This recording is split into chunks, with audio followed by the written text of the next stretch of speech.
Chapter 841. This was a remote and uncivilized world. The cultivation system was lacking, and the spirit chi of heaven and earth was thin. Humans and barbarians were the main races, while other races were scattered along the endless coast. On the mainland were vast mountain ranges, ancient tribes, and large cities. The barbarians worshipped the barbarian god, obtaining power from the ancient totems through the power of faith. The strong ones could communicate with heaven and earth, possessing unfathomable power. Cultivators absorbed the red clouds and spiritual energy, refining their essence and soul, flying in the sky and burrowing into the earth, burning mountains and boiling seas. Establishing Tao orthodoxies and sects in the mountains between the cities, establishing sects and spreading incense everywhere. However, in this world, a new barbarian god had not appeared for several million years. After the previous barbarian god disappeared for unknown reasons, the barbarians in this world were greatly affected. Even the strongest of them was far from reaching the barbarian god realm. On the contrary, the humans who cultivated Tao were unaffected, growing stronger with each passing day. The land originally called the barbarian god continent was gradually occupied by the human race. Ancient barbarian tribes lived in seclusion deep in the mountains and forests. The barbarian race declined, gradually fading out of this world's vision, no longer as glorious as before. The immortal path shone brilliantly like the immortal sun, illuminating the vast sky, while the barbarians' cultivation methods gradually became unorthodox. The number of barbarians who changed their cultivation methods was not small. The barbarian god sect was a powerful sect founded by both barbarians and humans, one of the most powerful forces in this world. In the sect, not only were there barbarians who worshipped the barbarian god and communicated with the ancient totems, there were also humans who cultivated Tao. The vast mountain range stretched on endlessly, shrouded in fog and hidden palaces. Birds chirped, divine lights flickered, and cultivators flew past on rainbow lights. Many barbarians and humans were willing to pay any price in order to enter the barbarian god sect. The barbarian god sect only accepted less than 1,000 disciples every year. Even so, there was still an endless stream of people kowtowing to the barbarian god sect, begging for a spot. As long as I enter the top 3 in this month's Interpeak competition, I'll be able to get an 80,000-year-old sun-seizing flower.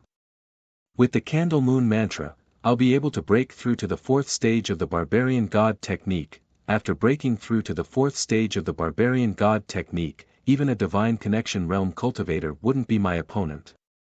At this time, on a quiet mountain peak in the barbarian god sect, a young girl was whispering.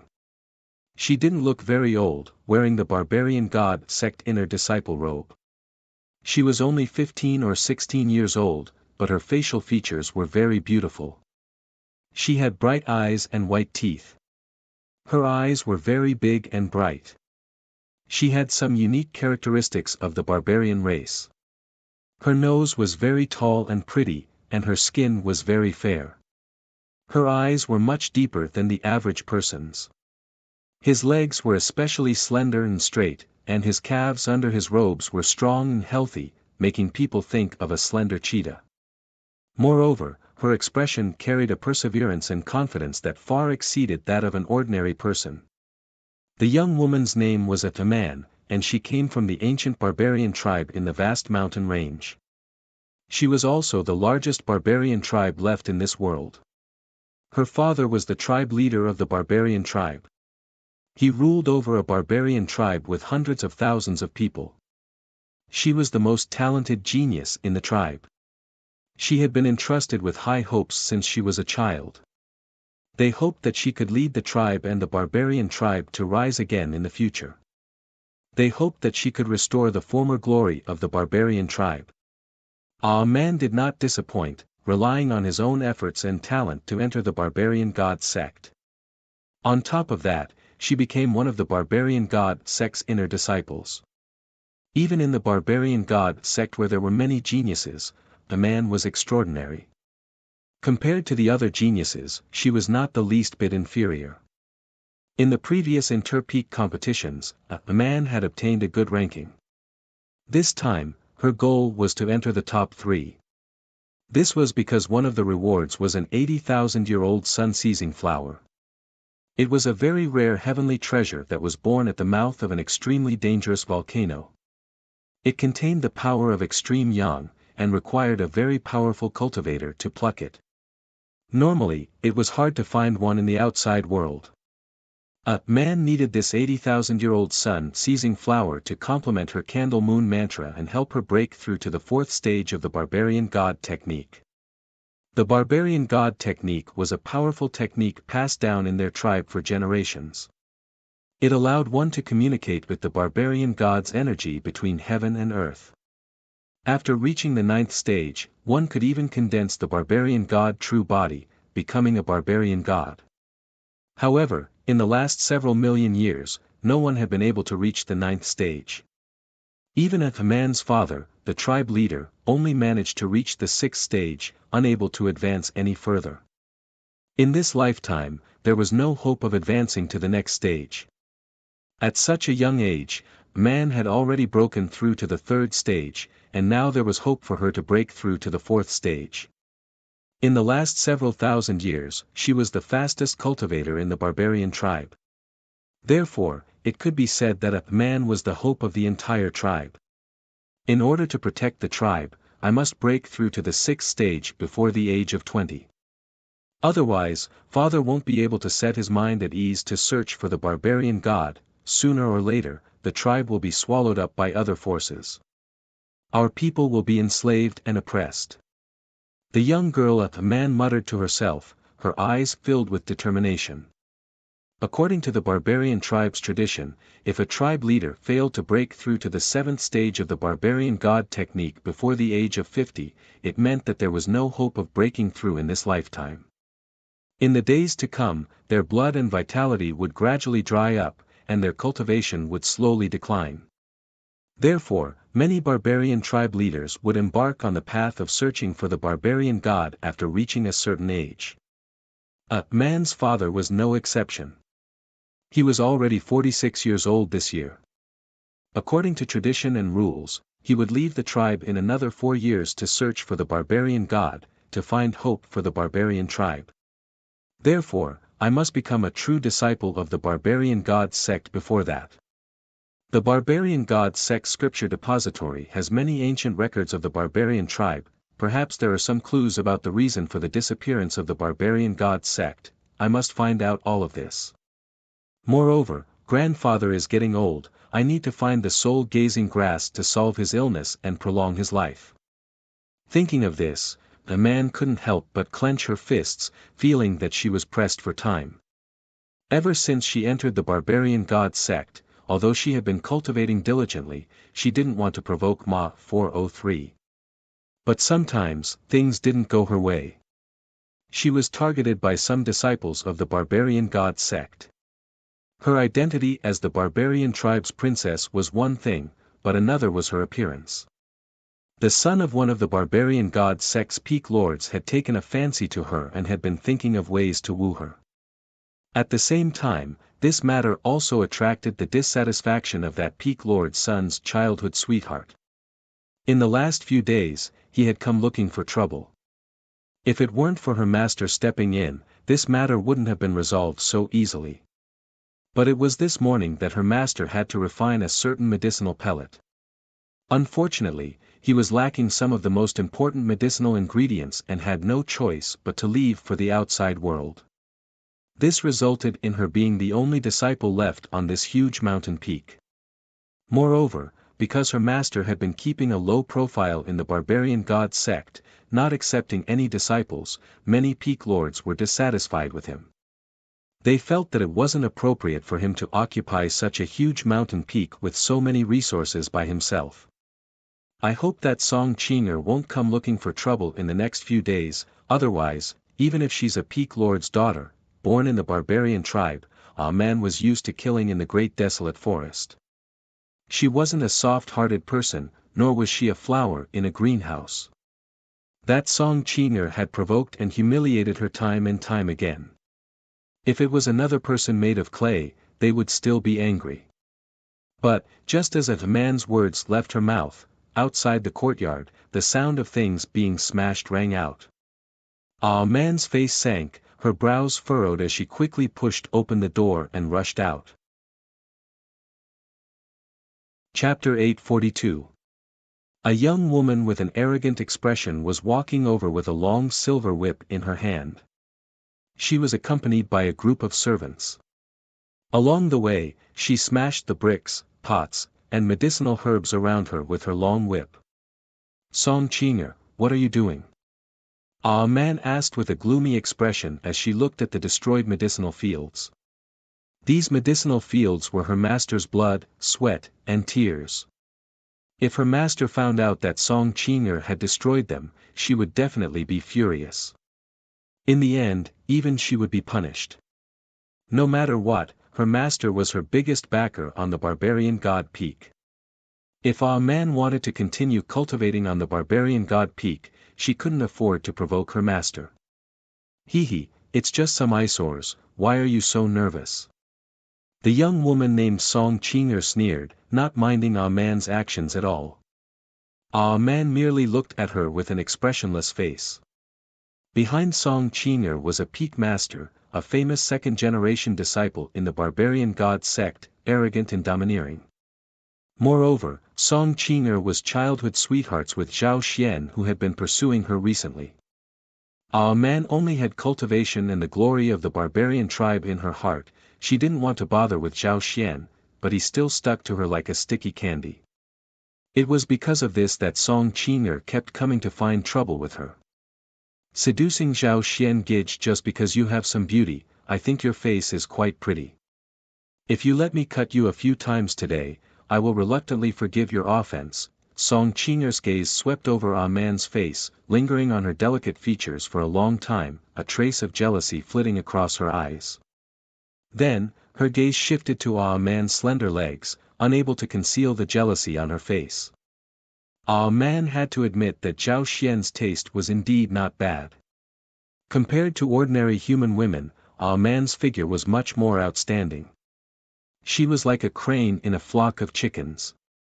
"Forget it, I'll break your legs as well, otherwise, it won't be able to vent the hatred in my heart." Song Qinger sneered. A man was still looking at her expressionlessly, her eyes were sizing up the several servants behind her. She was thinking of how to solve this problem today. If they were outside the barbarian god sect, she would definitely think of a way to kill Song Qinger. But inside the barbarian god sect, even if her master was here, she couldn't kill Song Qinger. "Hee, stop looking, I know your master left the barbarian god sect this morning, heading out to the outside world in search of medicinal herbs. It'll take at least 10 days to half a month to return. Who can protect you now? You are only at the 3rd realm. The 2 servants behind me are both at the 4th realm. If you're smart, then don't resist. Otherwise, I'll make you wish you were dead. The servants by my side haven't tasted the barbarian princess yet." Song Qinger did not see the slightest trace of panic or fear on a man's face. Feeling even more furious, she could not help but threaten with a cold smile. A man continued to look at her expressionlessly as she thought of a countermeasure. If it was anyone else, they would have panicked by now, but she didn't. No matter what, the most Song Qinger could do was humiliate her, but she wouldn't dare to kill her in broad daylight within the barbarian god sect. However, Song Qinger's father was a great cultivator at the 7th level. The barbarian god sect was one of the most powerful forces on this mainland.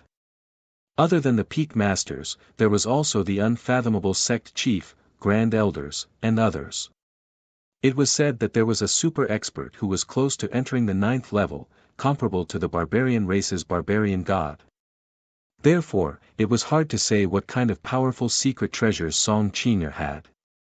For safety's sake, a man did not want to make a move on her. "If you really have the ability, then kill me. I don't believe your father can do as he pleases in the barbarian god sect." A man opened her mouth at this moment. Her tone was frosty, like a spring of ice falling on a jade plate, carrying a shocking chill. Indeed, I don't dare to kill you, but I have plenty of ways to destroy you. The barbarian race's current situation isn't good. You also know that my father is the peak master of the barbarian god sect. He has many friends. Just casually find a few of them and they can easily destroy several barbarian tribes. If you know what's good for you, then listen to me. You can't win against me. Song Qinger was still sneering. Seeing the anger flashing across Ah Man's face, she felt even better. Song Qinger, you're really despicable and shameless. I have no enmity with you, why do you target me at every turn? Anger surfaced on Ah Man's face, her hands clenched into fists as if she hated Song Qinger to the core. Who asked you to have such a beautiful face, even attracting the admiration of my sweetheart? Tell me, can you blame me for this? Finally, Song Qinger saw a look of helplessness and anger on Ah Man's face. Song Qinger was inwardly delighted, wearing a haughty smile on her face as she said, if you know what's good for you, then don't try to resist, maybe you can relax a little later, is that so? But before she could finish, Ah Man cut her off. The anger on her face was swept away, leaving only indifference. You, Song Qinger's face tightened, suddenly realizing something was wrong. Her throat became itchy, as if there were thousands of centipedes crawling inside. She reached out, grabbing her own neck, wanting to vomit. But this feeling did not lessen, instead, it became more serious. So much so that she began to scratch her throat with her fingernails. Her skin was torn apart. Her eyes were bulging out, making her look like a malicious spirit. Apart from her, the servants beside her were also affected, rolling on the ground in incomparable pain. This is a kind of poison I researched. It's called throat-breaking incense. Earlier, when you were speaking, you inhaled it. Without my antidote, you will continue to tear at your own throat like you did earlier. Until you tear out your own throat. You can try to find your father, see if he has a way. But, you must guarantee that you will be able to leave this place alive. Ah Man's indifferent words sounded. Her exquisite and beautiful face was filled with coldness. She was actually gambling that Song Qinger was afraid of death, and would not dare to play around with her own life. As she spoke, she tossed a white porcelain bottle to Song Qinger. Song Qinger's expression was sinister, and she was in so much pain that she wished she was dead.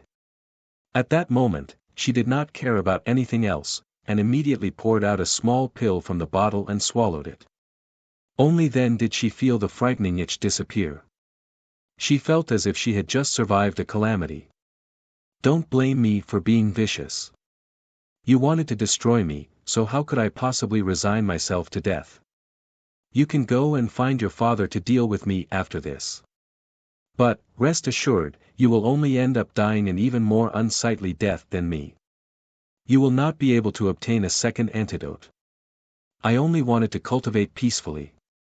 It was you who disturbed me time and time again.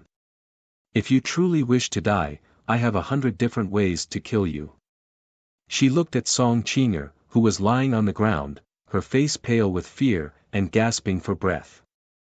Ah Man walked over and crouched down before her. Then, she extended her hand and grabbed her hair. Her calm face contained a bone-chilling coldness. You, please spare me. I won't dare to do this again. I won't dare to do this again. In the end, Song Qinger had grown up in a greenhouse. At that moment, her expression was filled with fear. She had never experienced something like this before. She hurriedly agreed, fearing that she would be too slow. Take your people and scram. While you're at it, remember to restore the medicinal field that you destroyed. Ah Man released her hair and spoke coldly. She did not feel the slightest bit of sympathy from Song Qinger's terrified appearance. If this was outside, the current Song Qinger would already be a corpse. Then, seeing Song Qinger and the servants who had taken the antidote leave in a hurry, Ah Man breathed a sigh of relief. However, looking at the destroyed pots of medicinal herbs in the surroundings, she frowned and felt somewhat helpless. She could only use this method to intimidate Song Qing'er. It was all thanks to the tribe's grandfather who was proficient in all kinds of medicinal knowledge. Ah Man had been taught by him since she was young and was extremely proficient in the combination of medicinal properties of various medicinal herbs. Her attainments in making poisons were extraordinary. Who is it? However, when Ah Man returned to the courtyard, her expression suddenly became vigilant as she stared at the closed door. Not bad indeed. The next moment, a clear and gentle male voice sounded. The courtyard seemed to have entered a strange state. The wind, time, and space seemed to have frozen. The door opened by itself. A young man wearing simple green silk clothes appeared. At that moment, the world seemed to have stopped moving because of his existence. Who are you? Ah Man's pupils constricted. She had never seen such a strange and shocking scene. Huge waves surged in her heart. Chapter 843. At this moment, the entire courtyard quieted down. The usual chirping of insects and birds receded like a receding tide. The flow of time and space seemed to have stagnated, as if this young man was the only thing left in this vast world. As the barbarian tribe's princess, Ah Man had been bold since she was a child. When she was just a few years old, she had followed the tribe's hunters into the mountains to hunt and kill fierce beasts. Facing all kinds of difficulties and dangers, she was able to remain calm and collected. But today, she was still shocked, her pupils constricting. She had never seen such a strange scene before. This mysterious young man in front of her had appeared without her noticing. Because of his existence, the entire world had become deathly silent. What kind of terrifying means was this? Ah Man didn't dare to imagine. The strongest person she had seen so far was the barbarian god Sex elders. But those elders couldn't achieve this level of strength. This was unimaginable. Who exactly are you? Why are you in my courtyard? Ah Man's wisdom surpassed others, quickly calming herself down. She stared fixedly at the young man in front of her and asked. At this moment, Ah Man was like a little cheetah waiting to pounce, vigilance and apprehension in her eyes. Not bad indeed, having such courage and means at such a young age. The young man didn't care about her vigilance, nor did he care about her question. There was a faint smile on his face as he continued, "You don't need to use poison on me, those means are useless against me." His gaze casually swept past Ah Man's sleeve, watching her silently opening a small white jade bottle. Hearing this, Ah Man's body stiffened. She didn't expect such a covert action would be noticed by this young man. Who exactly are you? What is your purpose? Ah Man couldn't help asking again, feeling extremely uneasy. The moment this young man's gaze swept over her, it was as if all her secrets were seen through, leaving nothing to hide. Who am I? You can treat me as your benefactor. My purpose in coming here is naturally to save you. The young man smiled casually, but his words made Ah Man's pupils shrink again, unable to understand. Her benefactor. He came here to save her. Of course, you can also understand that we are fated to meet. I'm here to find a suitable successor. Then, it just so happens that this suitable candidate is you. The young man was naturally Guchanga. He had been in this world for quite some time. First, he understood the origin of this world. Then, he came to look for a suitable tool. After venturing into many universes and countless lower realms, he finally saw an anomaly with a foggy destiny.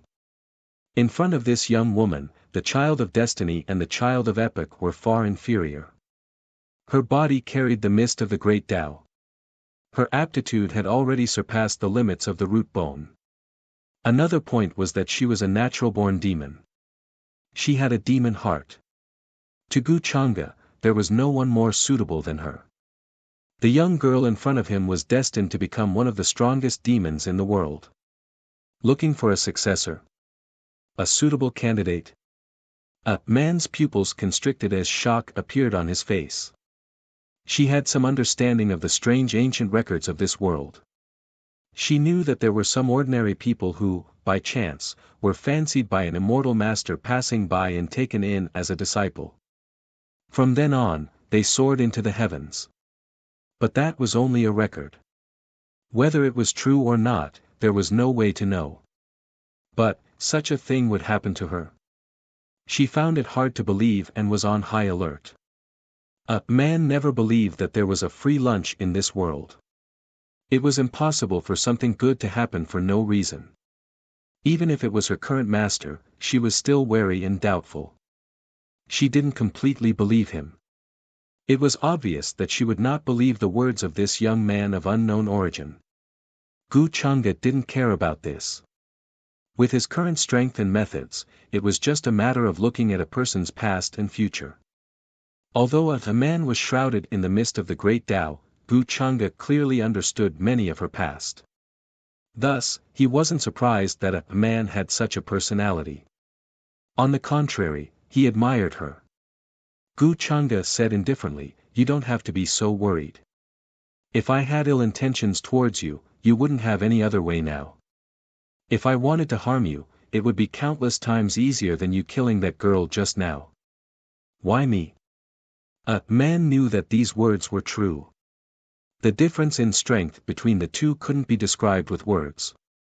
She was silent for a moment before asking. "Because you are the same as me. We are both born demons and have a demon heart," Gu Changa said casually. When he walked the heavens as the demon master, he did have a connate demon heart. There was nothing wrong with saying so. Born demon? A man was stunned and very shocked. Before this, she had heard of demonic cultivators, but those were cultivators who offended the heavens and were not tolerated. Although she was sometimes cold and cruel and showed no mercy to her enemies, she was not a demon who killed the innocent. How could she be a born demon like Gu Changa said? And what was a demon heart? She had never heard of it. You will understand in the future. Born demons are fated to be tolerated by the world. They are also destined to bring misfortune to your friends and family. They are destined to be alone for the rest of their lives. Gu Changa smiled faintly. You're lying. Impossible.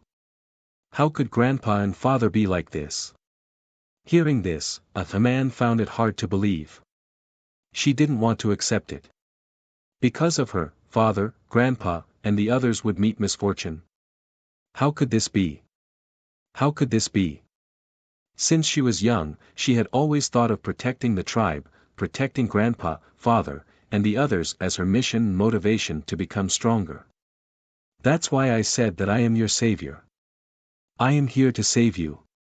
Gu Changa continued smiling faintly and said, for years later, your foster father will step on the path to search for your so-called god of berserkers. On that path, he will see some truths, and then he will die a horrible death. Foster father? How is this possible? Disbelief appeared in a man's eyes. She gritted her teeth. Gu Changa casually described what would happen 4 years later, but for some reason, it gave her a terrifying feeling. It was as if he was simply describing something that would happen soon. Also, how did Gu Changa know what would happen in the future? Could he predict the future? Have you not noticed, or perhaps never thought, that you are not your father's biological daughter? Gu Changa did not pay attention to the shock and disbelief in his eyes and continued to speak casually. The girl in front of him might not know that in the next few years, she would experience a lot of pain and sorrow in this world. She was indeed still far from becoming a demon.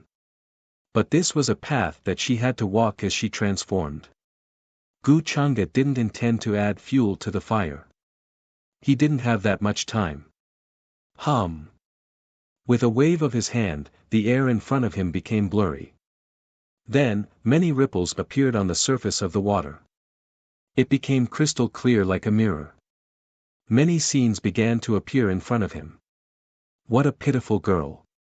The master you respected only saw you as a suitable cauldron, waiting for you to mature before plucking you. Fortunately, you saw through his trick in advance and poisoned him to death. Unfortunately, 4 years later, the tribe behind you was still annihilated by the barbarian god sect because of you. Your father stepped on the path to find the barbarian god and vaguely sensed the truth. But he was still killed by someone. Don't you feel familiar with this person? He was the grandfather you respected the most, the one who taught you language, medicine, barbarian arts, and knowledge, the one who brought you up. Are you still curious about your birth parents, curious about your own origins? Too bad, you're just as pitiful. Gu Changa's tone was casual, as if he was an outsider, talking about things that had nothing to do with him. Who are you? How do you know all this? This is all fake, all fake. Looking at the many scenes in the mirror, a man couldn't believe it. Her eyes were bloodshot and her voice was trembling. Who I am is not important. Gu Changa smiled faintly, what's important is your choice. Chapter 844. The void blurred, like a mirror, many images appeared in front of them. On the vast desolate continent, blood splattered everywhere as ancient forests and tribes faded away. Rays of divine light flashed across the sky, coming from cultivators clad in barbarian god sect robes. They flew over on their flying swords, hovering high in the sky. Their eyes were cold and ruthless as they charged towards the barbarian tribe below. Sword chi crisscrossed, metallic clanging noises resounded as they slashed down. In an instant, large groups of barbarian tribe soldiers screamed in agony as blood spurted into the sky and heads rolled. They were no match for these powerful cultivators. Flames spread rapidly, illuminating the mountain range in a fiery red hue. Soon, this place was in ruins, with broken walls and wails echoing everywhere, akin to purgatory in the mortal world. Xiao Hong, Uncle Lon, Aunt Man, Man gritted her teeth tightly as strands of blood appeared in her eyes. She didn't dare believe that this was the future she was about to experience. The mirror was filled with familiar figures.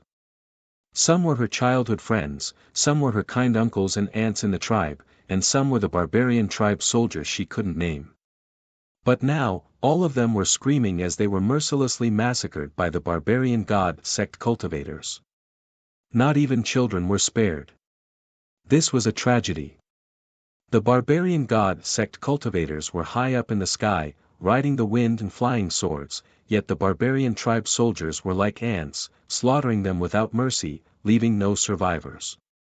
Fire burned, destroying everything. Thick smoke billowed, covering a radius of several thousand li. Why is the barbarian god sect massacring my barbarian tribe's people? An old barbarian tribe soldier screamed, his face stained with tears and blood. However, the cultivators in the sky merely glanced at him coldly. A sword light flashed past, blood spurted into the sky, and heads rolled to the ground. The old barbarian tribe soldier died tragically. Even at the moment of his death, his eyes were wide open, filled with despair and anger. If you want to blame someone, blame your tribe's princess. She poisoned one of my barbarian god sect's elders. With such hatred, if we don't massacre the barbarian tribe, how can we live up to our barbarian god sect's reputation? A cultivator spoke coldly, casually walking past. Sword lights crisscrossed, even the strongest barbarian tribe soldier was not his match. In just half a day, the huge barbarian tribe turned into nothingness and was erased from the world. This can't be real, this can't be happening in 4 years. Looking at the scene in the mirror, Wild's voice was a bit hoarse and his eyes were bloodshot. He desperately shook his head, unwilling to believe it. You can choose not to believe me. You can wait for 4 years to verify everything. Gu Changa's tone was still as calm as ever. He did not feel any emotional fluctuations from witnessing the pain and misery of others. To him, the destruction and reshaping of the myriad worlds were like the ebb and flow of a tide. He wouldn't even care about the death of countless living beings, let alone one of them. He chose Ah Man because she was suitable. If she wasn't suitable, Gu Changa wouldn't have come here and said so much to her. He even showed her the future. What kind of pain a man would experience, what kind of future she would have, had nothing to do with him. For years, a man's voice was trembling. His eyes were red and his hair was loose, covering his face. The mirror in the void did not disappear with the destruction of the barbarian tribe. Among them, a man saw a familiar figure. He was wearing a beast-skin robe, had a burly back, and carried a stone axe. He walked alone in the vast desert. He was looking for something. Along the way, he passed by ruins one after another, searching for the barbarian god who had disappeared. Father, a man's voice was trembling as she reached out, wanting to touch the figure. However, her hand only passed through the mirror. It was like fishing for the moon in the water, only causing a faint ripple. Although she had also realized that the father who had raised her was not her biological father, she was still very much in love with him. But to her, this was her biological father. No, the next moment, blood-light soared into the sky again in the image. The burly figure with the stone axe on his back fell down, his face full of shock, disbelief, and deep despair. Grandfather, how is this possible? Looking at the hunched figure who killed her adoptive father, a man's eyes widened again and turned red. She could not believe, did not dare to imagine, and was unwilling to accept this. This was the most respected elder in the tribe who had taught her all kinds of knowledge since she was young. Why would he appear there and kill her adoptive father? To her, her adoptive father and grandfather were the closest family in the world. This can't be real, this can't be real, grandfather is not this kind of person. At this moment, a man seemed to have lost all her strength in an instant. She collapsed to the ground, her eyes were lifeless as she let out helpless sobs. Although she usually appeared calm and composed, exceeding her peers of the same age. But in the end, she was only a 15 or 16-year-old girl. Suddenly knowing that this was the cruel future she would have to experience, how could she accept it immediately? Do you still want to see? There are many more things waiting for you. Those who are born with a demon heart are destined to be surrounded by misfortune, their friends and family will be killed, and they will be alone. What does this count as? Gu Changa's gaze did not change much, a faint smile on his face. He did not pity a man because of her helplessness. I don't want to see this, a man shook her head desperately, her voice trembling with fear. At this moment, in her eyes, Gu Changa was more terrifying than anything else. If this was really the future she was destined to experience, then why did he know all this? How could he say all this so casually? Wasn't revealing the future the same as revealing heaven's secrets? Why didn't he suffer any backlash or heaven's punishment? Too many fears occupied her mind and thoughts. At this moment, she no longer had the coldness and cruelty she had when facing Song Qing'er. Instead, she looked like a helpless little girl. Running away blindly is not the right choice. 4 years later, will you be strong enough to contend against the entire barbarian god sect? Will you be able to protect the tribe behind you? Or will you choose to sacrifice yourself as a cauldron, allowing yourself to be plucked by your master? But if that's the case, who will save your father? Even if you can contend against the entire barbarian god sect 4 years later, don't forget, there is a bigger conspiracy behind this world, a more terrifying enemy waiting for you. Why did your grandfather want to kill your foster father? This is really interesting. Gu Changa's tone was unhurried, as if he was a bystander, witnessing everything that happened to someone else.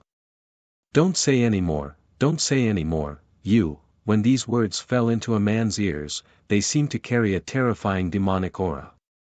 She couldn't help but think of these things, her eyes filled with fear. She didn't know what to do. If this was really the future she had to experience, she really didn't know what to do. There was no way to deal with it. It was as if this was the path she was destined to walk, a fate she had already decided, and could not be changed. But she only wanted to live a carefree life in the barbarian tribe, to restore the tribe to its former glory, to make this world's cultivators not dare to bully the barbarian tribe. But why did such a simple wish become such an extravagant matter? Since you know all this, then you can definitely help me, right? At this time, a man suddenly remembered what Gu Changa said at the beginning, and a glimmer of hope appeared in her eyes. She turned her head to look at Gu Changa. Like a drowning person suddenly grasping at a life-saving straw. Yes, I can help you.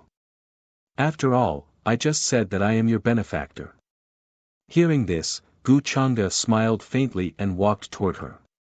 He squatted down and took out a clean handkerchief from his sleeve, wiping the tear stains on her face. A man stared blankly at him as he walked closer. She could smell a pleasant scent.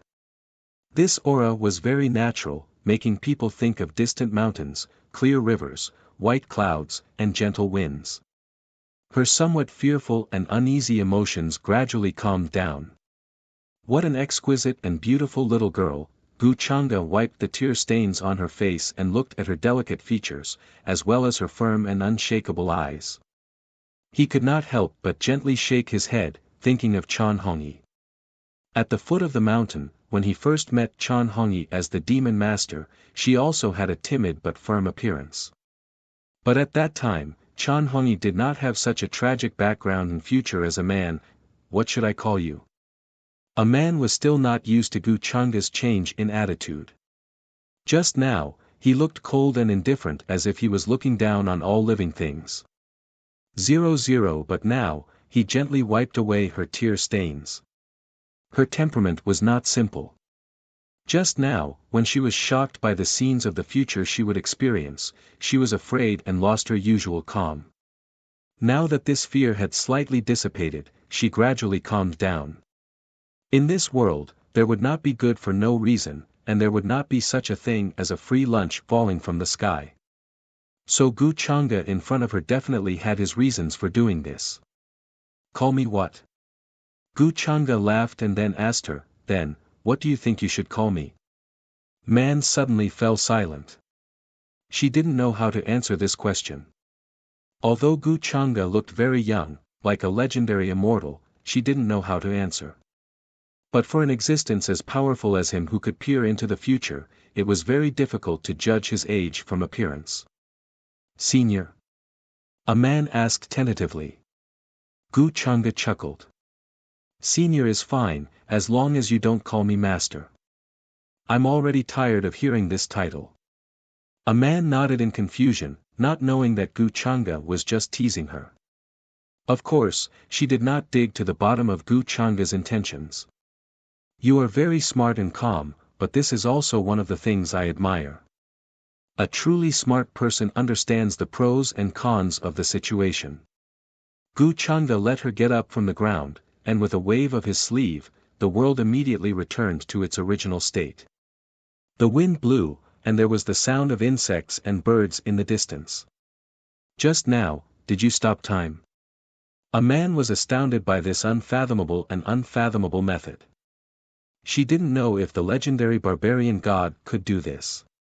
But those barbarian god sect elders would never be able to do such a thing. Time stopped. Gu Changa chuckled, but he did not answer her question. Instead, he explained his plan. Next, I will awaken your true talent and strength, turning you into a true devil. Have you thought it through? Once you walk on this path, there will be no turning back. True devil. A man was stunned. From these 4 simple words, she suddenly felt endless killing intent soaring to the heavens. Gu Changa did not force her. He knew that she would choose, she had no other choice. Of course, she could refuse, but Gu Changa would use another method to make her accept. True devil, what is that? A man asked in a low voice, not understanding what this meant. True devil is just a name given by the common people. In my eyes, there is no distinction between devil and immortal. Gu Changa said. I've thought it through, as long as it can change my fate, change my future. I'm willing to do anything. A man did not hesitate for long, her eyes filled with determination as she spoke. Senior, please help me. Very good. In the future, you will not regret the choice you made today. Gu Changa smiled faintly. With a wave of his hand, boundless black light fell, condensing into a pitch-black rune of the great Tao. There seemed to be thousands of mysteries swirling within the rune, interweaving with each other. Then, the rune began to bloom, floating up and down in the air, turning into a seed that directly shot towards a man's forehead. Seed? Wild didn't resist. Instead, she opened her eyes wide and watched as the seed charged at her. With a whoosh, the seed entered the space between her eyebrows and disappeared in an instant. A man only saw a blurry bottle appear in front of her, floating in her mind with a terrifying aura that could crush everything. A black light rushed out from the bottle and landed on her limbs and bones. It then surged towards her skin, flesh, lungs, bones, and finally took root in the location of her heart. It hurts, a man's face immediately paled, her small face filled with pain, her brows tightly knitted together. She only felt that her heart had stopped beating at this moment, and then it was torn apart. Bang! Bang! Bang! At this moment, she could even clearly hear the sound of her own heart beating. It began to spurt out black light, directly covering and destroying the meridians she had formed before. My power, a man's eyes widened, feeling that her power was quickly fading away. All the cultivation she had bitterly cultivated all these years had gone down the drain in an instant. Gu Changa just watched from the side, his eyes unmoved. Chapter 845. Ah, man was not a true barbarian. Her demon heart had yet to awaken. She had never truly experienced the existence of talent. All these years, she was able to cultivate the barbarian techniques and reach this step purely because of luck and hard work. If you can't even endure this little bit of pain, then do you still want to save your tribe and your foster father? Gu Changa's eyes did not waver. He would not pity her because of her young age. In his view, he had acted to let Ah Man know the future beforehand so that she could be prepared. That was already a great kindness. Without him, what Ah Man would experience in the future would be truly terrifying and cruel. I will endure it. Senior, don't worry. Ah Man clenched her teeth. Her forehead was covered in cold sweat and her face was drained of blood. She was curled up in a ball and her entire body was trembling. This was a pain similar to rebuilding her meridians. It was as if all her organs were crushed and then rebuilt. During this process, she was completely awake and could feel the pain as if it was exposed to the tiniest detail. It was as if every bone was crushed and every piece of flesh was torn apart. There was not a single part of her that was intact. This is the process of rebuilding your source of energy. Though it cannot allow you to be reborn, it can reconstruct the bones you have wasted all these years to their original state. How can a top-notch unpolished jade cultivate such a crude cultivation method? Gu Changa shook his head. Seeing that she was about to faint from the pain, his slender finger landed and tapped between Ah Man's brows. Immediately, her somewhat groggy consciousness suddenly became clear. Of course, this was accompanied by an even more terrifying pain. It was 100 times more intense than before. Even someone as strong as her couldn't help but groan in pain. Her lips were bitten and blood dripped down. His will is indeed many times stronger than that of a normal person. Even cultivators in this world who have already broken through to the 7th realm, or even the 8th realm, would still faint. But this girl is awake. Gu Changa saw that the time was about right. He extended his hand and a ball of dim light once again enveloped Ah Man. Say, Senior, I can still hold on. At this moment, Wild felt her entire body lighten, as if she had suddenly gone from hell to heaven.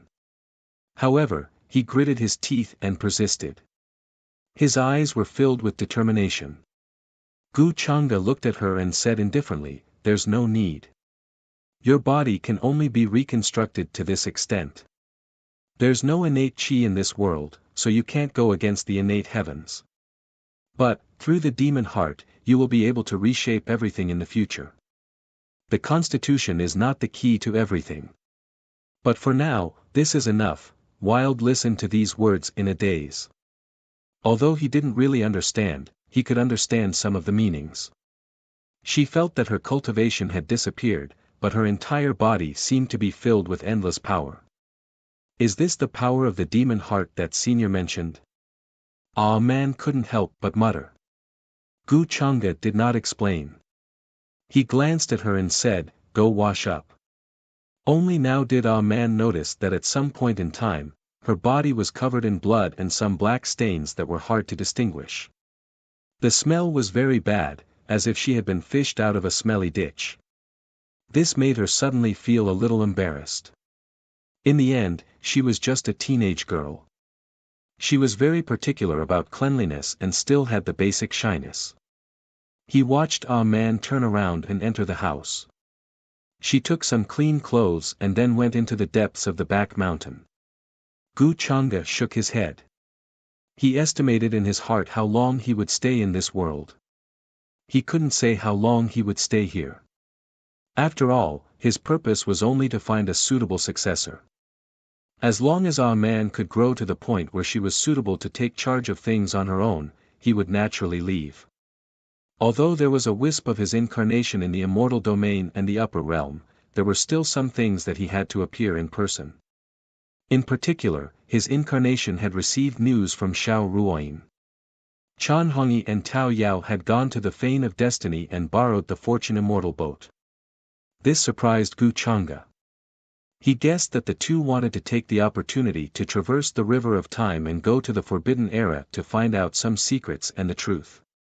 However, the Forbidden Era was broken in the long river of time. Even Gu Changa himself couldn't go near at this time to find the exact coordinates. It was hard to say whether they could find the coordinates if they went rashly.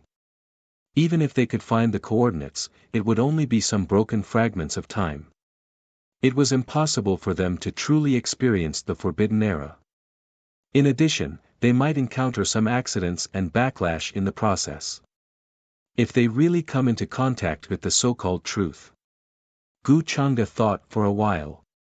He felt that he could take this opportunity to trap Chan Hongyi and Tao Yao in the past to prevent them from affecting his plan.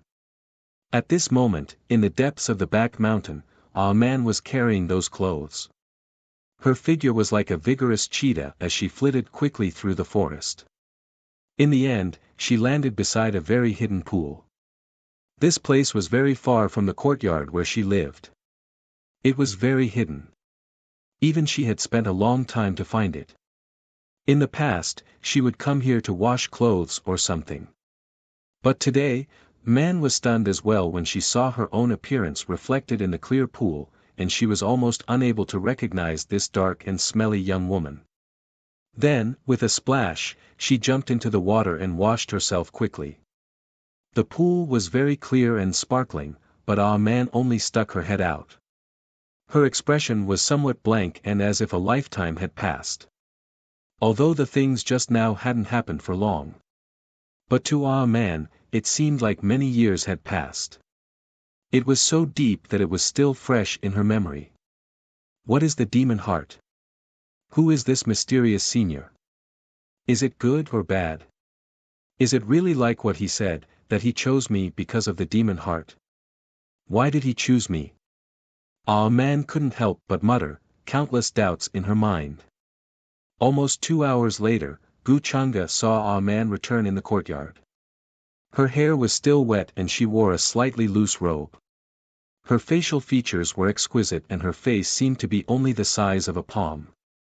Because of the reconstruction of her bone structure, her skin was even more white and delicate, like flawless jade.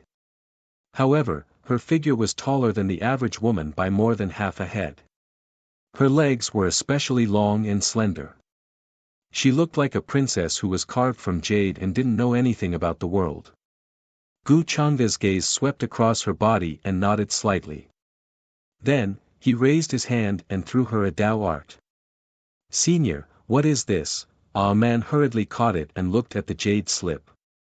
It seemed to be made of some kind of green bamboo, sparkling like jade and emitting a misty light. A cultivation technique that can let you be reborn, Gu Changa said casually. This cultivation technique doesn't have a name. A man was a little surprised and carefully read the contents of the jade slip. She could recognize the words, but she couldn't find the name of this cultivation technique. Because I haven't named it yet. You can call it the nameless cultivation technique, Gu Changa said indifferently. In this world, there was no cultivation technique suitable for a demon heart to cultivate. However, in order to better let a man grow, he combined the immortal devouring demonic art and many great Tao forbidden arts to create this cultivation technique for her. Luck, a man nodded thoughtfully. She noticed a word that was mentioned the most in this jade slip. However, she could only understand a superficial level at the moment. She didn't understand the obscure meaning behind it. She couldn't even read it and felt a piercing pain in her eyes. She could feel that the cultivation method that Gu Changa had casually created was far more profound than the barbarian god method that she had practiced before. In essence, there was a completely different difference. Thank you, Senior, for the cultivation technique. A man will not let you down. Thinking of this, a man bowed solemnly. You don't have to thank me. We are just taking what we need. You don't have to be grateful to me. I don't need this. You just have to remember that you will pay the corresponding price for your choice today.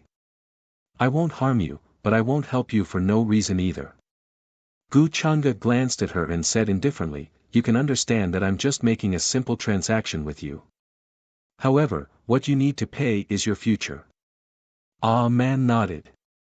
She naturally knew that there was no such thing as a free lunch in this world. On the contrary, Gu Changa told her this so openly and sincerely, causing her to feel much more at ease and not as worried as before. No matter what, Senior gave me this opportunity. A man said firmly. Man's expression was firm.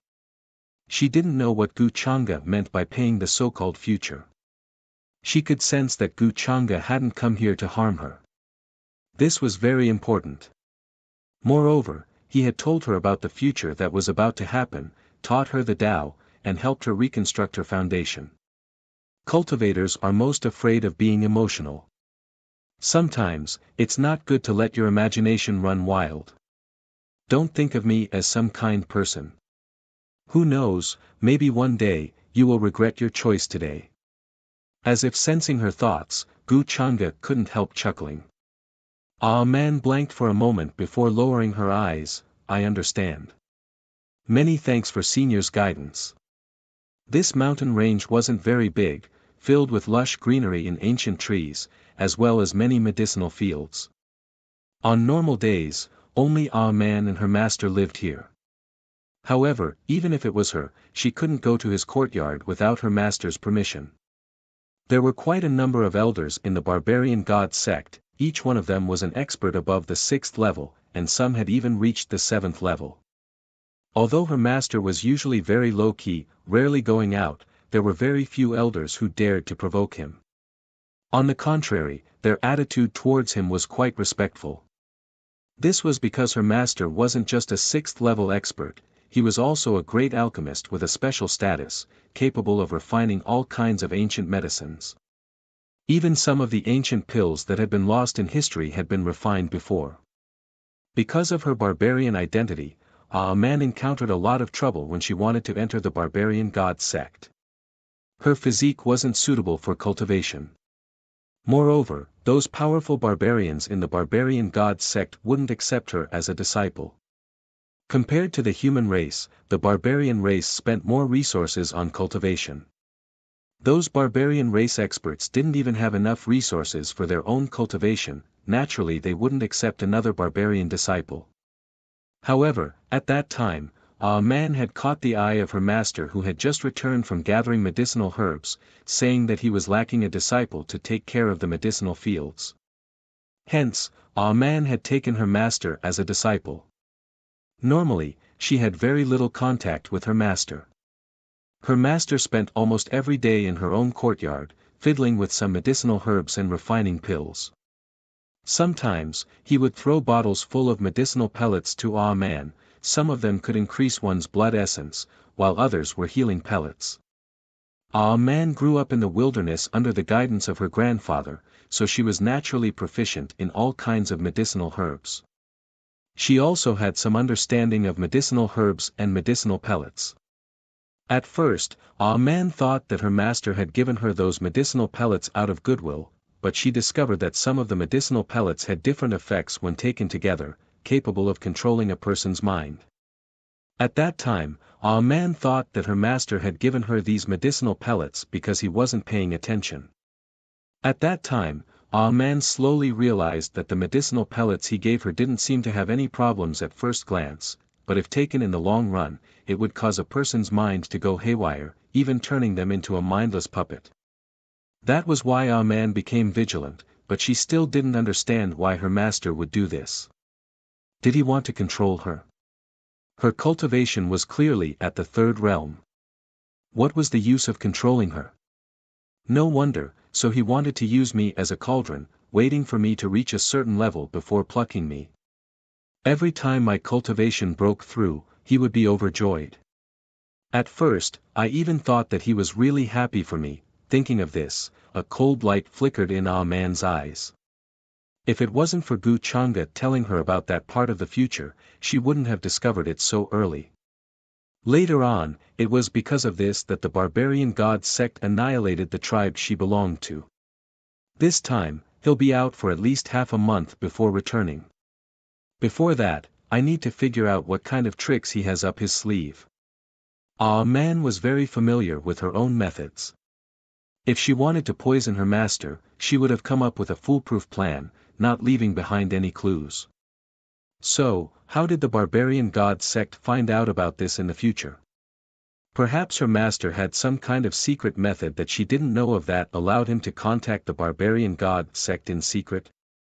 Other than this possibility, Ah Man couldn't think of any other. I'll give you half a month's time to personally take revenge. If you can't do it in half a month, I'll erase your memories and return everything to normal. Whatever happens after that will have nothing to do with me. Of course, I won't help you during this time.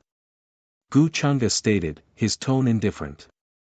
It wasn't that he was cruel, but if Ah Man couldn't even do such a small thing, then she wasn't qualified to waste his time. In this vast world, there was bound to be a second suitable person. Chapter 846. At the end of the day, to Gu Changa, Ah Man was merely a suitable tool. If it was broken, he could fix it, and if it couldn't be fixed, he could replace it. It sounded cruel, but this was the truth. This half a month's time could be considered a test for Ah Man. If she could pass this test, her life in the future would be much better. Although Ah Man still couldn't understand all this, she understood that Gu Changa wasn't joking. Half a month's time, revenge. She wouldn't let Gu Changa erase her memories, because if he did, that cruel future would descend, and there would be no change. I understand, I won't disappoint Senior. Ah Man nodded solemnly. She had lost all her cultivation, and although there was still powerful energy in her body, it was still difficult for her to fully utilize it. She still needed a period of adaptation. Moreover, she only had half a month's time, but this was too short.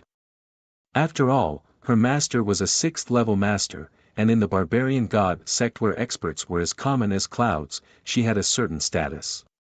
Moreover, if she didn't handle this matter properly, it was very likely that the future she saw would be the same, causing the tribe behind her to be annihilated by the barbarian god sect. Therefore, she had to be careful with every step she took. After saying all this to Ah Man, Gu Changa disappeared, as if he had merged with heaven and earth, leaving no trace behind. Ah Man didn't even have time to react. Senior, Ah Man tried to call out, but no one answered. It was incomparably quiet. If it weren't for the fact that everything seemed so real, Ah Man would have suspected that she was hallucinating. Faintly, she couldn't even remember Gu Changa's appearance, as if there was a thick layer of fog shrouding him. According to the nameless divine art Senior gave me, I can indeed slowly circulate the energy in my body, and can even sense the spiritual energy in the air. This is something I wouldn't have dared to imagine before. The barbarian race can't absorb the spiritual energy like humans, missing out a lot, but now, I can feel the spiritual energy swarming toward me. My body is like a giant black hole. After Man returned to her courtyard, the first thing she did was to sit down cross-legged and comprehend the profoundness of this nameless technique. In just an instant, she was shocked. She had never experienced such a terrifying speed of improvement before.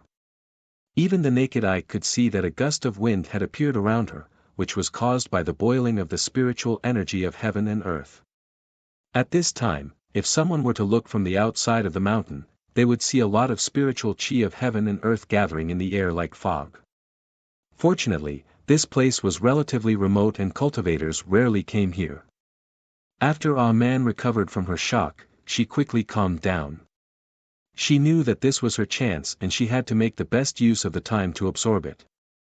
At the same time, the pores on her body glowed, and numerous golden vortexes appeared.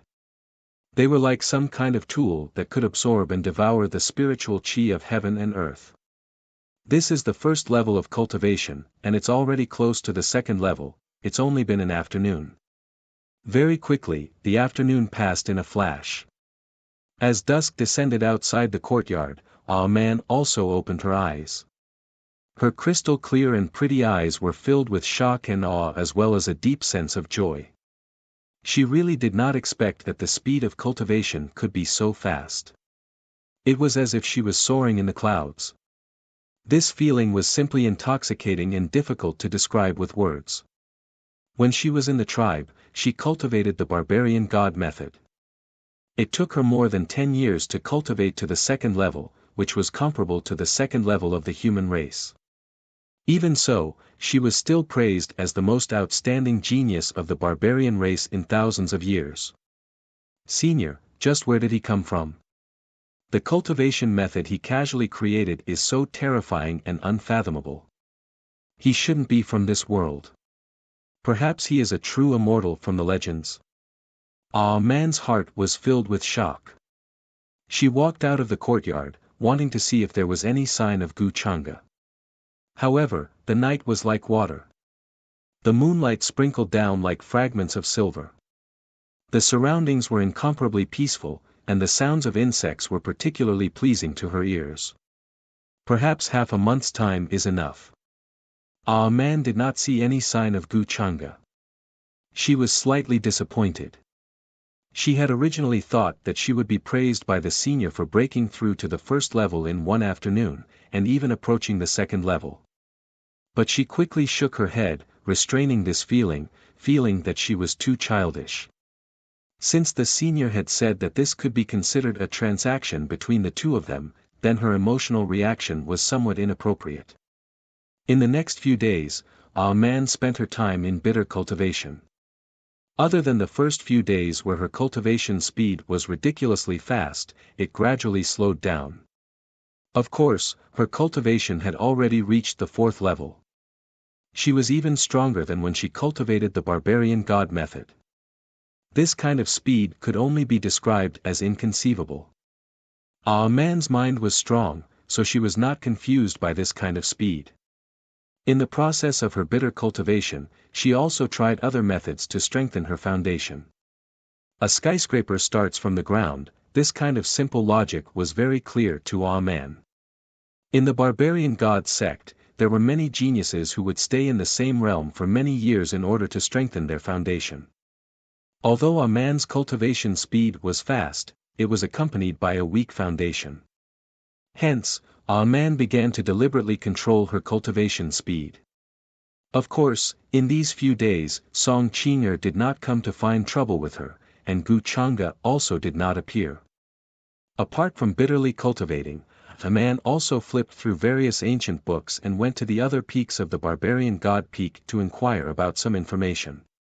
In order to deal with her master, Man had put in a lot of effort. Relying on ordinary means was definitely not her master's match. Therefore, Man thought of poisoning her master. Other than that, she also needed to know what method her master used to pass the news to the barbarian god sect. Bang! On this day, a man, who was bitterly cultivating in his courtyard, suddenly heard a loud noise coming from outside. She was alarmed and alerted, quickly looking into the courtyard. In the next moment, she was dumbfounded. A bronze four-legged square cauldron about half a person's height was sitting in the middle of the courtyard.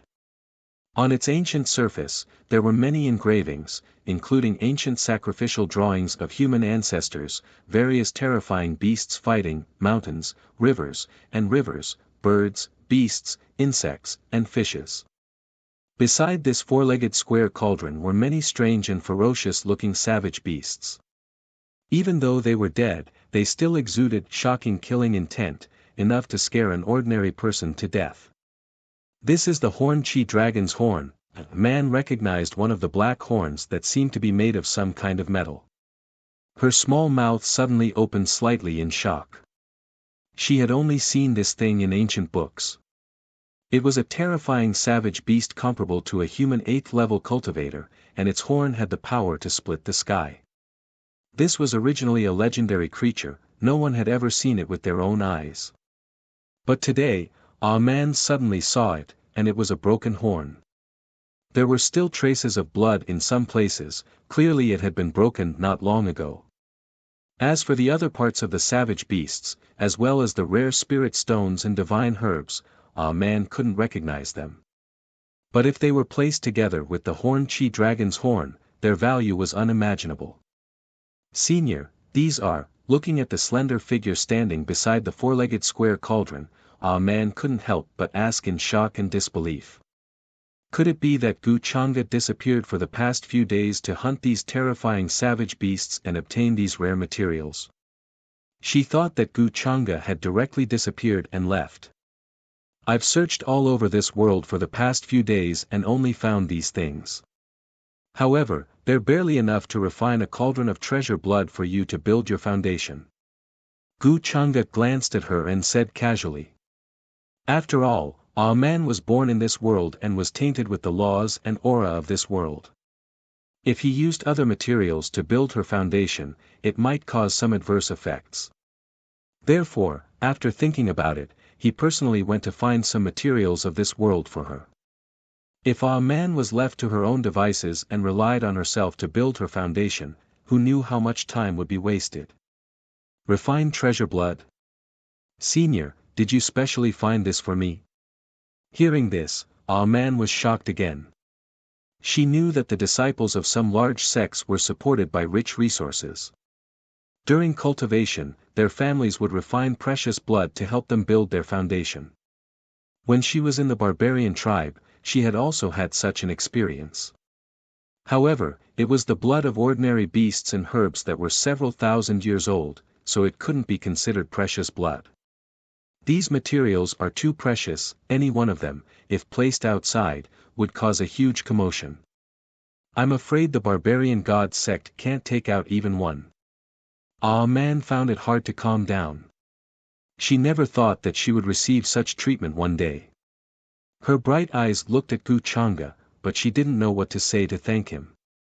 The barbarian god sect can still take out one. The stalk of cold god grass was taken from their treasury, Gu Changa said casually. He didn't care much about it. To him, this was just a small matter. But a man's gratitude towards him was unexpected. He didn't want to have too many emotional ties with a man, no matter who it was, even if it was him. The barbarian god sect's cold god grass. Senior, you actually went to the barbarian god sect's treasury? A man blinked her eyes, finding the stalk of cold god grass among the pile of materials. The stalk of cold god grass was blue and lustrous, as if it was carved from cold jade, looking very beautiful. While a man was surprised, she also felt envious. If she was as strong as Senior, she too could enter the barbarian god sect's treasury freely. Then she wouldn't be lacking cultivation resources. You don't need to thank me, this is just an early investment for you. Gu Changa's gaze swept over a man, casually saying, if you can't meet my requirements, you'll have to return everything you've received in double. Chapter 847. Ah, man won't disappoint Senior. I won't let Senior down. Ah, man's expression immediately became very solemn. She knew the value of these divine materials. Any one of them could cause a huge commotion in the outside world, so she didn't dare to be negligent. Gu Chang'e didn't waste any time. With a wave of his hand, a layer of hazy light spread out, enveloping the entire courtyard. Then, a cluster of golden flames ignited under the bronze cauldron with a bang. Ah, man watched in shock. She was proficient in medicinal theory, although she had never come into contact with such things before. But it could also be seen that Gu Chang'e simply threw them in and didn't mention how to combine them according to various pharmacological principles to maximize the efficacy of the medicine. It was like stewing them randomly. Ah, man suddenly felt a little heartache. So many divine materials were casually thrown into the cauldron, and then they began to bubble. Dense light began to spray out. It was the first time she had seen such an extravagant thing. Not long after, all the divine materials fell in succession, and all kinds of dazzling divine light interweaved. The haze was dense, accompanied by astonishing divinity. It was like a pot of peerless medicine was being refined. There were even many strange phenomena and phantoms appearing in the void. Palaces and pavilions sat there majestically, ancient ferocious beasts roaring ferociously, and divine chains interweaving like order into a large net. In Wilde's opinion, any one of these drops of treasured blood elixir was a supreme divine medicine that contained countless mysteries. Gu Chang'e's expression didn't change much. He didn't spend too much effort on it. With Ah Man's current cultivation, it was impossible for her to absorb all of it. It was purely for her to strengthen her foundation. Very soon, in front of Gu Chang'e, Ah Man took off her outer garment, wearing only a small garment, and walked into the cauldron with a determined expression. Ignoring the boiling blood, she endured the high temperature and directly sat down cross-legged. The bubbling blood gushed out and curled up in a great mist. In an instant, it submerged her. Only her head was left, steamed red by the high temperature. She knew that this was the best time for the medicine, so she couldn't miss the best opportunity. This cauldron's treasured blood could not only strengthen her foundation, but also temper her spirit and strengthen her soul. The moment he sat down, Ah Man felt as if his skin was being torn apart. Every pore on her body felt like it was being pierced by burning red needles, and she almost fainted from the pain. Fortunately, her willpower was extremely firm. She gritted her teeth and endured it. Then, he began to circulate the nameless cultivation technique that Gu Chang'e had imparted to him, absorbing the essence of the cauldron's treasure blood. This was a divine material that Gu Chang'e had specially found for her. She couldn't let him down. Moreover, this was an unimaginable opportunity for her. Even the barbarian god Sek's most outstanding genius wouldn't be as extravagant as her, possessing a cauldron full of precious blood. Just a single drop would make them go wild with joy. Looking at how Ah Man was holding on for dear life, her delicate and flawless face was filled with beads of sweat, like a cooked prawn, completely red. Gu Chang'e couldn't help but shake his head. He didn't know what to say. He didn't say that he wanted Ah Man to sit down and refine this cauldron's treasure blood. The divine fire he had released wasn't an ordinary fire, its temperature was ridiculously high. But this girl was very self-aware, not caring about her own body at all, not even afraid of being cooked by the high temperature. But this kind of willpower still made Gu Chang'e admire her a little. Boom! Strange phenomena occurred in this place. Lightning flashed, runes disappeared, and divine light soared to the sky. Behind them was a scene of chaos. Ah Man was using this cauldron's treasure blood to strengthen her foundation. Various kinds of divine lights shone brightly. Her originally fair skin was undergoing a shocking transformation. While absorbing the precious blood, it began to nurture vitality. To Ah Man, this was a supreme fortune. She wasn't willing to let go of a single strand of vitality, thinking of ways to absorb it. Gu Chang'e covered the sky outside the courtyard and did not let the strange phenomenon in this place rush out. This kind of scene continued for an entire day and night. On the evening of the second day, a man watched as the medicinal liquid gradually became clear. She let out a long breath. After absorbing it, she stood up from the cauldron. Her eyes were shining like two bolts of lightning. It was terrifying to the extreme. Her entire person looked more and more flawless. Her skin was white and delicate, her facial features were as exquisite as a painting, and her figure was tall and slender, as if she was made of immortal jade. Just by tempering my foundation, my cultivation base has broken through to the fifth realm. Moreover, my foundation is much deeper than before. It's simply inconceivable. Moreover, I still haven't completely refined the medicinal energy I absorbed. A man's face was filled with joy. Her body was filled with a terrifying energy that surged like an ocean. She felt like she didn't need to fear sixth realm human cultivators at all. Senior, thinking of this, a man couldn't help but look at Gu Chang'e, her eyes full of hope. However, Gu Chang'e didn't say anything. He only shook his head and then tossed her a white robe. At this time, a man felt something strange in her body. She reacted and her face flushed red. She quickly retreated back into the cauldron, only revealing her shy head. In the past several days of absorbing the precious blood, the clothes she wore before had already turned to ash. Thus, she was in a completely naked state. Thus, she couldn't be blamed for almost retreating back into the cauldron. Her heart was filled with shame. However, after Gu Chang'e tossed her a white robe, his figure vanished. He didn't continue to stay here. He didn't say anything, as if he hadn't seen anything at all. Senior, he should have seen it just now, how embarrassing. A man felt her face heating up. It was even hotter than when she was sitting in the cauldron and absorbing the precious blood. Especially when she thought of how she had stood up in joy and excitement, she wished she could retract her head back into the cauldron. It took her a long time to regain her composure. She picked up the white robe Gu Chang'e had tossed her and put it on. This should be Senior's robe. A man looked at this soft outer garment. She didn't know what material it was made of. She could feel a bit of warmth coming from it, as well as a very pleasant smell. It was like a clear immortal spring. She fell into a daze for a moment, thinking of something. Her face flushed red as she shook her head desperately, as if she was trying to expel these thoughts from her mind. A transcendent immortal like Senior shouldn't have such mundane thoughts. What am I thinking? A man shook her head, as if telling herself this. Compared to people of the same age, a man was tall and slender, her legs were especially long and slender.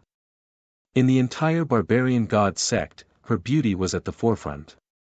However, the way Gu Chang'e looked at her didn't change much because of this. Even just now, he looked at her as if she was a rock or a weed by the roadside. Chapter 848. At the age of 15 or 16, a man had been mature and sensible since she was young. She had experienced many things and was far calmer than her peers. But she was also a little confused about her current emotions and did not know what it meant. When she was cultivating, there would be many distracting thoughts in her mind that should not be there. She would uncontrollably think of Senior. At first, a man felt that it was her respect and awe for Senior and her yearning for his great strength. But she never thought that her face would heat up because of this and her emotions would not calm down for a long time. It had to be said that the two of them had only known each other for a few days and had not even spoken much. But a man felt that there was something about Gu Chang'e that attracted her. She couldn't help but feel close to her. Especially when facing Gu Chang'e, her heart would inevitably beat faster. She guessed that it was because of the demon heart that Senior had mentioned. Because they both had demon hearts. The two of them were of the same kind, so was that why she felt this way? Or was it because she simply liked beautiful things, like little girls who liked beautiful things or people? After all, Senior looked to be in his 20s and his appearance was flawless. Using the word perfect was not enough to describe him. So I am also a vulgar person. Ah Man finally calmed down and could not help but shake her head and ask herself. Her thoughts returned. Because of the precious blood in the cauldron, she had successfully broken through to the fifth realm of cultivation.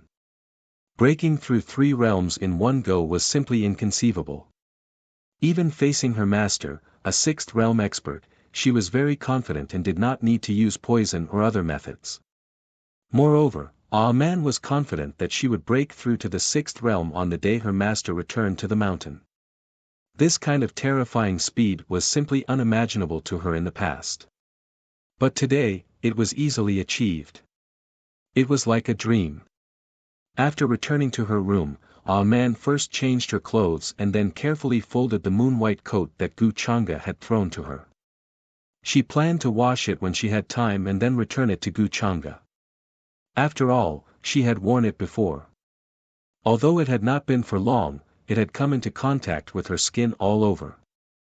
Therefore, she was worried that Gu Changa would dislike it when the time came. It could be seen that this senior's entire body was spotless. He probably couldn't tolerate having his clothes stained with other things. In the following days, Man did not see Gu Changa again. In the beginning, she was disappointed and frustrated, but after cultivating for a while, she would habitually take a few glances at the courtyard. Gradually, she calmed down and began to completely immerse herself in cultivation. In the past few days, she had found Song Qing'er through the poison that she had administered previously. Using the excuse of giving her the antidote, she helped her to investigate the matter regarding the life plates of the elders of the various peaks. Song Qing'er was a flower that grew up in a greenhouse, so she naturally did not dare to resist. She valued her own life very much. On the other hand, Man had also smoothly obtained quite a bit of information, causing her to be very puzzled. She had always known that every barbarian god peak elder had a life token placed in one of the inner halls of the barbarian god sect, and there were disciples patrolling the area every day. If the life token was lost, extinguished, or broken, the disciple would immediately know of the elder's death. This was not a secret in the barbarian god sect. Even the most talented disciples would be given a life token to ensure that they were still alive.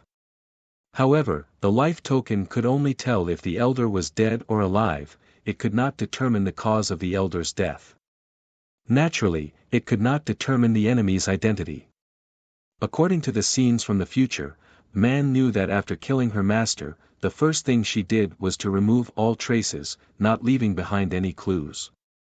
Therefore, it was very unlikely that the barbarian god sect was able to confirm that she was the murderer through the life token. Then, how did the barbarian god sect find out about this? Man fell into deep thought. Could there be other possibilities? For example, did someone else know that she killed her master? And then report this matter to the barbarian god sect? According to the scenes from the future, the time when the tribe behind her was annihilated was not long after her father left the tribe to search for the barbarian god sect. However, the truth was that she had killed her master before that. There was a long time between the two events. Could it be that I told someone about this matter, and that person then told the barbarian god sect? A chill ran down a man's spine as she thought of the most likely possibility. However, according to her personality, this kind of thing could only be told to the person closest to her, the person she trusted the most. It could only be father, grandfather, but father was killed by grandfather in the end. In other words, the person who leaked this matter to the barbarian god sect was grandfather. Man's gaze turned frosty as she connected the dots. She didn't know grandfather's intention, but she knew that the person she trusted the most, the person closest to her, had been deceiving her all this time. Grandfather, not only did you kill father, you also caused the entire tribe to be annihilated by the barbarian god sect. Man's heart had long turned cold. Since she had figured everything out, there was no need to worry anymore. Her master would return by tomorrow at the latest. During this time, she would prepare a big gift for her master. Other than her master, she wouldn't let the barbarian god sect off. If it wasn't for Gu Changa, the tribe behind her would have been annihilated by the barbarian god sect.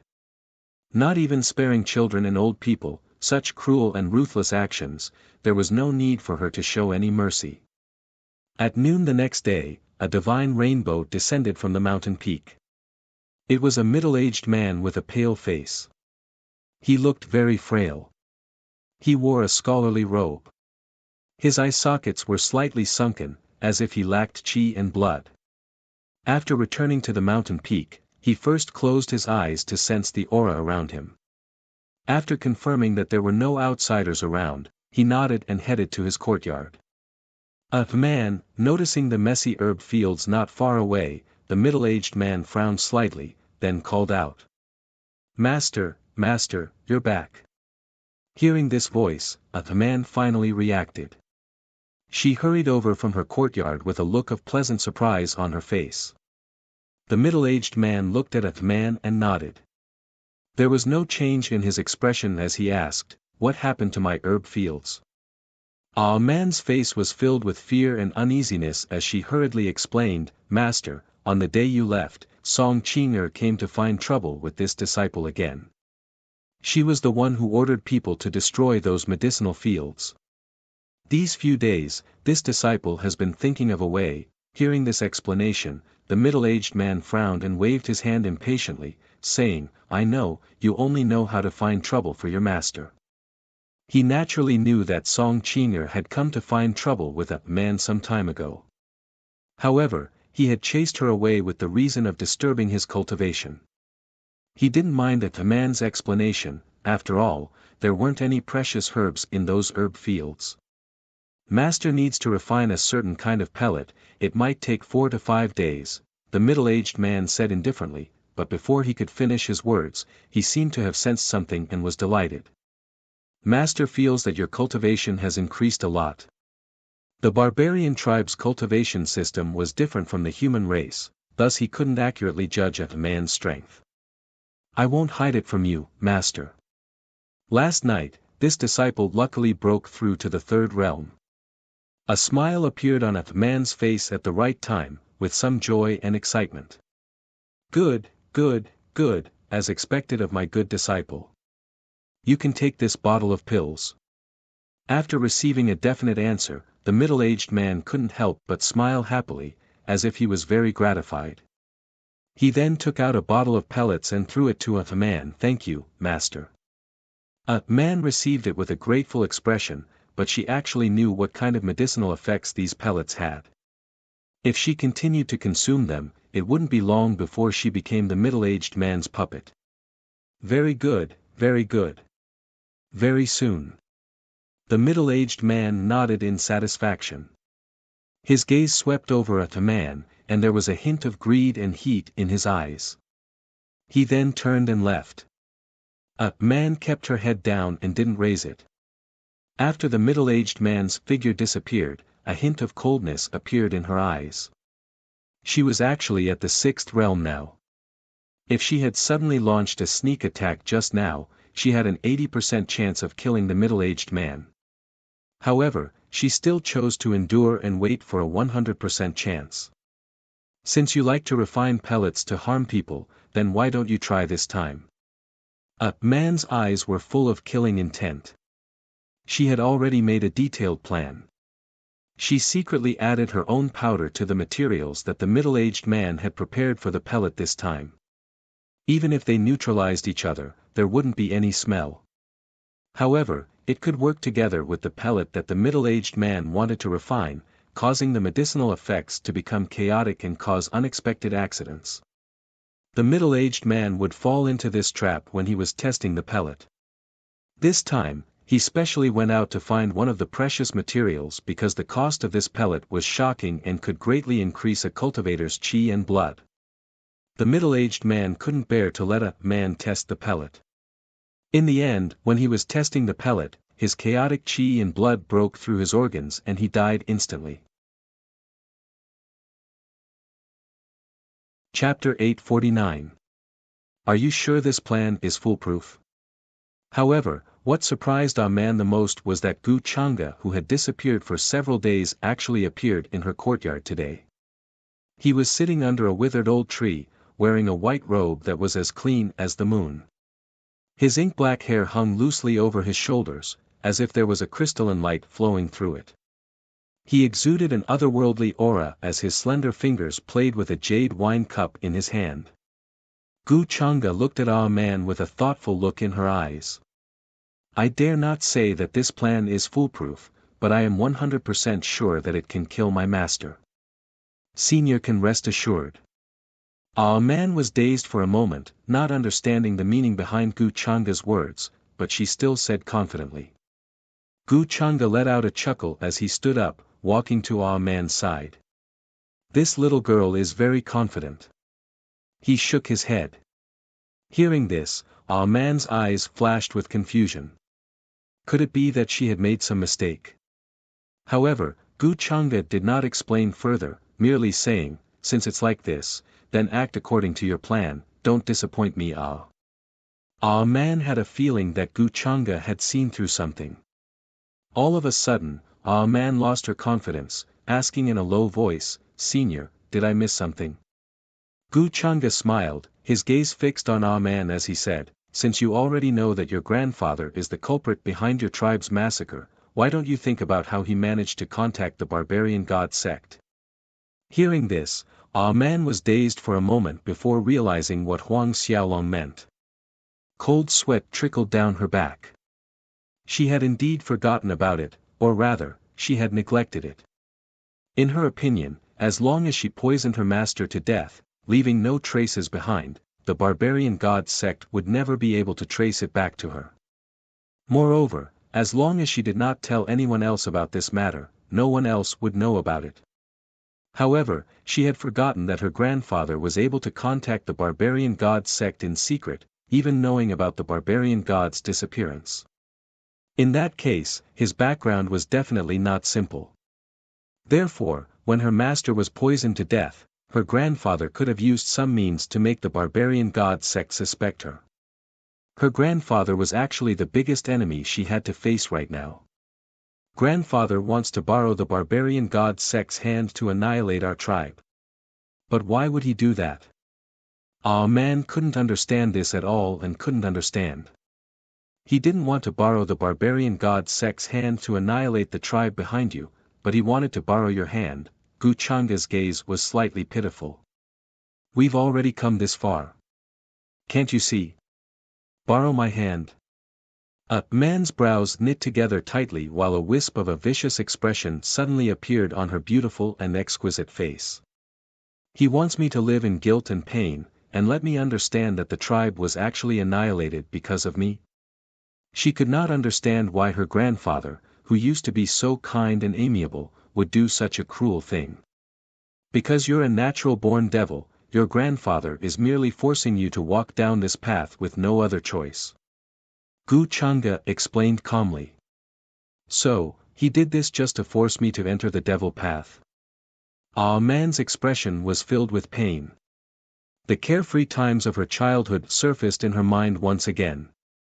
Gradually, they overlapped and intertwined with the cruel future that she had seen. In this world, one of the greatest taboos is a mistake. I thought you wouldn't make this kind of mistake. Gu Changa lightly shook his head. It seems like not everyone could be like him, taking into account all the possibilities and making it watertight. Then again, Gu Changa could only conclude that Ah Man was still young and needed to grow up. This mistake wasn't a fatal one. Senior, what should I do? Ah Man's expression was filled with pain, ruthlessness, and coldness intertwined in the depths of her eyes, like a fierce beast that was about to break out of its cage. It's good to have kindness in your heart, but sometimes, it's better to keep it to yourself. Gu Changa stretched out his hand and placed it on her head, his tone calm. His gaze descended onto Ah Man's heart. Strands of jet-black light were currently gushing out and coiling around like mist. It seemed to carry some sort of terrifying curse that was gradually swallowing up some of the remaining light within Ah Man's heart. Even if you've seen the future with your own eyes, you still have a trace of fantasy and hope for others. You can't do that. Sleep, it'll be fine when you wake up. Forget the beautiful past, those illusions that are like flowers in the mirror and the moon in the water. In the morning of the next day, sunlight sprinkled in through the window, bringing with it some warmth. Ah Man's long eyelashes fluttered, and then she opened her eyes. There was a trace of confusion in her expression, as if she hadn't woken up from some kind of illusion or dream. Did I fall asleep yesterday? Ah Man muttered to herself, noticing that she was already lying on the bed at some unknown time, covered with a blanket. The warm sunlight sprinkled in from the window was slightly dazzling, causing her to involuntarily narrow her eyes. What happened yesterday? She felt that her memories had become a little blurry. She only remembered that the senior had said something to her yesterday and told her some things. As for what exactly it was, she seemed to have forgotten. She only knew that in a daze, she had fainted because of a splitting headache and was in too much pain. Later on, she was carried back to the room by the senior. So, it was senior who covered me with a blanket? Ah Man was a little dazed, and then she seemed to have thought of something. She suddenly took out the moon-white outer robe that Gu Changa had thrown to her.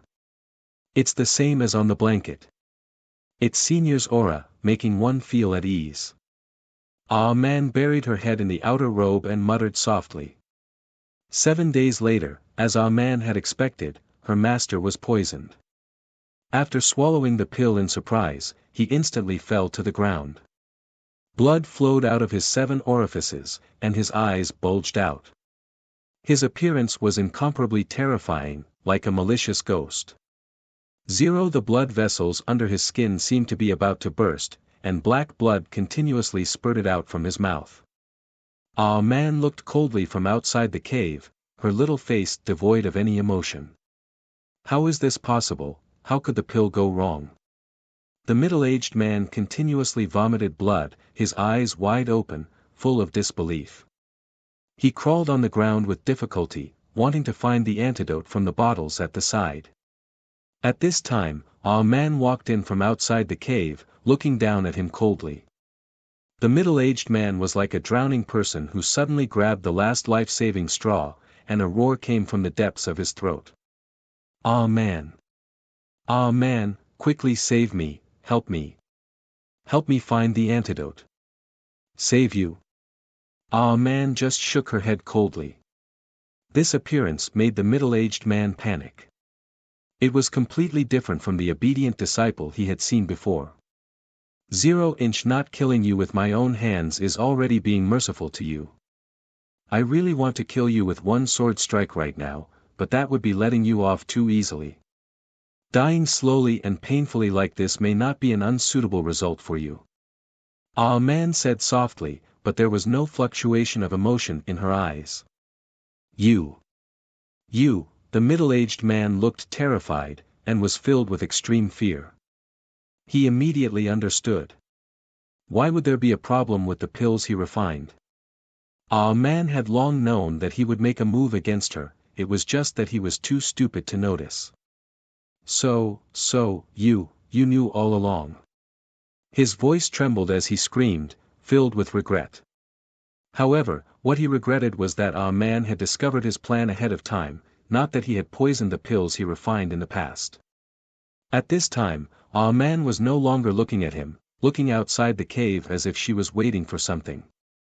Gu Changa's figure appeared outside the cave, looking calmly at Ah Man. You've made your choice. Ah Man nodded, I've made my choice. Since this was destined to be unsolvable from the start, why should I worry about it? From the start, I never had a chance to turn the tables. In fact, she had thought things through in the past few days. So-called schemes had no chance of winning in the face of absolute power. Even if she could get rid of her master and the barbarian god Sek's hidden danger, she still couldn't escape the fate of being manipulated by her grandfather. Everything was destined from the start. She was just a fish struggling in the long river of fate. But no matter how hard she struggled, she would be thrown back to her original fate. Gu Changa suddenly chuckled, reaching out to stroke her head. No, who says you don't have a chance to turn the tables? I came to this world to help you turn the tables. Chapter 850. Inside the cultivation dwelling, a rotting stench filled the air. The middle-aged man tore at his own face, looking like a ghost that had just escaped from hell. He roared with unwillingness, crawling on the ground in search of the antidote. Who exactly are you? He had thought that this was Ah Man's revenge, but he never imagined that there would be a second person inside the cultivation dwelling. Moreover, he had never seen this person before, as if this person didn't exist in this world. However, Gu Changa did not pay attention to him. She did not even look at him. Let's go. His palm landed on Ah Man's head, his tone neither soft nor slow. Ah Man nodded. Although she was taller than other girls her age, her height still only reached Gu Changa's shoulder. At this moment, Ah Man raised her head to look at Huang Xiaolong with indescribable emotions. She reached out and grabbed Gu Changa's sleeve, silently following behind him as they walked out of the cultivation dwelling. Save me, Ah Man, save me. I'm your master Ah. The middle-aged man's body was rapidly rotting, black blood gushing out from his body. He screamed in despair, begging Ah Man to save him. However, he could only see two figures gradually disappearing outside the cultivation dwelling. The barbarian god sect's territory spanned over 10,000 li, one of the most powerful forces in this world. The words of a few elders could easily decide the fate of many forces. To this world's cultivators and barbarian tribes, the barbarian god sect was the supreme ruler of this world. Senior, what should I do next? Ah Man followed behind Gu Changa, standing on a mountain peak. Fog drifted in the air, and in the distance, loud bell tolls could be heard. The death of an elder was a big matter to the barbarian god sect, alerting all the peaks at the first moment. Streaks of light were already flying over from the nearest mountain peaks.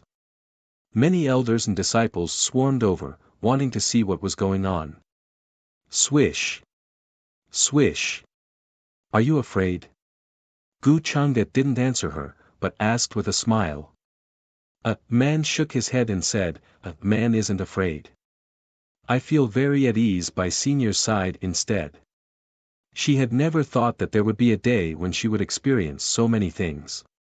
She even felt that her state of mind had undergone an indescribable change. Even when looking at the elders and disciples who had rushed over, they were incomparably calm. Their emotions did not fluctuate in the slightest. This was a terrifying transformation process. Ah Man had never thought that in just a few days, she would experience countless things and recognize the so-called truth. Since you're not afraid, let's kill them later. These people should all become your nourishment, Gu Changa said. Only by killing them will you be able to see the truth you want to know. Black viciousness appeared in Ah Man's eyes. He looked into the distance and said, Kill them? I understand. Who are you? Why on Elder Zhu's mountain peak? From afar, there were already cultivators rushing over, noticing Gu Changa's presence. Their eyes were filled with vigilance as they shouted. The other cultivators leaped into the air, silhouettes floating above their bodies as they stared at Gu Changa in shock. In the vast barbarian god sect, they had never seen such an unfamiliar figure. If they had seen him before, they would definitely have an impression of him. Elder Zhu's life token shattered, suspected to be dead, it's definitely related to him. Capture this person. The barbarian god sect's cultivators who had rushed over shouted coldly, planning to take action and capture Gu Changa. Only through extreme transformation can one temper an invincible Tao and will. Today, this place belongs to you, no one can stop you. However, Gu Changa didn't pay attention to them, merely smiling at Ah Man. As his voice fell, there seemed to be some kind of iron-blooded will that could not be questioned in the world, and a terrifying rumbling sound rang out. Even the Grand Tao's laws were shaking, countless chains of law and order locked down the entire area. It was as if the barbarian god sect's territory was under some kind of order and rule, even the will of heaven and earth retreated. Ah, man didn't know what this meant, but she could feel that her body had been bestowed with boundless power in that instant.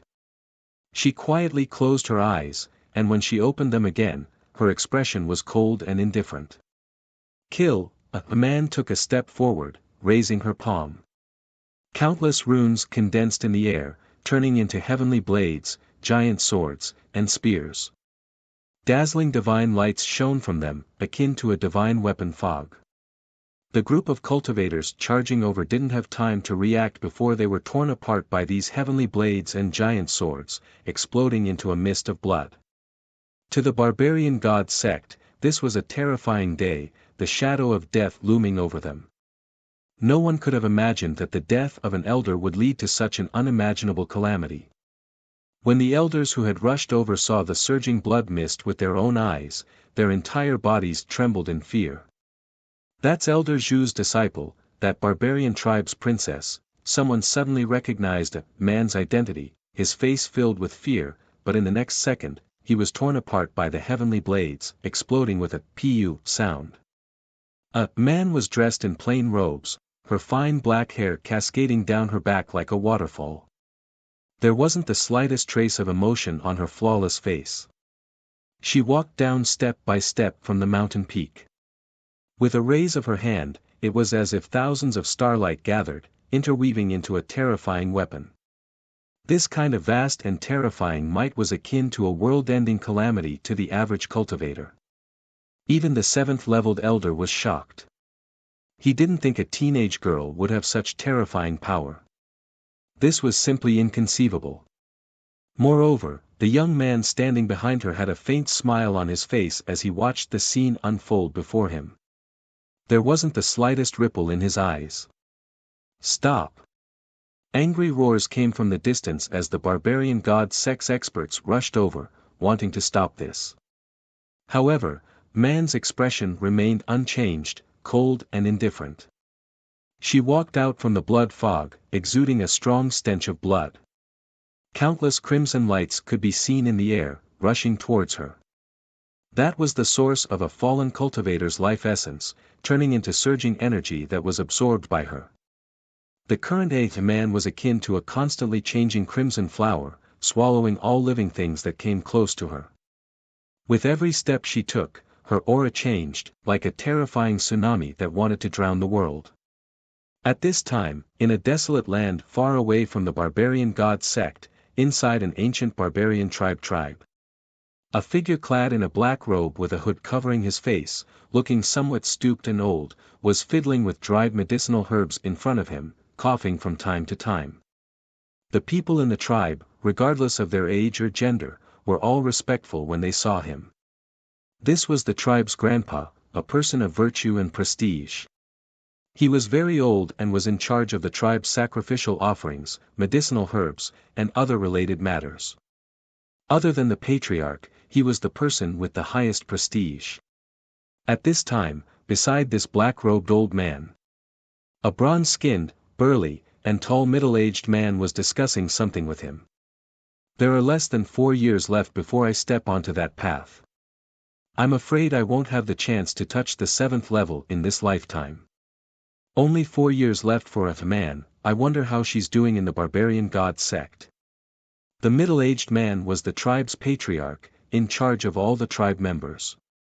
There was a trace of worry on his face as he looked in the direction of the barbarian god sect. "Cough, cough, cough. Man has been smart since she was young, even in a place like the barbarian god sect, no one can bully her. Patriarch, you can rest assured." The stooped old man coughed a few times, shaking his head with a smile. "But, I'm still worried. A man is only in her teens, yet she has to shoulder such a big responsibility." The middle-aged man sighed. "Especially recently, I can faintly feel the previous barbarian god summon, as if he wants to tell me something, as if he wants to warn me, tell me something, but there's something blocking everything, making me unable to hear clearly." Hearing this, the black-robed old man's movements paused for a moment, but he quickly recovered. He shook his head, smiling. "Patriarch, have you not been resting well recently?" The previous barbarian god has disappeared for several 100,000 years, there are no traces of him or any legends about him. How could you possibly hear his summon? The middle-aged man was certain, I didn't hear wrongly, Lord Barbarian God is indeed trying to tell me something. This is his order, I must find the reason for Lord Barbarian God's disappearance. This is the only way to save the barbarian race. These words made the black-robed old man fall silent. He only shook his head without saying anything, but there was a faint light in his eyes. Suddenly, he felt something, causing his brows to furrow.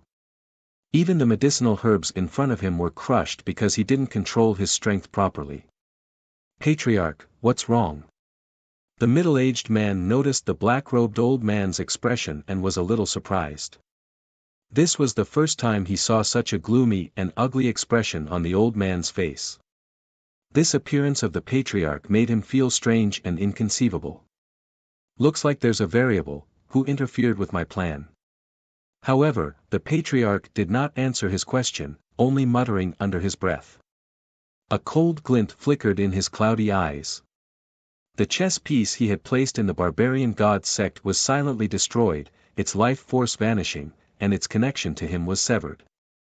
The middle-aged man was shocked, but in the next moment, the patriarch shook his robe and turned into black mist, disappearing from sight. How is this possible? The middle-aged man's eyes widened, unable to believe what he had just seen.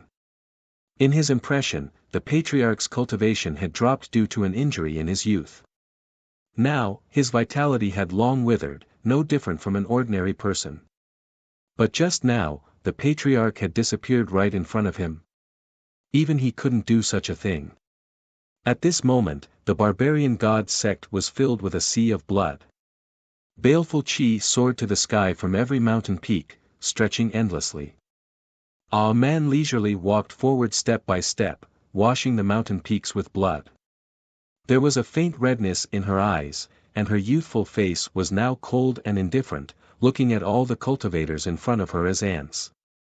A faint blood-red light shone between her brows, shrouding her flawless face in a layer of blood-red brilliance. Who exactly are you? It's impossible for her to have this kind of power.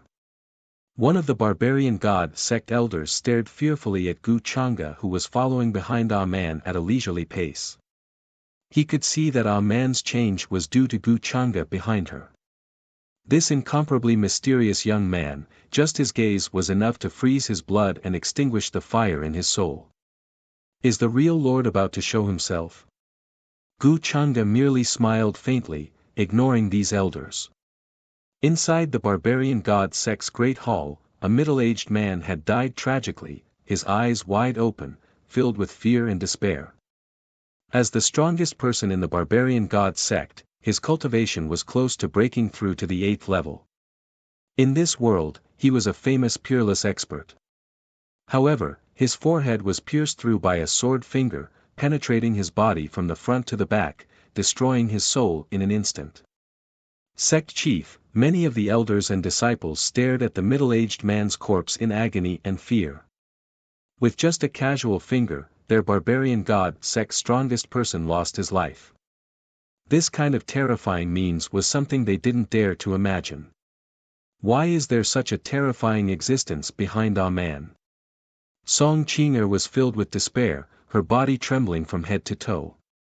Gu Changa's gaze swept over the people in front of him, finally landing on Ah Man. Just this level, 2.0 is far from enough.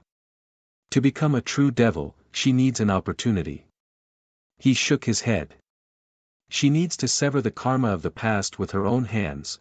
Although the matter at the barbarian god sect had allowed Ah Man to awaken the devil in her heart ahead of time, it was still not enough to be valued by him. At least in terms of mental state, in Gu Changa's opinion, Ah Man was still far from reaching that level. He wanted to nurture Ah Man into a suitable successor, to seize the upper world's providence in the upcoming turbulent times. Then, Ah Man would have to give up many things that Gu Changa considered as weaknesses and flaws. An anomaly that is hard to find in 10,000 years. Then why is this anomaly called an anomaly? You should let me take a look. Gu Changa said softly. A man stood in front of the barbarian god Sek's great hall, a bloody mist hovering around her. Her originally clean robes were dyed red by the mist. Her eyes were closed, as if she was waiting for something. There seemed to be an invisible vortex around her, sucking in all the energy drifting in the air into her body.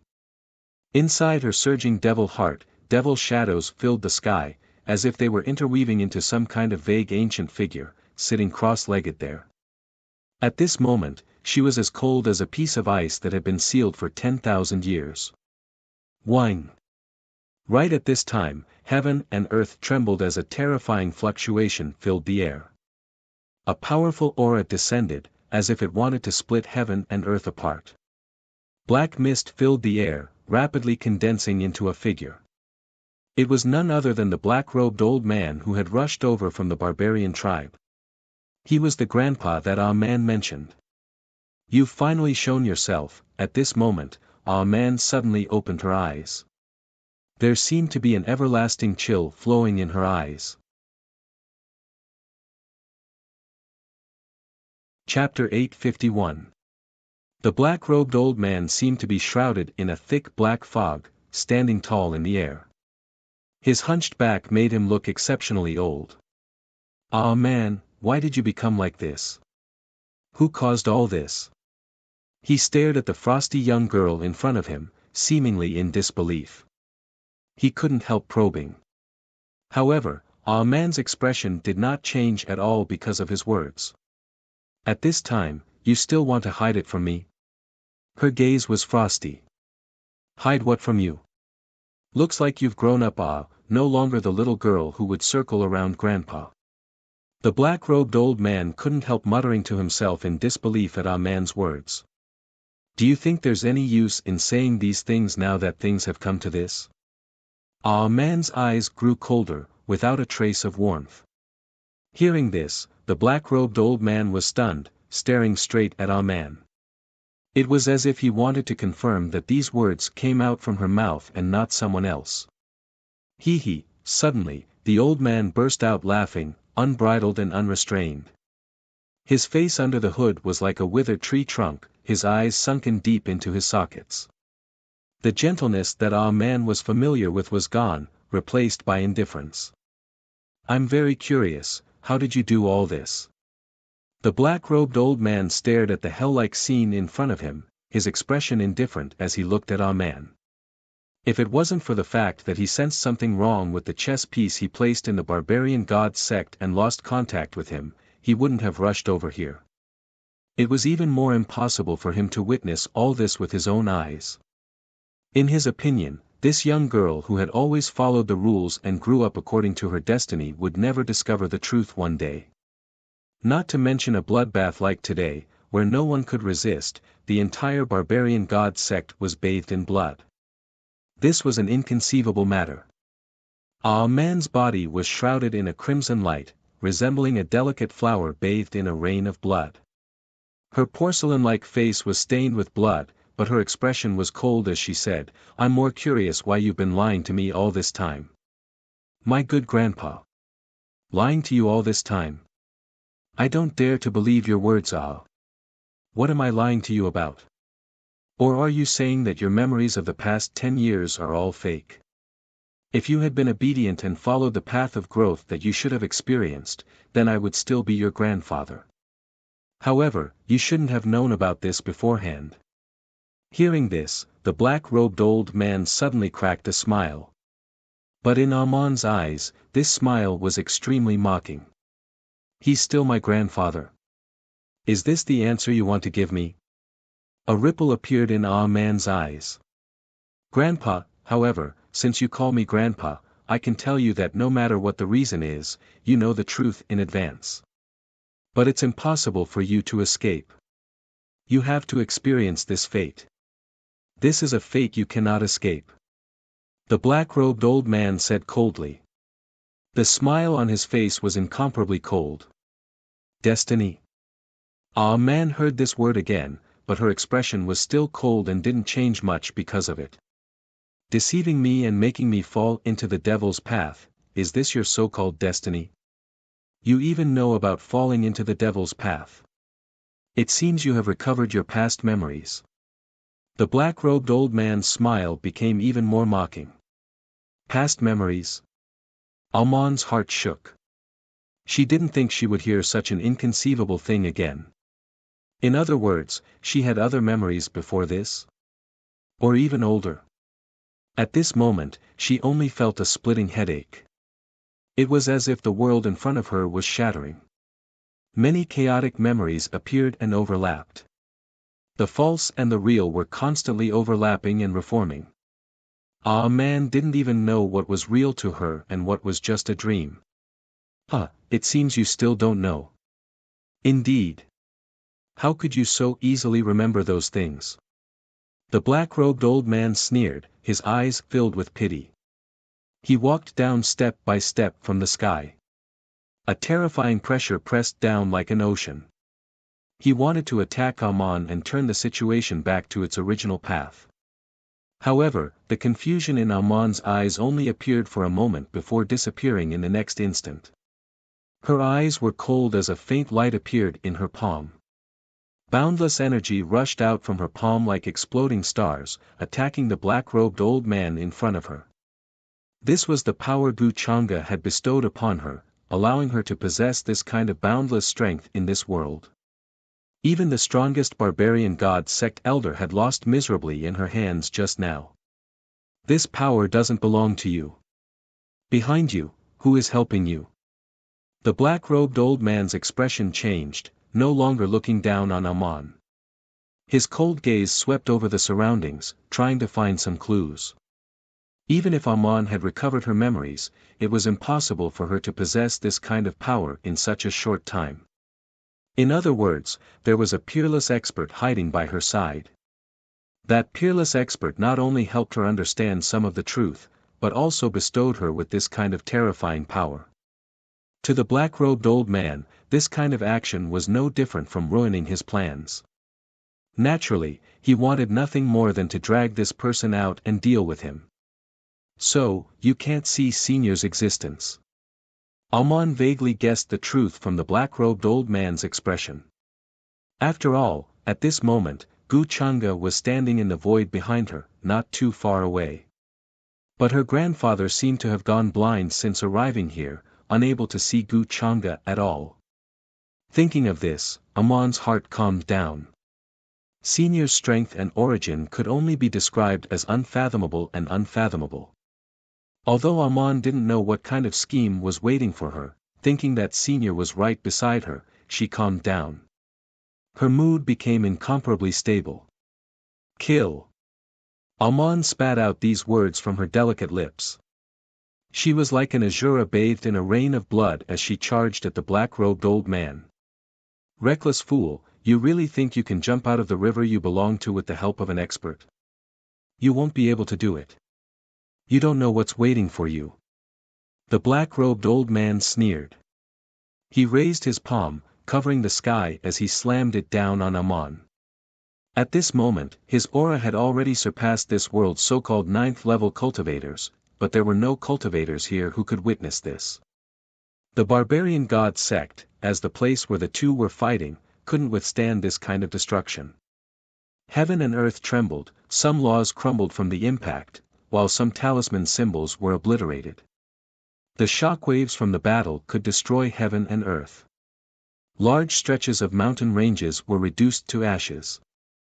Heaven and earth changed color, divine light surged like a tide, and phenomena spread out over 10,000 li. For ordinary cultivators, this was a rare phenomenon that they hadn't seen in hundreds of thousands of years. The battle between the two was earth-shattering. Even the black-robed old man couldn't help feeling apprehensive toward the end, finding it hard to believe. His strength had already surpassed this world's 9th-level cultivators, but facing the current Amon, it was extremely difficult for him to take her down. Who is that person behind you? The black-robed old man roared, his eyes dark. A door appeared behind him, exuding an ancient aura. Inside the door was the barbarian tribe Amon was in. You really deserve to die. Amon immediately understood his actions and had no choice but to stop attacking. Her gaze was bone-chilling. In her heart, she wanted nothing more than to crush this old man she respected the most, someone she viewed as her own grandfather. Being too worried and indecisive isn't a good thing. This isn't your strength, you can't protect your family behind you. The black-robed old man sneered, feeling somewhat smug. For better or worse, he could be considered Amon's grandfather, so he understood her temperament very well. He knew that she valued relationships and wouldn't abandon the tribe behind her. Tell me, the source of your strength. The smile on his face faded, replaced by a cold and detached expression. You really want to know? Hearing this, a trace of mockery appeared on Amon's face. What do you mean by that? The black-robed old man was stunned, noticing Amon's mockery. This made his heart sink as a bad premonition rose in his heart. Senior, he's always been here. Could it be that you can't see him? Amon looked at him with mockery. The black-robed old man's heart shook. He discerned that Amon wasn't trying to fool him. Could it be that there's really a terrifying existence hidden in the shadows that I can't see clearly? Looks like you insist on interfering in this matter. Are you determined to be my enemy? His gaze turned cold as he swept his gaze across the empty space before him. Although he couldn't see Gu Changa, he faintly sensed that there were some strange changes in this world. I'm just helping this pitiful little fellow in passing. But going against you? You're not worthy. An indifferent voice came from the void, and then Gu Changa's figure appeared once more.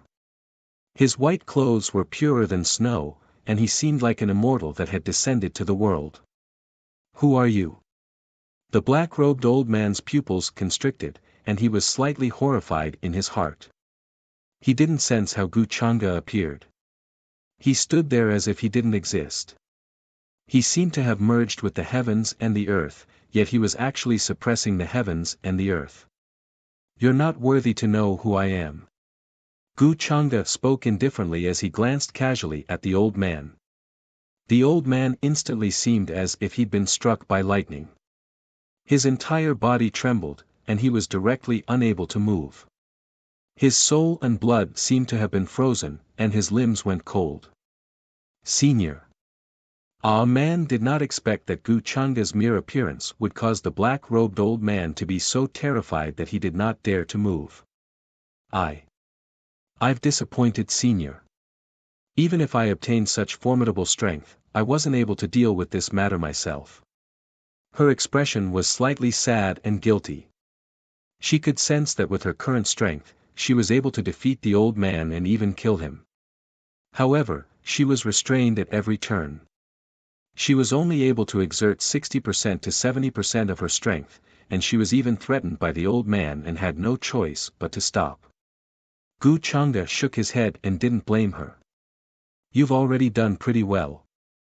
Even if you know that your former loved ones have deceived and schemed against you, how many people are capable of killing them? This is human nature. Although you are destined to be a demon, a true demon doesn't necessarily have to destroy your human nature. Amon was stunned. She knew that Gu Changa's words were actually comforting her. Before this, Senior wasn't so gentle to her. On the contrary, he was very cold and strict. She knew that this should be because Gu Changa didn't want to scold her in front of her grandfather, leaving her some face. 523 Who exactly are you? Why did you come to this world and interfere? Amon's grandfather was greatly shocked. He felt that he couldn't move at all, as if the space in front of him had locked him in a quagmire. However, one thing he was certain of was that Gu Changa wasn't someone from this world. I told you, you don't have the right to know. Gu Changa glanced at him. According to the cultivation realms of the upper realm, Amon's grandfather wasn't even at the saint realm. However, in this desolate lower realm, they were considered to be at the pinnacle of existence, far surpassing the so-called ninth-level cultivators by far, far. If it wasn't for Amon, this anomaly, Gu Changa wouldn't even look at this world. After all, he could destroy billions of worlds like this with a flick of his finger. You can ask him the truth you want to know. Gu Changa said to Amon. At this point, he didn't intend to waste any more time. Alman hadn't grown to the point where he was satisfied with her. However, as long as she was polished, an unpolished jade would eventually shine and illuminate the heavens. If you want to know the truth, there was some struggle and hesitation on Alman's face. Originally, she really wanted to know this, but at this moment, she hesitated and didn't dare to be as decisive as before. What's wrong? You don't dare to accept it, or you don't want to know? Gu Chang'e looked at her. I don't know. I feel like my mind is in a mess, like there are many things I didn't know before. Alman shook her head, a confused expression in her eyes. Whether you want to know or not, this is your choice. I won't force you. Gu Chang'e said. After a moment of silence, Alman's expression gradually returned to normal. I think. I've been living in a lie all this time, not only now, but also in the distant past. Her voice was a little low. Gu Chang'e reached out and placed his hand on her head. He said calmly, since you chose to accept it, then you must have the courage to accept it. Whether it's an illusion or a dream, there will be a moment when you have to wake up. Alman nodded, and her eyes became determined again. She raised her head and looked at the frightened and uneasy elder who couldn't move. Alman, even if you kill me, it's useless. I'm just following orders. Seeing the killing intent in Alman's eyes, he was incomparably uneasy and tried to struggle. However, he quickly fell into despair because he couldn't struggle at all. His soul was firmly imprisoned. He was like a little insect pressed to the ground by a terrifying force. Pooh! In the next moment, Alman didn't let him finish speaking. She directly stabbed the short sword in her hand into his heart. Chapter 852. Blood splattered everywhere as the short sword pierced through. The black-robed elder's face was filled with disbelief and despair. He never thought that a man would really kill him with her own hands. Moreover, she did it so decisively. Looks like you've really changed, you're no longer the young girl from before. However, at this moment, there was a hint of relief at the corner of his mouth as he softly muttered. A man was expressionless. She didn't feel any emotion because of his words. She silently circulated the cultivation method that Gu Chang'e passed to her and tried to control the black-robed elder's soul. Then, she began to devour it. Waves of demonic qi circulated and drifted in the air like a great fog. Very soon, the barbarian beast sect was shrouded in ruins. Is this his memory?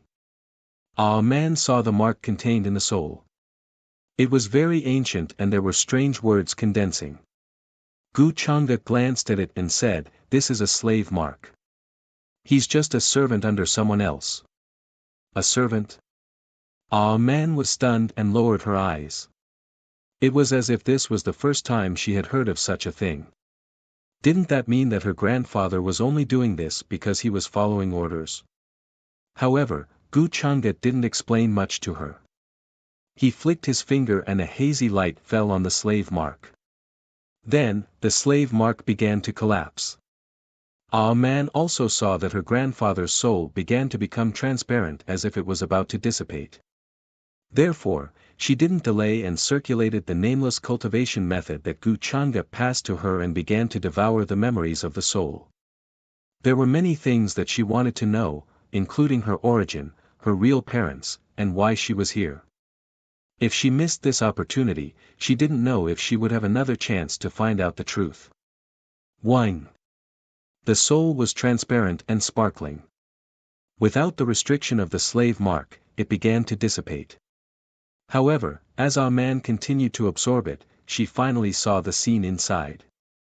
In that instant, she was stunned. She stood in place, filled with disbelief. Loud sounds of worship could be heard. There were figures in all directions. It was an ancient altar. Many figures wearing worship robes were praying around it. Many barbarian tribe ancestors were kneeling everywhere, praying to the heavens for something. At the center of the altar, a black-haired girl sat cross-legged. Her expression was cold, and there was no emotion on her fair and flawless face. Her entire body emitted an ancient and powerful aura. That's... A man recognized the black-haired young woman who was sitting cross-legged. Her appearance was exactly the same as her, and there was no difference at all. If there was a difference, it would be the black-haired girl. Her expression was very cold, like an iceberg that would never melt. Saintess, are those barbarian tribe ancestors calling for me? A man felt her vision blur. In the next moment, she found herself sitting cross-legged on the altar, becoming that black-haired girl. Moreover, she heard the barbarian tribe's ancestors calling her respectfully.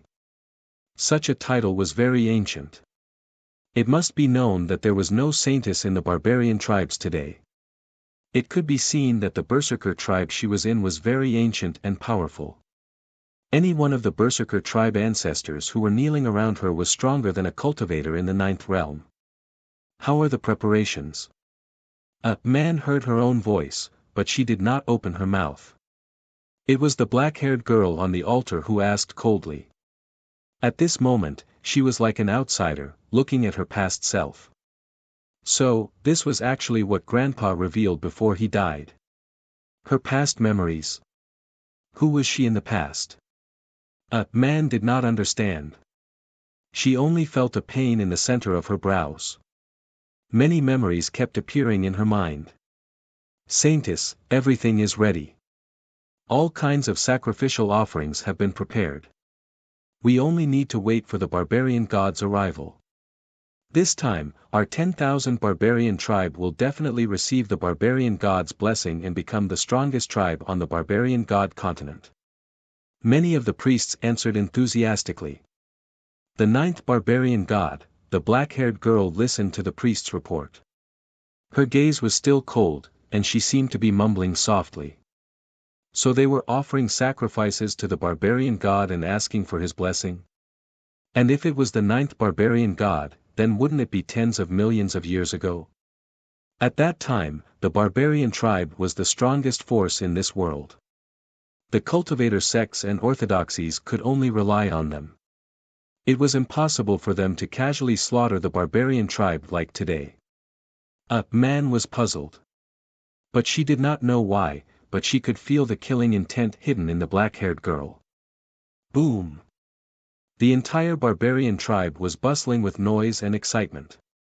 They sang and danced, offered all kinds of food, and knelt under the altar to pray for the barbarian god's arrival. Finally, there was a change in the world. Light and shadow overlapped and a magnificent figure appeared in the sky. It was vague and tall, like an ancient god. All the barbarian tribe members were shouting madly. They were extremely fanatical and knelt under the figure. But at this moment, the black-haired girl suddenly jumped up from the altar. Her gaze was cold and black light burst out. It was like a black sun burning towards the magnificent figure of the god. Everyone in the tribe was shocked and did not know what to do. They did not understand why the noble saintess would suddenly attack the barbarian god.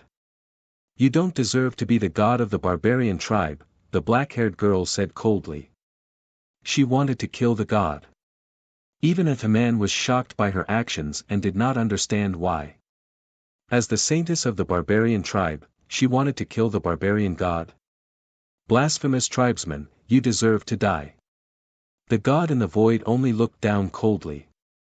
He slapped down with his hand, wanting to kill this blasphemous black-haired girl.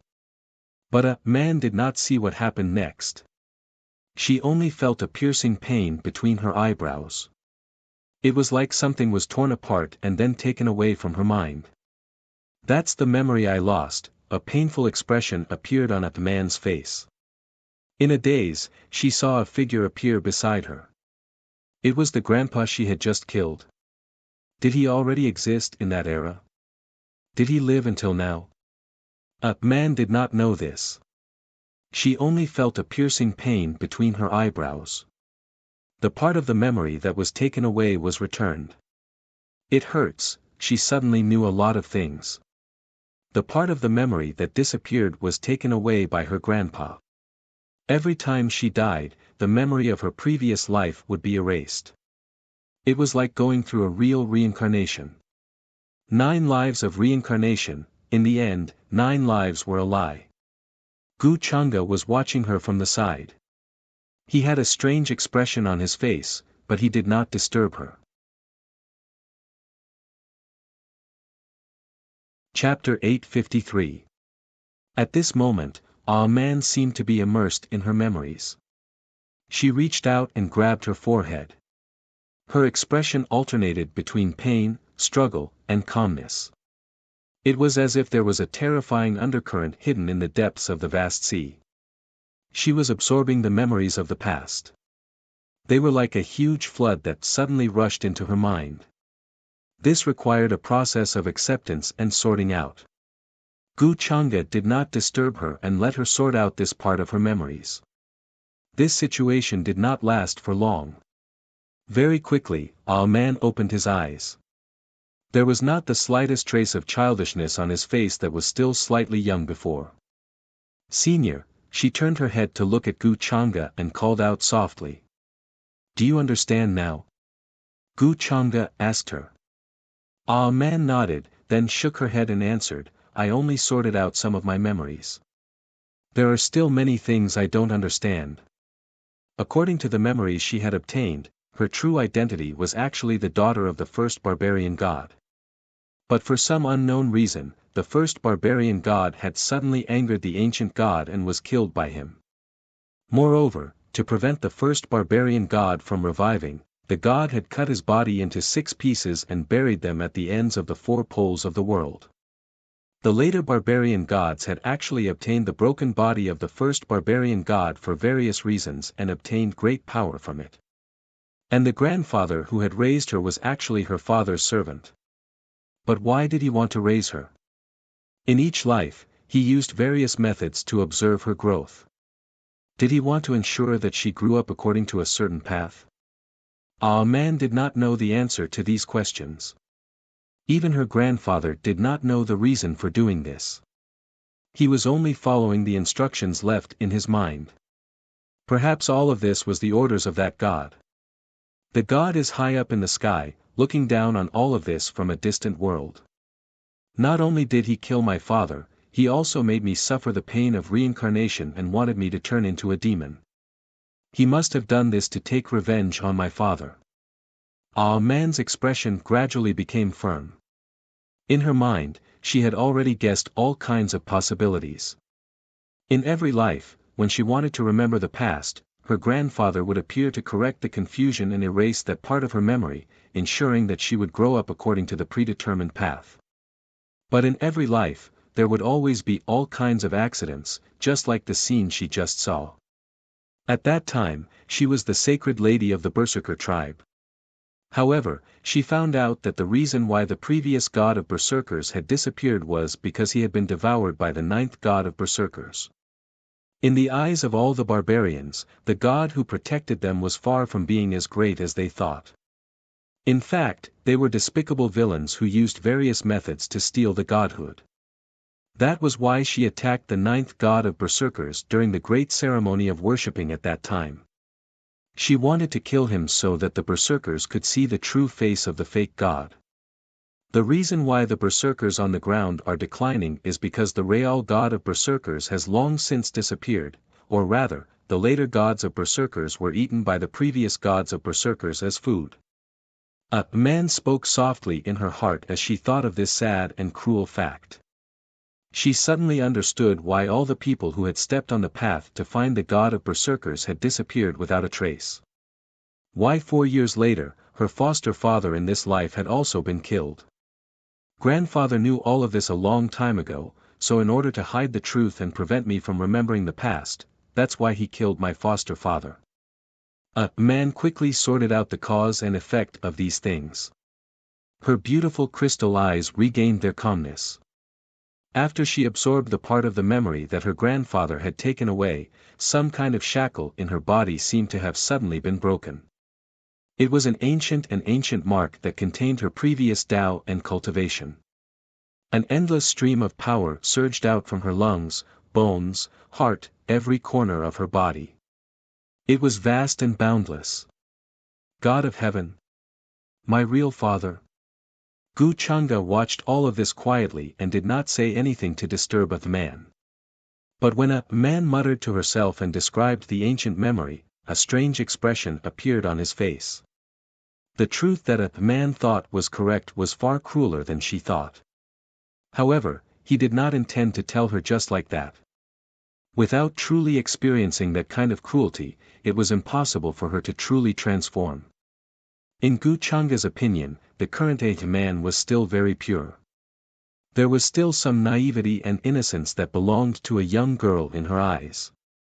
This was still very far from the white-haired which he saw when he looked into the long river of fate, who could dominate the heavens and startle the ancient giant at the other end of the long river of time. The true path of seeking the devil had only just begun. Senior, then, man recovered and looked at Gu Changa. She wanted to say something but hesitated. What do you plan to do next? Gu Changa only shook his head and asked with a faint smile on his handsome face. I want to take revenge.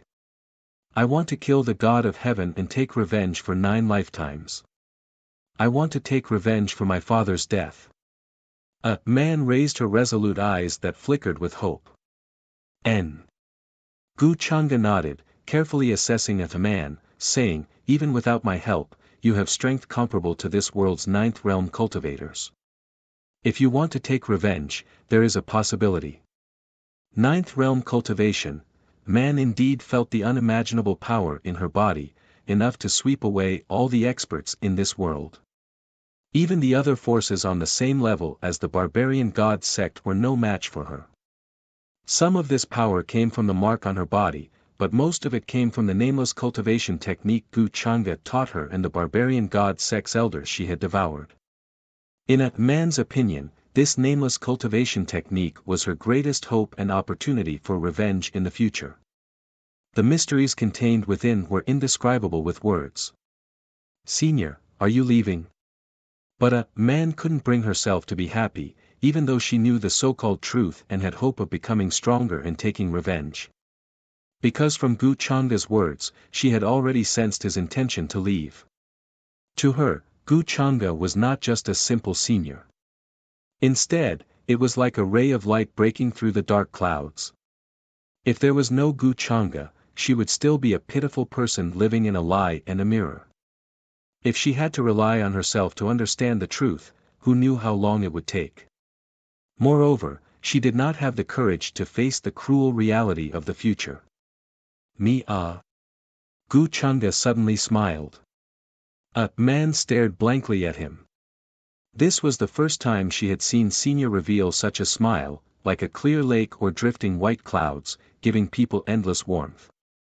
Moreover, his smile was so beautiful. She fell into a daze, the unspeakable dream she had last night appeared in her mind, causing her face to blush. A teenager was the age when love first bloomed. A man didn't know if she was like this now, but she knew she didn't want to be separated from Senior like this. Although they had known each other for less than a month. It's a small world, why are you so sad? Gu Changa reached out, patting her head, his voice gentle. Senior, I still don't know your name. Can you tell me? A man's eyes drooped, like a young girl at a loss. She didn't know where to put her hands under her sleeves. She didn't know Gu Changa's name, didn't know his origins, didn't know why he wanted to help her, and didn't know what the deal he spoke of was. There were too many things. Gu Changa was like a fog that suddenly appeared in this world, in front of her. Name? Gu Changa smiled, his eyes landing on her face. You can call me Demon Master. Demon Master. A man firmly remembered these 2 words in her heart. Chapter 854. Gu Changa did not choose to leave immediately. A few days later, he had man return to her tribe to reunite with her adoptive father and the others. He did not appear in public, merely observing everything from the shadows. Ah Man personally told her adoptive father and the others about the barbarian tribe and the barbarian god tribe. How these matters were dealt with wasn't something Gu Changa cared about. On the other hand, the destruction of the barbarian god sect in a single day, turning the surroundings into ruins, caused a great commotion in this world. Many forces went to investigate, but Gu Changa had already taken action, erasing all traces for Ah Man. Ah Man wasn't worried that the other experts of this world would find their tracks and so on. Of course, with her current strength, she didn't need to be afraid of the other forces in this world. The night was peaceful, the moonlight like water flowing through the tribe. Gu Changa stood on a mountain peak in the distance, the full moon hanging behind him, clear and cold. He was clad in a spotless white robe, quietly watching the bright bonfires below, the many barbarian tribe members singing and dancing, filling the tribe with joy. A cold wind blew, causing his robe to flutter, like an immortal riding the wind under the moon. I hope you won't disappoint me. Gu Changa's gaze fell on Ah Man in the distance. This young girl's face was brimming with happiness, drinking wine and eating meat with many of her tribe members, looking carefree. For her, after understanding the so-called truth, she no longer needed to feel as uneasy as before, as if she was in a rush. Now, she could finally relax. Regarding this, Gu Changa did not point it out. After all, Ah Man still needed to be tempered, needed to grow. If he were to tell her the truth himself, why would he waste so much time on her? In these few days, Gu Changa had taught Ah Man many things. There were cultivation techniques, forbidden heavenly arts, and some secret arts he had created himself. Before leaving, Gu Changa reluctantly did his duty. Although he did not let Ah Man call him master, Ah Man had already regarded him as her real master. I look forward to the next time we meet, Wild. After that, Gu Changa gently shook his head and did not choose to bid farewell to Wild. He was not a person who cared about these complicated formalities, so there was no need for him to specially bid farewell. In the next moment, his figure was like a bubble, disappearing on the spot. All of his aura, traces, and karma in the world vanished in an instant. It was as if he had never appeared in this world. At this time, Aman, who was drinking wine and eating meat with many of his clansmen, was suddenly stunned. A strange feeling came from the unseen world, and she couldn't help but cover her chest in panic. The smile on Ah Man's face quickly disappeared and her face turned pale. Why do I suddenly feel so flustered? At this moment, a feeling of loss surged into her heart, causing Ah Man to directly stand up. After that, she ignored the shocked and puzzled gazes of her clansmen and started to rush towards the back of the mountain. Senior, Ah Man shouted towards the silent mountains under the moonlight. The expression on her little face was incomparably panicked, as if she had suddenly lost something very precious. However, in the empty and quiet mountains, apart from her own shouts echoing, there was no other sound in response. Why? Ah Man muttered.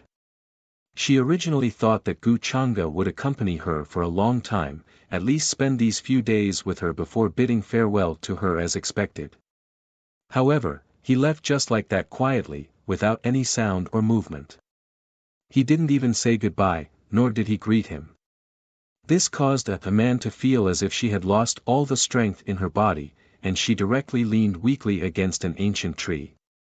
She had originally planned to step onto the path of revenge for her birth father after dealing with the matters of the tribe. Moreover, in order to make Gu Changa look at her in a new light, she had even thought of the following plans in her mind. But she did not remember to say those words to Gu Changa, nor did she receive a word of praise from him. I haven't had the time to call you master, and I haven't returned your outer robe. Ah Man muttered to herself, and then took out the moon-white outer robe as if it was very precious. She buried her head in it, as if this was the only way she could feel the aura of the senior from it. Her mood was very low, and her originally sparkling and beautiful eyes seemed a little dim. For her, Gu Changa was not just a simple senior. Through these days of interaction, she also understood that the senior was not as cold as he was at the beginning, and would gradually patiently teach her some things. Even if it was some simple and easy to understand principles, he would patiently explain to her. And she was also trying to get closer to the senior, deliberately finding fierce beast meat and roasting it in front of him. Although the senior showed some disdain at the beginning, he later accepted her roast meat. In a man's view, this was a sign that the two were getting closer. However, when she was not paying attention, the senior had already left and disappeared, just like when he suddenly descended to this world, silently and without leaving any trace. However, I believe that one day, I will definitely be able to see you again. I'll personally call you master. Man was not too immersed in this low mood. She quickly recovered and understood that the road she had to walk next was still very long. Her eyes were burning and incomparably firm. I will find that heavenly God and kill him myself, and then let my name resound in this vast universe. A man respectfully kowtowed a few times to the empty and silent deep forest, then turned and resolutely left.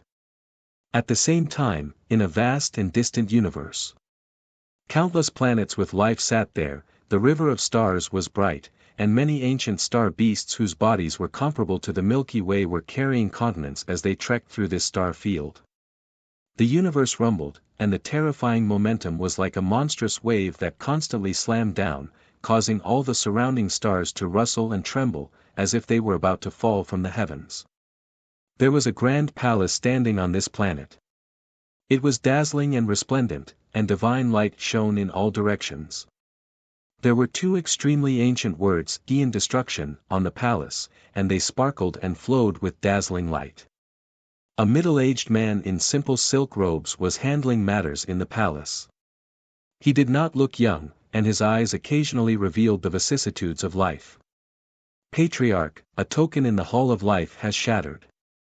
At this moment, a report came from outside the palace, causing the middle-aged man to pause for a moment. Then, he asked calmly, who could be so fast? Which of my sons does that token belong to? Patriarch, that token belongs to the trial taker by Miss Man's side. The voice outside the palace replied respectfully. Man. When he heard this, the middle-aged man's eyes suddenly narrowed, and he completely stopped what he was doing. Then, his smile turned cold. Very good. As long as she can pass the final level of the trial, what's wrong with letting her take over Aeon Destruction Manor in the future? In time, it is not impossible for her to become the Tao child of Yin Yang world. Chapter 855. Among the vast true worlds, true Yin Yang world could be considered as one of the most powerful true worlds, and it was ranked at the top. True immortal existences who had once transcended were born there. Since the start of countless eras, many true worlds had declined and were destroyed during the calamity. They were drowned by the long river of time and turned into broken, ancient worlds that no longer existed. Many true worlds had their legacies cut off and were buried in the ancient eras. No one could hear about them in the current era, and not a single trace of them was left behind. Lightning would dry up, and time would decay, but there were still true worlds and legacies that had never declined or been cut off in this world. As a true world that could definitely be considered ancient and immortal among the vast true worlds, true Yin Yang world had a great reputation in the boundless vast expanse. Even the strongest existences who were strong enough to travel through the vast expanse would feel deep respect for true Yin Yang world when they heard of it and would not dare to offend it.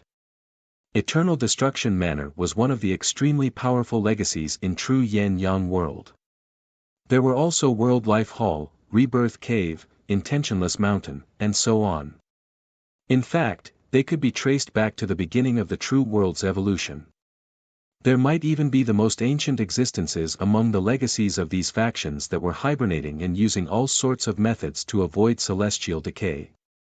From 5th decay to 9th decay, and even further back, it was very intimidating, and it was difficult to guess its foundation.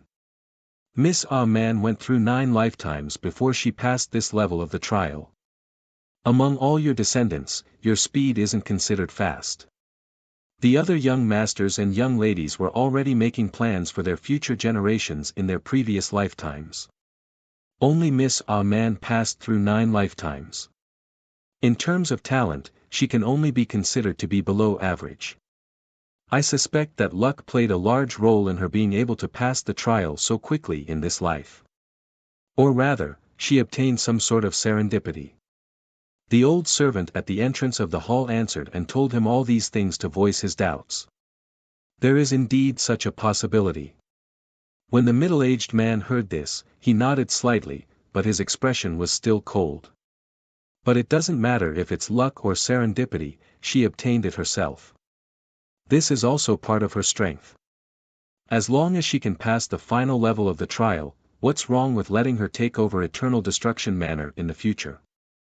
When the old man heard the domineering and unquestionable tone in the middle-aged man's words, a bitter smile appeared on his face. Actually, this was not what he was worried about. Even if young Miss Man is able to pass the final level of the test, it isn't realistic for her to become the successor of Eternal Destruction Manor. There was basically no possibility of that happening. One had to know that there were simply too many people eyeing this position. As for the rest of the young ladies and young masters, which one of them didn't have a huge amount of resources and family backing them up? But Miss Man was alone and didn't even know who her birth mother was. This was a huge secret that no one dared to ask about. When the Chu Heavenly Clan's family head had brought her back, he had only said that she was his illegitimate daughter who had wandered outside. He had not informed anyone of her birth mother. It could be said that Miss Man didn't stand a chance in this cruel competition to become the successor of Eternal Destruction Manor. The calamity is about to descend again. I can sense that the other true worlds are all itching to take action. True Death World will definitely not let go of the chance to become the only true world. The middle-aged man did not care about the worry in the old servant's heart. His gaze was as profound as the vast galaxy, but he was mumbling about something else. Once the calamity descended, it would not only sweep through the vast expanse of heavens. Even the endless expanse of vast expanse would not be spared. Many of the powerful warriors hiding there would be wiped out. Even the powerful and ancient true Yin-Yang world could not underestimate the calamity this time, because no one knew which race from the origin world would be in charge of this calamity. If they ran into the legendary Divergent, they might even be wiped out, leading to the revival of some of the most terrifying existences in the origin world. This was a terrifying nightmare that every true world would find difficult to face. At that moment, in the true mountain and sea world, the world of origin, which was also the higher world, Gu Changa appeared in the depths of Divine Nation. He might have stayed in Man's small world for quite some time, but to the higher world, only a few hours had passed. The two worlds were on different levels, so the flow of time was naturally different. Looks like I don't need to worry about Divine Nation anymore. With Ming Kong, Chu Chu, and Yin Mei managing it, there's no need to worry.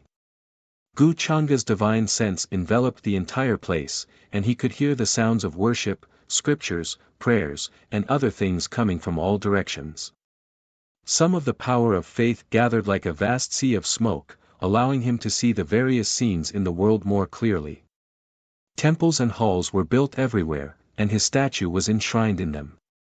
The incense burned brightly and seemed to flow endlessly. Also, due to Divine Nation's existence, order was restored in the higher world. The various orthodoxies could no longer do as they pleased and had to abide by many of Divine Nation's rules like before. Some races in the distant and remote universe even had to pay tribute on time and obey orders. The existence of the immortal investiture role lit the flames of hope for many cultivators who had lost hope in their lives. In a way, it also helped to stabilize Divine Nation. Gu Changa planned to completely connect with the immortal region before considering whether to announce the immortal passage. Now, both the immortal investiture role and the immortal passage were in his hands. However, this was only beneficial to the development of the higher world. When the immortal region truly connected with this world, the two worlds would collide and merge, and the high-end battle power of this world would naturally increase. At that time, the existence of the immortal path would definitely not be as rare as it was now. This was also inevitable. The situation in the higher world was stable and peaceful for the time being. If there were no accidents, this situation would last for millions of years, or even longer. However, there were still more problems in the immortal region, the foreign world, and the other true worlds. Gu Chang'e felt that there was still a need to find Gu Qingyi. After all, she was the true spirit of the mountain and sea world, and she had once built the immortal palace. Her existence would allow Scandinavia to be legitimate. Before that, Gu Chang'e planned to deal with another matter first. The Shrine of Destiny 3. For was located in the east of Divine Nation, near the vast sea of stars. Many islands floated in the air, surrounded by mist. It was very blurry and hazy, and it was covered in a cold color for many years. No light shone on it. At the center of this place was a large hall called the Shrine of Ancestral Worship. It was grand and solemn, exuding a grand and ancient atmosphere. An extremely beautiful woman was sitting cross-legged in the hall. She was wearing the white robe of the officiator. This place was very cold. There was no one, not even a maid. Her black hair was like a waterfall, and her expression was calm. She exuded an otherworldly aura, like a fairy from the Moon Palace. Of course, she was also the master of this place. The current high priestess of Divine Nation was also known as Lady Ruoyin. Gu Chang'e's figure appeared outside the Destiny Shrine, and then she walked in. Chapter 856. Xiao Ruoyin was currently comprehending the Tao of Fate. A layer of hazy radiance coiled around her body, making her look like a flawless moon goddess. She was cold and moving, and there was a sparkling luster flowing on her skin. She obviously didn't expect that Gu Chang'e would come at this time. She was shocked and hurriedly got up to greet him. "Greetings, Your Majesty. No need to be so polite." Gu Chang'e looked natural. He waved his hand. He looked around and asked, "Are you the only one in the Fane of Fate now?" However, the interior of the large hall was extremely cold, and there was no sign of life. When he came from afar, he took a few more glances. He didn't expect that there wasn't even a maid here. Furthermore, throughout the year, it was in a kind of cold color, bleak and cold. "Your Majesty, I alone am enough in the Fane of Fate," Xiao Ruoyin replied. Her cold face showed that she didn't care much about this. She was used to being cold. When she was in the Celestial Palace, she was the only one in the Fane of Fate. Only when number 10 presided over the great ceremony would it be lively. Although a person doesn't make a lot of noise, there is always a lack of vitality. Gu Chang'e smiled in front of her. He said, "If you have time, you can talk to Mingkong and the others more often. You can talk about the Fane of Fate or other things. It's better than you guarding this place alone." No matter what, Xiao Ruoyin was his woman. When they were together before, there were many schemes between them, but that was all in the past. Now, it was impossible for Gu Chang'e to still care about those things, or deliberately alienate Xiao Ruoyin because there was no need for that. "I understand." Xiao Ruoyin's beautiful eyes focused on Gu Chang'e's face. Then she lowered her eyes and said, "But if your Majesty has time, I still hope that your Majesty can come here more often." Gu Chang'e did not expect her to make such a request.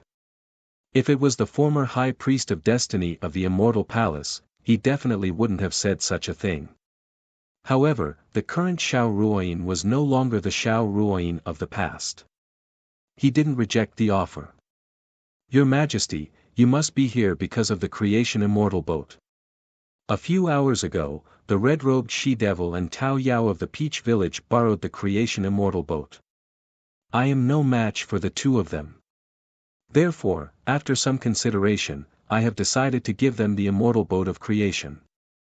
Xiao Ruoyin spoke. She was extremely intelligent and knew that Gu Chang'e would definitely not come to visit her. Instead, it was Tao Yao and the red-robed female demon who had an inexplicable relationship with Gu Chang'e. Gu Chang'e nodded. Naturally, he wouldn't blame her for anything. I already know that. They want to use the creation immortal boat to travel the long river of time and return to the ancient times to seek some truth. He shook his head slightly. In fact, Xiao Ruoyin had also guessed that this would be the reason. After all, Gu Chang's true identity was the Forbidden Era. He was the demon lord of an even older era. And the red-robed female demon, Chan Hongyi, was his disciple. However, judging from the current situation, there was an inexplicable hatred between the red-robed female demon and Gu Chang'e. They were at each other's throats. On the wedding day of Gu Chang'e and Yumingkong, the red-robed female demon had personally delivered an immortal corpse to Gu Chang'e and revealed his identity. At that time, it could be said that it had shocked the entire upper world. In the end, even Xiao Ruoyin did not know why Gu Chang'e would destroy the immortal palace and bury that era during the Forbidden Era. Before this, she even felt that the demon lord and the grand palace master of the immortal palace were extremely close. You should be able to sense the creation immortal boat, right? Asked Gu Chang'e. He went straight to the point and stated his intentions. He indeed needed the coordinates of the long river of time where the creation immortal boat was now to determine the location of Chan Hongyi and Tao Yao. I can indeed sense the creation immortal boat's existence, but I need some time to prepare. Replied Xiao Ruoyin. Gu Chang'e nodded. He could afford to wait. He immediately asked Xiao Ruoyin to begin to determine the coordinates of the long river of time where the creation immortal boat was. The Forbidden Era had already collapsed in the long river of time. It was shrouded in endless fog. There were even some indescribable living beings who treated those who strayed into the long river of time as food and devoured them. It was impossible for Chan Hongyi and Tao Yao to truly return to the Forbidden Era. It was most likely that they had come into contact with some broken fragments of time. Time was the greatest and most mysterious power in the world. Even those who had entered the immortal realm could not fully understand it. With Gu Chang'e's current strength, it was naturally no problem for him to traverse the long river of time. However, if he wanted to change and reverse some things, he would have to pay a huge price. It would be easy for him to reshuffle the heavens. It could even be said that he would attract the attention of some supreme existences and affect his subsequent plans. Ancient sacrificial runes were lit in the divine temple. Xiao Ruoyin's beautiful face was solemn. She communicated with the creation immortal boat in the unseen world, trying to determine its location. She sat cross-legged on the ground. Her moon-white robes fluttered in the absence of wind. Splendor sprinkled down, and large amounts of ancient runes were hidden in the void. A hazy brilliance began to appear in front of her. It was like ripples suddenly appearing on the calm surface of the water. Great Tao runes flew out one after another. The rules of time were condensing, an immortal will was faintly discernible. Time node, Gu Chang'e's eyes were deep. Thousands of scenes were evolving in them. Large stars fell and the universe collapsed. It was terrifying to the extreme. A vast fluctuation came from behind him. A boundless and mysterious long river appeared, letting out splashing sounds. There were fragments of time dancing in it. Chaos Chi was boundless, falling down 633 times. It was as if it fell from the end of the world. It was incomparably vast, and it displayed all the mysteries of the world. This river was incomparably blurry and not very clear. It was just a small branch of the long river of time. However, to him now, it was enough to determine a node in the long river of time. Because of the creation immortal boat, Gu Chang'e did not need to use his physical body to traverse this long river and bear the unimaginable karma backlash. Soon, a mysterious green tablet appeared in his palm. There was a strong sense of time flowing on it. It emitted a hazy light and was incomparably mysterious. The space-time tablet. When the space node is determined, I use it to determine the location so that I won't get lost in the long river of time. Gu Chang'e whispered. Light flowed in his eyes as he stared at the long river of time. He determined the location of some of the nodes and sensed the vast aura coming from those places. This process had to be done carefully. If he determined the wrong node, then the trek would only be a waste of time. Previously, he had used the spacetime tablet to set up a trap for the upper realm. Now, the spacetime tablet was used by him as a spacetime coordinate to determine the end of this trek. I can feel the location of the creation immortal boat. At this time, Xiao Ruoyin opened her eyes. She sensed the karma coming from the unseen world and immediately determined a small node in the long river of time. She could feel that the creation immortal boat was now at that time node. Chapter 857. Hearing this, Gu Chang'e did not hesitate. The spacetime steel immediately turned into a ray of light and smashed into the river. Then, with a rumbling sound, it suddenly rose up and smashed into the river. The long river in front of him had already collapsed, and a terrifying severed flow appeared. It was difficult to see the other end of the long river. They could only see the boundless river rolling past, and terrifying waves were stirred up one after another. It should be that place. Gu Chang'e was certain. Before the wisp of qi disappeared, he had already used the spacetime steel to set the coordinates. Buzz! In the next moment, Gu Chang'e took a step forward and turned into a ray of light that shot toward the long river of time. Boundless fluctuations surged into the heavens before disappearing in the blink of an eye like a meteor. The terrifying illusory image of the long river of time slowly disappeared as if it had never appeared.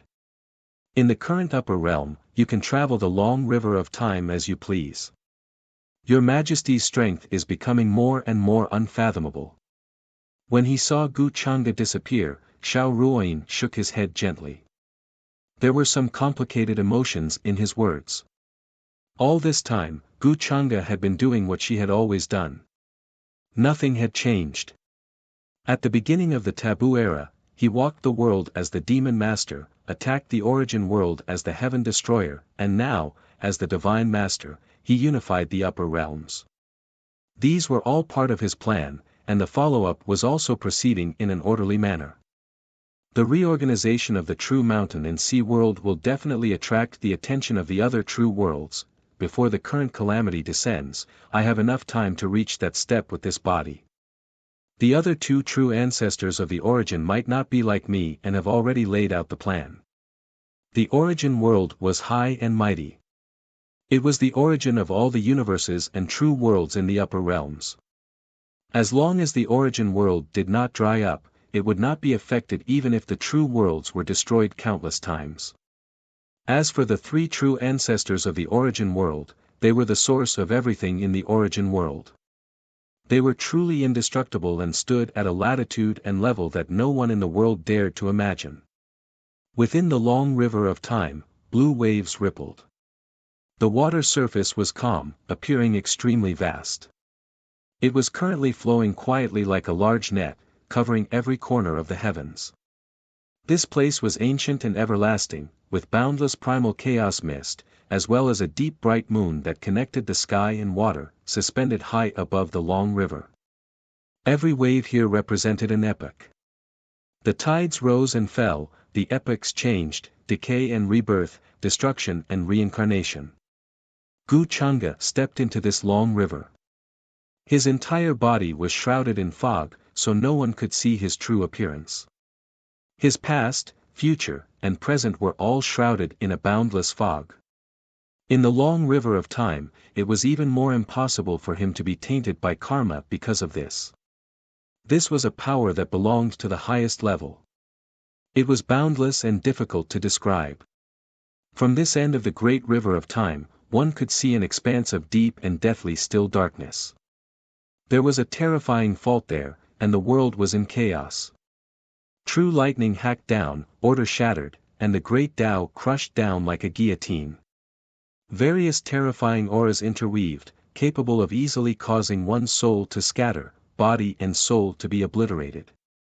After crossing the dark fault, it was the forbidden epoch on the other end. The coordinates of the space node displayed by the spacetime steel were within. Boundless primal chaos interweaved in this universe. This was a spacetime that had long been buried in ancient times. Even existences that surpassed the immortal king realm would not be able to find any space node here. This was because all traces and auras here had been erased by heaven and earth. It was like a drop of water entering the sea, and all one could see was seawater. Although it was not enough to drown one to death, it was impossible to find one's direction here. Splash! Huge waves surged into the sky, crashing into the dark sky. The rusty ancient bronze boat was trekking in this long river of darkness. To be precise, this was no longer a simple long river of time, but a boundless black sea. There was no light, and it was shrouded in fog. Chan Hongyi and Tao Yao stood on the ancient bronze boat, trying their best to resist the chaotic aura here, but they also felt extremely tired. From their mind to their magic power, they felt exhausted. Crossing the long river of time and returning to the past was something that defied the heavens. The flow of time was completely different. Although the two of them had the protection of the creation immortal boat, they also felt like they had trekked in this boundless black sea for tens of thousands of years. They could not even feel the passage of time. They truly did not know how many years had passed. Every day was spent in the midst of searching. It was a cycle that never stopped. Perhaps the two of us will really be buried in this dark past, unable to find our direction. Tao Yao said with a smile. Her mood was not very heavy, and the peach blossom ornament on her beautiful face made her look particularly charming. She felt like her body had aged tens of thousands of years, and her entire person seemed to be covered by a layer of light, no longer radiant and moving. This was the horror of exile, tormenting one with the exhaustion of searching and being lost. No matter how strong one's state of mind was, it would be worn down. So what if we are buried? I've already come this far, and I won't give up. Even if I'm trapped here in the end, beyond redemption, and my body and soul are destroyed, I will find the coordinates of that place, Chan Hongyi said softly. She was also resisting. But it was like a grain of rice falling into the sea, and the resistance was too weak. Around it, there were many broken ancient universes and epic fragments spinning. It was boundless, and it was unknown what era it was. Suddenly. Crack! A shocking bolt of lightning struck down, accompanied by the most dazzling light. In the distance, the area shrouded in dark fog was in chaos, and there was a dark light penetrating as if it was being torn apart. This place was in chaos, and the sea, which was already surging with waves, had monstrous waves that slammed into the sky, enough to drown everything. In front of this terrifying scene, all living beings were as small as ants. The creation immortal boat kept trembling, as if it could not withstand the sudden chaotic aura, and was about to be overturned by the waves. Why is there a change in the long river of time? Could it be that we were noticed by the existence at the other end of time when we were crossing this sea, and they are making a move to correct the chaos? Are they trying to disturb the aura of this place? Are they going to bury us here for eternity? Tao Yao frowned. Her white clothes were like snow, and with a flick of her long sleeves, she tried to stabilize the aura here. However, her move seemed to have suddenly broken the final piece. This place boiled up, all types of fragments flying, and the waves drowned out, completely overturning the bronze boat. Large expanses of the universe were pierced through by the terrifying black lightning. The long river of time surged, and the power of time flew. This place was like a piece of paper, immediately torn apart. Even Tao Yao could not stand still, her clothes quickly charred black, struck by the densely packed terrifying true lightning, blood coughing out of the corners of her mouth. Perhaps he noticed. Chan Hongyi said faintly. Chan Hongyi said faintly. She looked towards the dark and shattered sea of time. She could see the fragments flying about. There were fragments from ancient eras, and each fragment represented a period of time that was recorded by time. Tao Yao was silent for a moment, and then said, "No matter what the reason is, this is the time to make a choice.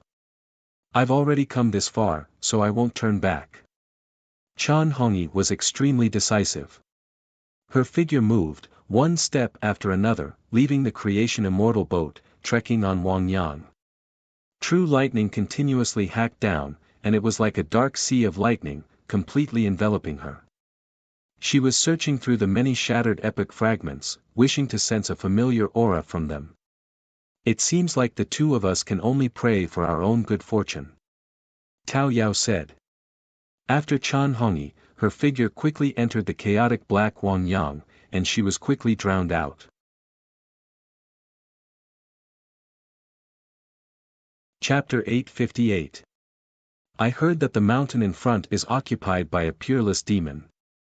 Even the perfected immortals of the immortal palace have to carefully take a detour when they pass by here. But senior brother, this time, the blue moon fairy flower that master asked us to find is said to be in the annihilating demon abyss behind that mountain. If we don't go through that mountain, how are we going to pick the blue moon fairy flower? Dense fog surged. This was an ancient and beautiful bamboo forest. Each stalk of bamboo was as thick as a bowl. They were densely packed and green. When the wind blew, the entire bamboo forest rustled. A group of young cultivators were in a pavilion deep in the bamboo forest, looking at the towering mountain range in the distance. They were wearing the same robes, with the pattern of a divine sword on the cuffs. It was very beautiful and flowed with brilliance. The one who spoke was a handsome man in a Taoist robe with dashing eyebrows and bright eyes. He carried a Taoist sword on his back and looked like a young sword immortal. Hearing the words of the little junior sister beside him, he opened his eyes and looked straight at the mountain in the distance. We can take a detour and go through the Netherland on the other side, but there is a dirty river in the Netherland that is shrouded in miasma and fog all year round, and there are many big demons. Everyone has to be careful. Otherwise, if you are attacked by the demons there, I may not be able to protect you, he said. But during this time, I heard that the demons in the Netherland are much quieter. In the past, at this time, many senior brothers and senior sisters would come here to exterminate the demons and help the surrounding villages and cities. This bamboo forest was very big. Accompanied by the breeze from afar, there was a fragrance that made people feel refreshed. They were all inner sect disciples of the immortal Sword Dao sect and were extremely talented. The young man in the lead was a powerful true disciple. His master was a supreme expert who was expected to enter the ranks of the immortal path in this life. The little junior sister who just asked looked to be only 16 or 17 years old. She was beautiful with bright eyes and white teeth. Her skin was white and shone with a charming luster. When she smiled, there were two shallow dimples at the corners of her mouth. She said with a smile, "Senior brother. Then let's take a detour from the netherworld. In any case, I'd rather encounter a great fiendish demon than go through that mountain. I heard that the peerless demon on that mountain has 9 heads, 18 arms, and 3 eyes on each head. Every day, it eats a lot of young boys and girls, but for such a heinous and peerless demon, even those ancient great demons are filled with fear when they mention it. I also heard from Master that there was a true immortal in the immortal palace who kowtowed respectfully outside the mountain before daring to pass through here." When she mentioned this topic, the other disciples of the divine Sword Dao sect also became interested and began to talk about the rumors they had heard. That's right, that's right. Not only that, I've also heard that even those immortal officials of the immortal palace don't dare to meddle in this place. The netherworld land is connected to the other end of the netherworld sea. It seems to be a vast battlefield that has existed since ancient times. Countless experts have died there. It is because of the existence of this mountain that the netherworld sea does not dare to cause trouble. Seeing the group of junior brothers and junior sisters begin to discuss, the young man in the lead revealed a trace of helplessness and shook his head. "You guys, don't you know how to restrain yourselves? You're just talking about it so openly. This place is very close to that mountain. Aren't you afraid that the peerless demon will hear you and eat you?" Hearing the words of the senior brother, the group of junior brothers and junior sisters reacted. The more timid people were so scared that their faces turned pale. They hurriedly shut their mouths and did not dare to speak anymore. Sigh, I really don't know what to do with you guys. You want to go down the mountain alone to train like this? I reckon that any random demon will not be able to deal with you guys. The young man shook his head and looked at the group helplessly. Then his expression changed slightly and he clasped his fists and bowed to the mountain in front of him. We did not mean to offend you.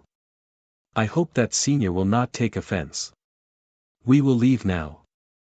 Seeing that the senior brother was so serious, the group of junior brothers and junior sisters became even more pale. They were terrified and thought of the rumors. Let's go. The young man laughed in his heart. His original intention was to scare the group of junior brothers and junior sisters so that they would be cautious when they went out. But he did not expect that it would really scare them. Your heart is not sincere and your words are not respectful. Is your apology useful? However, just as the group of young men and women were planning to take a detour and leave this flourishing bamboo forest, a clear and moving sound like pearls falling on a plate came from the front. A girl in red appeared. Her facial features were very delicate. Her eyebrows were like jade, her nose was like jade, and her lips were red without any stains. Although she was not old, it was obvious that she would be a beauty when she grew up. Her entire person was filled with an indescribable and unexplainable sense of valiance. She stood on a bamboo tree with her sword in her arms and looked coldly at the group of young men and women. The young man in the lead was surprised. He obviously did not expect that there would be other cultivators here. He carefully looked at the girl in red, and a trace of surprise flashed across his eyes. However, his good upbringing made him not reveal it. Instead, he revealed a smile and cupped his hands. I am Song Ming of the Divine Sword Dao sect. Greetings, miss. The other young men and women also curiously looked at the girl in red, as if they did not expect to meet another cultivator in this place. If it was not for the fact that they needed to pick the Jasper Moon celestial flower and had to pass by this place, they would not be willing to set foot here even if they were beaten to death. The girl in red clearly did not have the intention to pay attention to them. After saying these words, she looked coldly at Song Ming, as if she was somewhat dissatisfied with his words just now. Since it is fate that we meet, what I said just now was indeed unreliable. I hope you don't take offense. Song Ming knew that the words he used to threaten his junior brothers and junior sisters had been heard by the girl in red. He immediately laughed and said, May I know why you are here? There are gods 3 feet above your head. You have disrespect in your heart. Sooner or later, you will pay the price for this. The girl in red saw that Song Ming had no intention of apologizing for his words just now and frowned. However, she didn't want to say anything more and turned around and walked towards another direction. The reason she came down the mountain this time was because of her master's instructions to go to the banks of the netherworld to hunt greater demons and temper her sword technique. However, she never expected that she would hear such a group of young cultivators that were still wet behind the ears talking about her master, and this caused her to be dissatisfied in her heart. Thus, she intentionally stopped to listen to what they were saying. She originally thought that this young man called Song Ming would be slightly afraid, but she never expected that he only used this to threaten the group of junior brothers and junior sisters and did not take this matter to heart. This caused the girl in red who had always respected her master to be dissatisfied, and she had the thought of teaching them a lesson, but she restrained herself.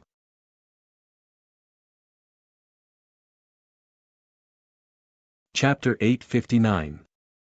There's always a deity watching over us, but that's just a rumor from the past. Why take it so seriously? Could it be that you've really been to the mountain in front and seen that peerless demon? Song Ming saw that the girl in red was heading in the same direction as them. He smiled and chased after her with his junior brothers and sisters. However, the girl in red didn't reply. She was still very cold, as if saying those words was already her limit. It seems that you're also heading to the netherworld. We're going the same way. The netherworld is filled with demons and dangers. If you're going alone and encounter any danger, there's nothing we can do. We have many people here, so we can look after each other. Miss, the bamboo forest rustled as fog surged. It was like a fairyland. Every bamboo had purple veins. Some of the bamboos that were more than 1,000,000 years old were even used by some cultivators as good materials for refining flying swords. Cloud sea purple bamboo forest, a soft murmur rang out in the depths of this vast and spacious bamboo forest. Chan Hongyi stood in the void with a complicated look in her eyes. She was like an otherworldly person who was witnessing everything with her own eyes.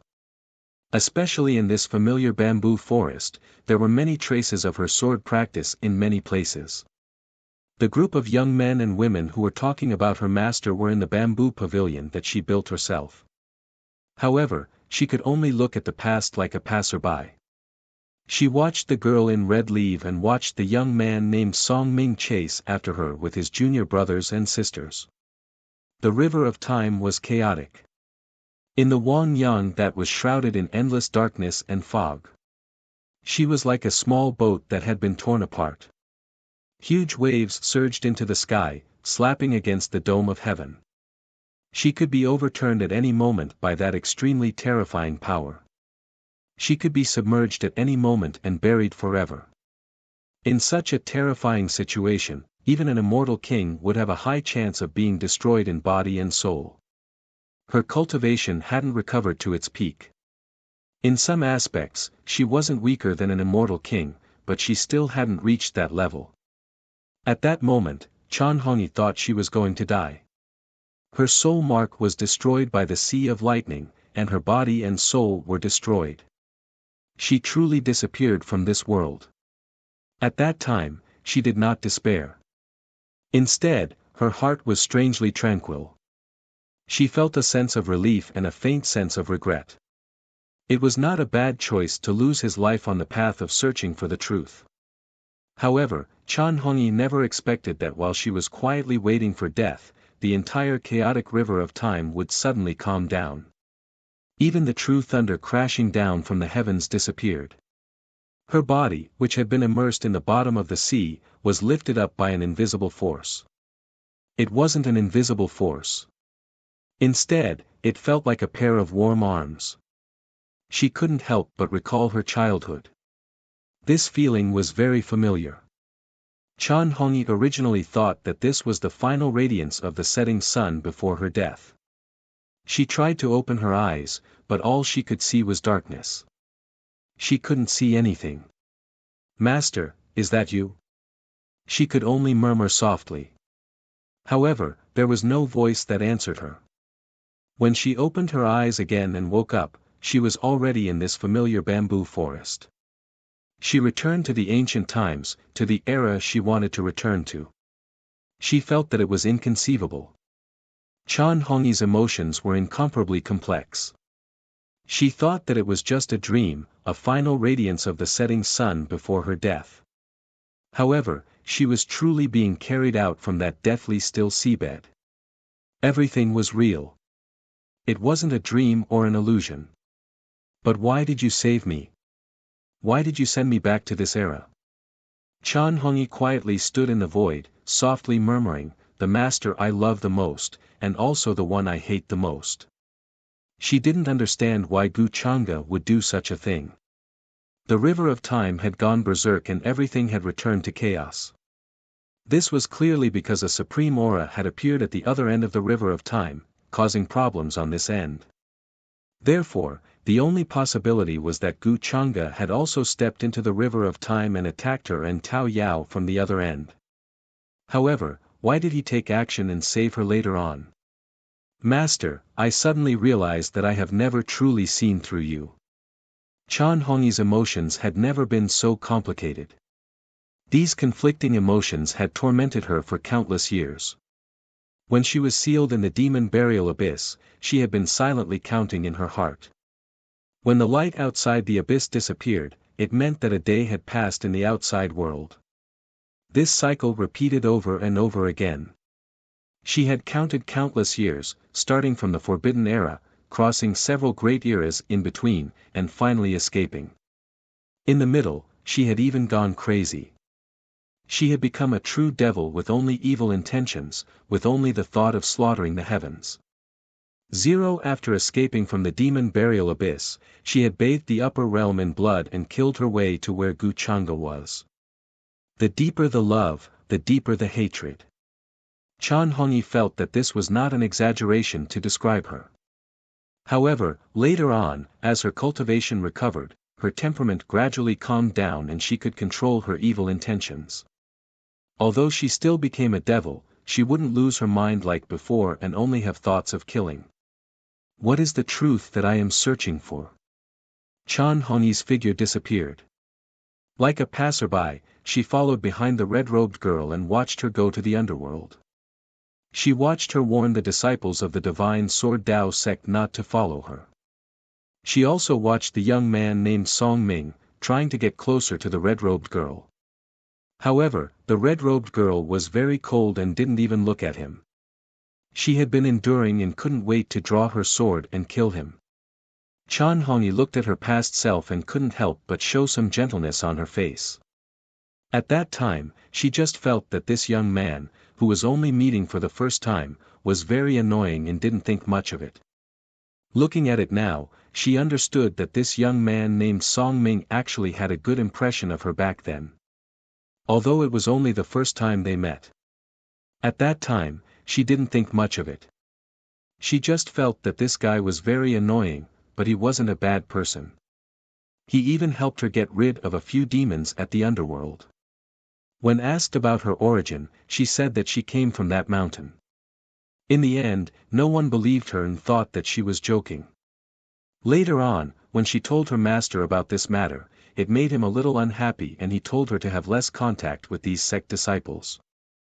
The next day, she saw a patriarch-level figure from Song Ming's sect come to the foot of the mountain and kneel there with Song Ming. Chan Hongyi originally thought that these memories were blurry, but now she realized that she just chose to forget them. Now that she returned to this era, they were incomparably clear. Her figure passed through the sea of trees and continued to move forward along the timeline. In the vast river of time, the space-time she was in was just a small fragment. However, to the people of this space-time, it was thousands of years, tens of thousands of years, or even longer.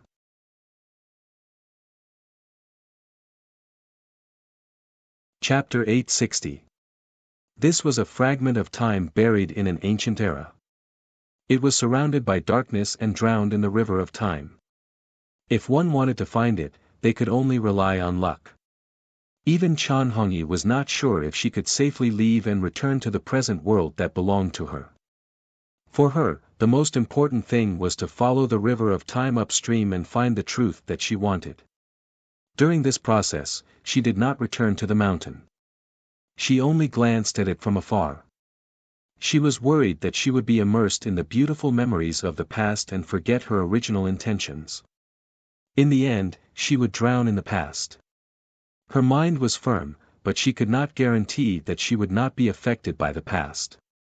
Time passed, but it slowed down and then began to reverse. Chan Hongyi walked through the blurry scenes of time like a passerby, experiencing these scenes herself. In the end, she returned to that familiar mountain. At the foot of the mountain, a red-clothed girl timidly pulled on the sleeve of a blurry figure and stood behind him. In front of this red-clothed girl, many bandits were kneeling in fear and begging for mercy. They destroyed your village and burned down your home. Don't you want revenge? The gentle voice of a man sounded. It seemed to carry some strange magic that made the red-clothed girl, who was originally uneasy, angry, and filled with hatred, gradually calm down. I do. She replied. Her voice was clear and contained a strong will. Then take your revenge now. They are all in front of you. You can do whatever you want to them. The man's voice was still gentle, as if he would not be affected by the things of this world. Chan Hongyi watched this scene from afar. She watched as the little girl in red wielded her padao and killed the bandits one by one with a pop. She did not care about the blood that sprayed on her face and body. Her clear eyes were filled with hatred for revenge. At that time, in her heart, it was indeed this group of bandits who had massacred her village, her parents, and many other innocent villagers. From that day onwards, she began to rely on her master and saw him as the closest person in the world. Back then, she had never thought that one day in the future, she would discover the cruel truth. The bandits that had massacred the village were actually arranged by her master. In other words, the master she had always respected and admired was her greatest enemy. When she understood all of this, she felt as if a knife was being twisted in her heart. She simply didn't dare to believe all of this, nor was she willing to accept it. It wasn't until she ran to her master in tears and questioned him, only to receive a nonchalant yes, that she suddenly realized. It turned out that her master's indifference had always been deeply rooted in his bones. He had never cared about her heart-wrenching pain at that time. It was also from that day onwards that Chan Hongyi discovered that the world she had always believed in had collapsed. She had never been able to see the true face of the master she thought she was incomparably familiar with. Seeing this scene again, Chan Hongyi couldn't hide the sadness in her heart and couldn't bear to watch. Does the so-called truth still matter? She asked herself. She had seen a lot along the way, but she had never gotten the answer she wanted. Coming to the foot of the mountain again and seeing the past that he didn't want to recall, it was like tearing open a long scar. Chan Hongyi stopped in the distance, but in the end, she still chose to leave. She didn't know what the truth was that she wanted to know, and whether the truth existed or not. Or is it to say that this is just something that I think exists? But in reality, this thing doesn't exist. Chan Hongyi was like a lonely wandering soul, trekking through this ancient era. No one could see her.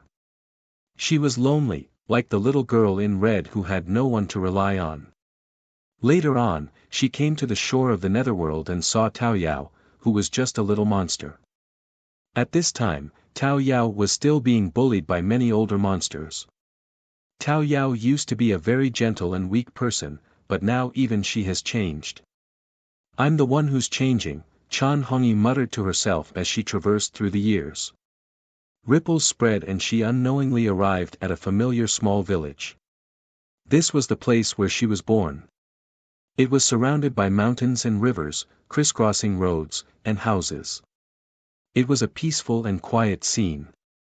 The villagers worked at sunrise and rested at sunset. Some of the originally blurry faces became clear at this moment. They were villagers that she couldn't name but were very familiar with. Back then, she was carefree and didn't know what cultivation was. She only learned from her parents that there were immortals who could fly in the sky and burrow into the earth. However, all of this was completely destroyed on a certain night. Suddenly, bandits came and massacred the village. A huge fire burned everything to ashes. She only wanted to know why her master did this back then. What was his reason? Even if he gave her a suitable explanation, it would be fine. She could accept it herself. However, it was just a simple explanation, and there wasn't even a lie. Chan Hongyi sighed softly and quietly watched all of this. Time moved forward by a few years and it was the year she was born. This is, however, at this moment, Chan Hongyi's eyes suddenly narrowed. Her previous calmness was gone as she stared at the night sky. A red light flashed past, dazzling like a meteor. Under the dark night sky, it was incomparably obvious. And this red light was heading straight for the village where she was born. Is this red light me? In this red light, she felt a familiar aura. It was her own. The moment the red light fell, she was accompanied by a baby's cry. She was born. Why don't I have any memories of this before? Chan Hongyi frowned tightly. She carefully searched through her memories, but she couldn't remember anything about this. She had never heard her parents mention that there was such a scene when she was born. Such a shocking red light illuminated half of the village. Dogs barked everywhere. Many villagers rushed over after hearing the news. No one would have thought that a newborn baby would bring about such a terrifying phenomenon. Even her birth parents were extremely frightened and wanted to throw her away. Many villagers shouted that they wanted to burn her to death. They thought that such a red light was a bloody light that represented bad luck. In the future, it would bring a great disaster to the village. Some of the villagers began to pick up some stones and threw them at the infant girl. Her parents even went to find torches. Their faces were filled with resentment and anger. They wanted to burn their newborn daughter to death. A red light descending from the sky. An ominous sign. It was clearly the first time Chan Hongyi had seen such a scene. Her eyes were filled with shock and shock. If she hadn't seen it with her own eyes, she wouldn't have believed it. In her memories, her parents were honest and hardworking people. Why would they show such resentment and anger? The kind and peaceful villagers were actually so ruthless. They wanted to kill a newborn baby. Was it because she had a shocking red light when she was born? This was completely different from the village and villagers in her memories. Is there a problem with my memories? Or is there a problem during this period of time? Chan Hongyi's brows furrowed tightly as she pondered what had gone wrong. Why was there such a large discrepancy between her memories and what she was seeing now? No, there's nothing wrong with my memories. There's also nothing wrong with what I'm seeing now. It's just that there's something wrong with the village I grew up in. Soon, she figured out the crux of the problem. The problem didn't lie with her memories or what she was seeing now. These are my real parents and the villagers I got along with. Chan Hongyi's lips curled into a mocking smile. It was unknown whether she was mocking herself or mocking these people. Flames soared into the sky, illuminating everyone's faces. They were distorted, angry, and malevolent. One by one, lit torches were held up high. A newborn baby girl who had yet to open her eyes was crying there. However, no one went up to help her. Even her biological parents insisted on burning her to death. A baby girl born with an ominous red light not only represented ominous in this era, but also misfortune. It would become an enormous burden. Because she had given birth to a daughter, her mother's expression became resentful. She seemed to be scolding her, "Why weren't you a boy?" Her father's expression was also incomparably angry and cold. He watched as the surrounding villagers threw stones at the baby girl. He didn't move in the slightest. When Chan Hongyi returned to the past and saw the scene of her birth, she, who should have been furious, was exceptionally calm. There were no ripples in her heart. It was as if she was experiencing all of this from the perspective of an outsider. In fact, she even felt a little more relaxed now. Perhaps this was the truth she had been searching for. What a bunch of fools. Suddenly, a man's emotionless voice rang out in the village where dogs were barking and the sounds of burning people could be heard. Mas, Mas, Mas, Mas. Chan Hongyi's voice trembled slightly. This was the first time she had said those two words since returning to the past. A blurry figure that seemed to be shrouded in fog suddenly appeared in the village. He crouched down. There seemed to be a layer of invisible ripples around him. All the stones that were thrown at him were reduced to dust. He picked up the baby girl on the ground. The baby girl who had been crying suddenly quieted down. Her crying gradually stopped. All the villagers were alarmed. They thought they had seen a monster in the middle of the night and wanted to escape. However, their feet seemed to be filled with lead. They couldn't move at all. Their eyes were filled with fear as they shouted in fear. Poor little girl. If I hadn't happened to pass by, you would have been burned to death and stoned to death tonight. His voice was neither soft nor slow. There was an indescribable emotion in it. Although she couldn't see his face clearly, Chan Hongyi knew from this familiar voice that he was her master. Before this, she didn't know that something like tonight would happen. She also didn't know that her biological parents had wanted to burn her to death from the moment she was born.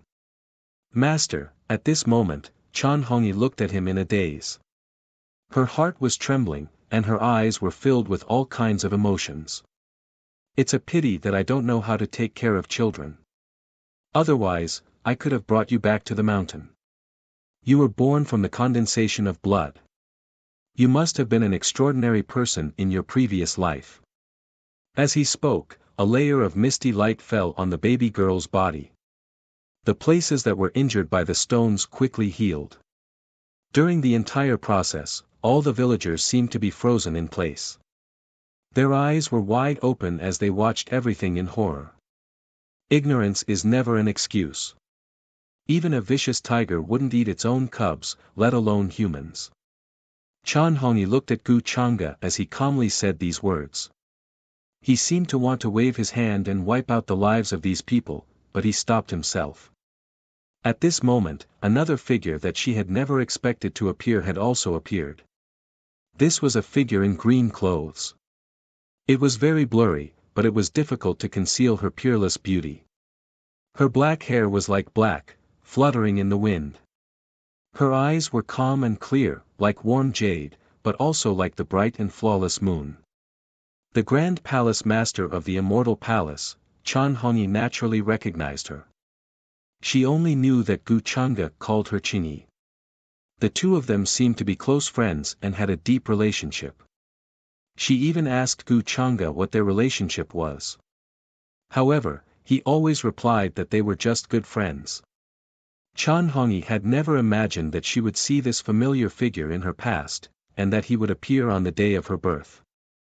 Even a vicious tiger wouldn't eat its own cubs, but humans are different. When the Grand Palace Master heard this, she nodded in agreement. Her gaze fell on the baby girl, and her voice was as beautiful as the sounds of nature. Actually, I can bring her back to the Immortal Palace. This little girl was born from the condensation of blood. She has an excellent foundation, and her future is limitless. The Immortal Palace only knows how to teach people, but it doesn't necessarily know how to bring people back.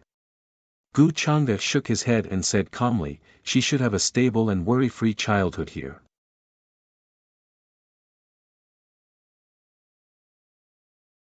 Chapter 861. The fire was brightly lit and the dogs were barking. All the villagers were unable to move as if they had been struck by a paralysis talisman. They could only stare in horror at the two people who had suddenly appeared. To them, such a scene was tantamount to a legend of ghosts and gods descending from the sky and stopping them with a wave of their hand. It seems that you are very interested in this little baby girl. The Grand Palace Master of the Immortal Palace, dressed in green, seemed to be sculpted from the flawless moonlight. She was so beautiful that it was almost unreal. She spoke softly and her voice was like the sound of nature. Her gaze fell on the baby girl in Gu Changa's arms. I just feel that she is destined to be with me. What a poor little girl. Gu Changa just shook his head gently. He raised his hand and a hazy light sprinkled in front of him. All the villagers who were frozen in place felt as if something was erased from their minds. Their originally frightened and uneasy expressions became sluggish. Then, like walking corpses, they returned to their respective houses. The baby girl's parents also seemed to have forgotten what had just happened. Their expressions were very sluggish as they turned and walked back to their houses. Even if you erase their memories, you are only treating the symptoms and not the root cause. Ignorance is rooted in their hearts and will break out again one day, the Grand Palace Master said. If such a day really comes, it is up to her to judge and decide whether she is ignorant or not. Gu Changa just shook his head when he heard that.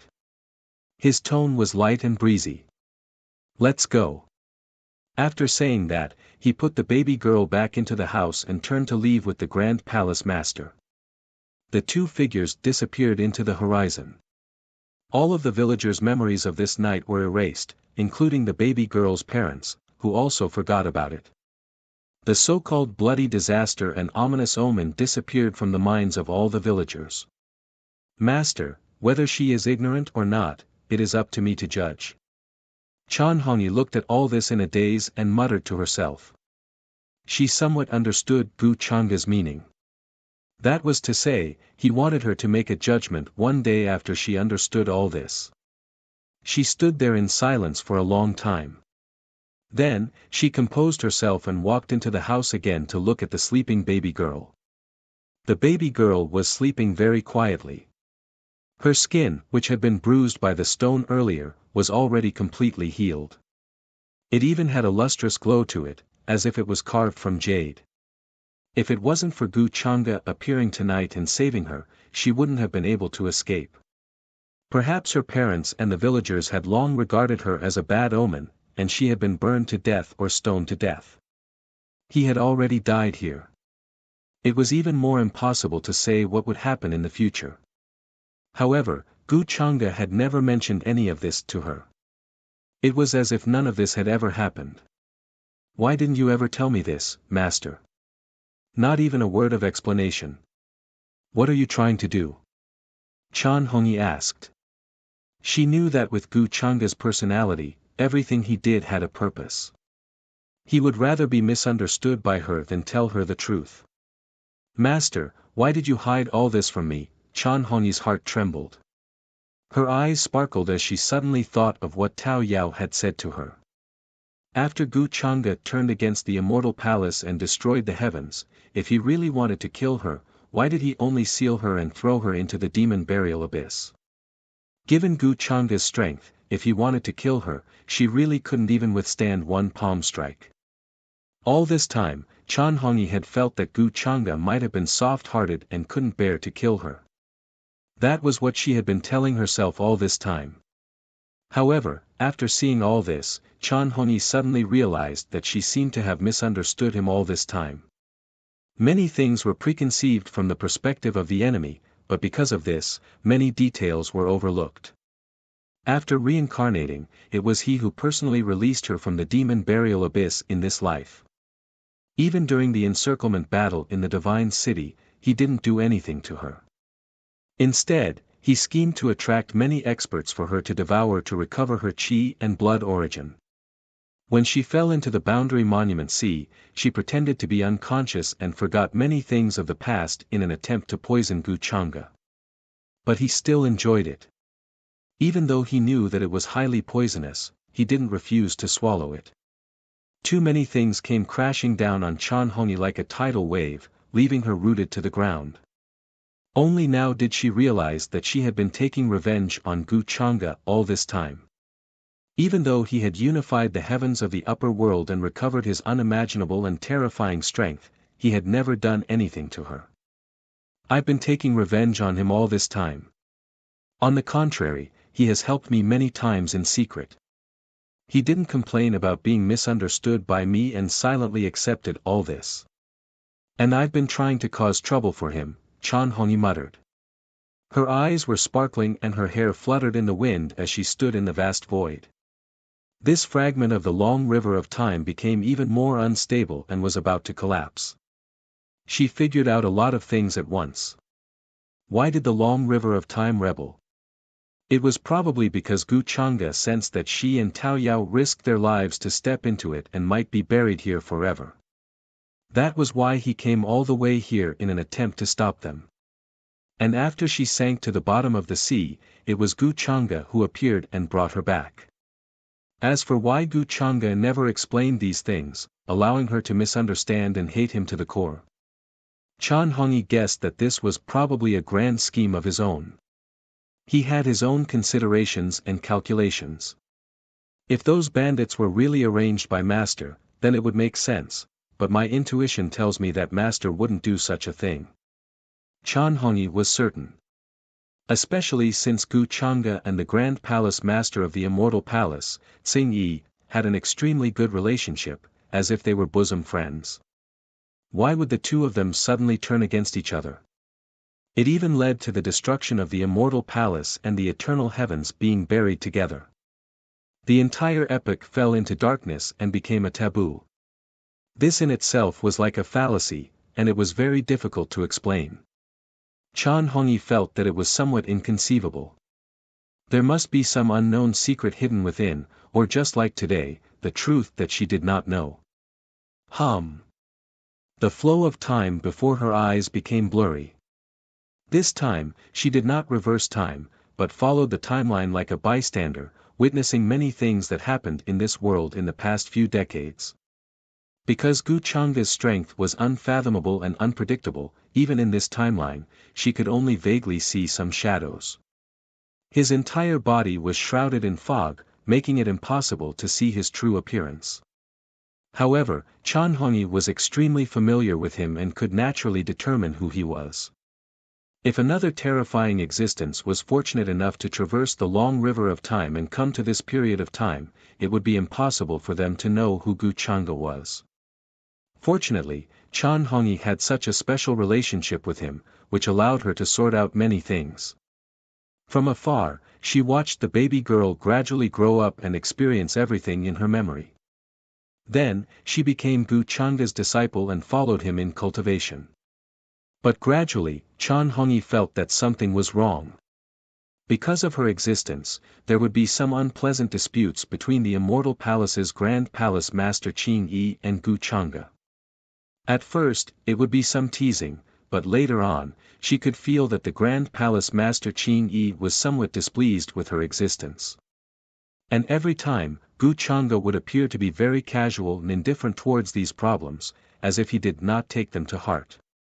Could it be because of this? She could not believe it, and her eyes widened. Moreover, Chan Hongyi could not help but think of another matter. Could it be that the bandits that destroyed her village were arranged by the Grand Palace Master Qing Yi? Was the purpose just to sow discord between her and her master? Was the conflict between the two also because of this? However, Chan Hongyi still did not believe it. She felt that this was different from the Grand Palace Master Qing Yi that she knew. Grand Palace Master Qing Yi is so transcendent, she can't be so narrow-minded. There must be a reason for doing this. She did this on purpose.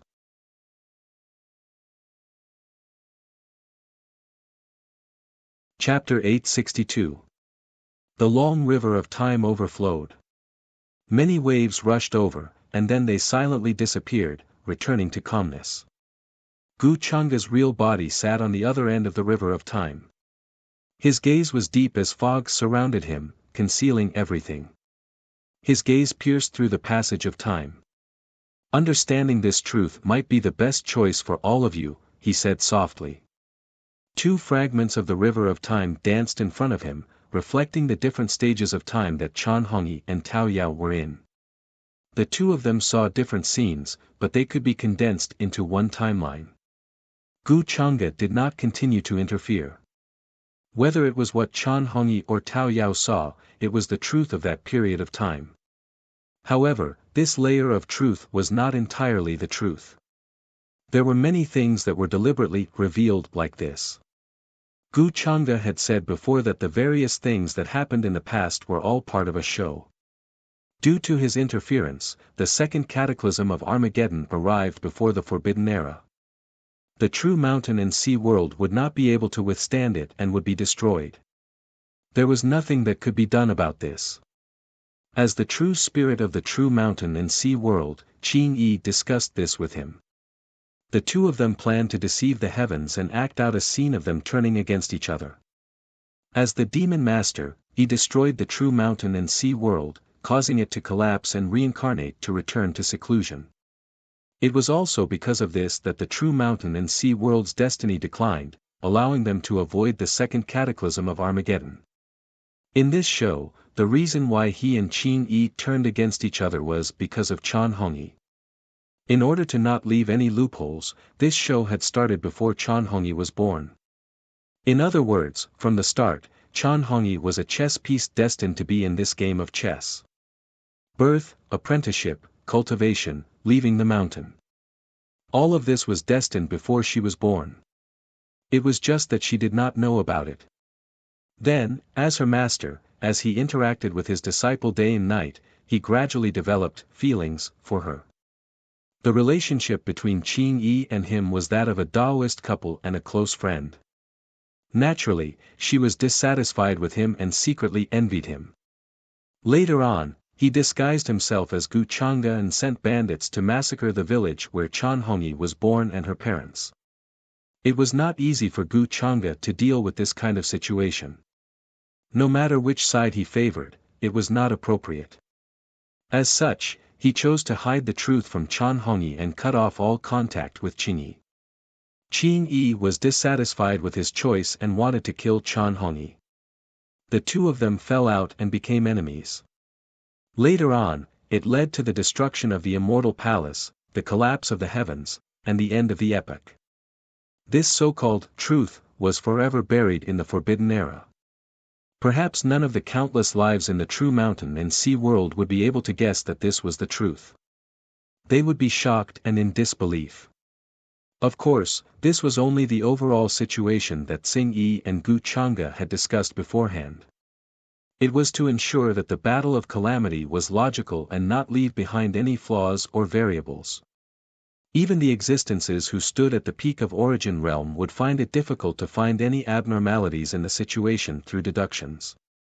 This was also the only way Qing Yi could think of for the true mountain and sea world to avoid the second calamity and leave behind a more stable and peaceful era for the later generations. The price for this was that the true mountain and sea world's kismet would be depleted and they would no longer be at their peak. They would need a long time to recover. During this process, they would also need to be wary of the other true worlds devouring and merging with them, as well as various other hidden dangers. After all, during the peak of the true mountain and sea world, there were several heaven destroyers who attacked the origin world together. All of this might seem to have been arranged a long time ago. But even you, Qing Yi, don't know that you are just in the middle of the act. Gu Chang'e's eyes were deep, but there was not a hint of emotion in them. He sighed softly. In Qing Yi's eyes, he was a heaven destroyer from the endless universe. He had participated in the battle to attack the origin world and saved her life when she was in danger. That was why Qing Yi had never doubted him. As for Chan Hongyi, once she saw the truth in the fragment of the long river of time, she would no longer doubt him. Instead, she would feel guilty because of all these things. Boom! Gu Chang'e's eyes were calm. He swung his arm, and the long river of time before him surged with monstrous waves once again. A vast fog surged forward and covered the quiet region of the sea, sealing off Chan Hongyi and Tao Yao's path back to the main world. But for the sake of the follow-up plan, I can't let you return. Gu Chang'e said softly. Waves rose and fell, and the immortal ship of destiny appeared under his feet, carrying him out of the long river of time. An indistinct shadow of a long river appeared in the temple of destiny, and soon after, Gu Chang'e walked out of it. He cast a glance at Xiao Ruoyin, who was waiting for him, and asked, "How long has it been?" "Your Majesty, a full half a month has passed." Xiao Ruoyin replied. She took the immortal ship of destiny from Gu Chang'e with some surprise. She didn't know why, but she could see a trace of fatigue between his brows. She found it hard to believe that such an expression would appear on Gu Chang'e's face. In her impression, Gu Chang'e was always calm and confident, as if everything was under his control. It was as if there was nothing in this world that he couldn't do. Even if the sky collapsed and the earth caved in, or the ages turned to dust, she wouldn't be able to see a trace of change in his expression. But what had he encountered in this long river of time that made him show a trace of fatigue? Was it because of mental fatigue? Xiao Ruoyin didn't see the figures of Tao Yao and Chan Hongyi. She guessed that they might have encountered something and disappeared into the river of time. She remained silent. She didn't know what to say at this time. Only half a month has passed. Gu Chang'e thought that this long river of time was several years away from the present world.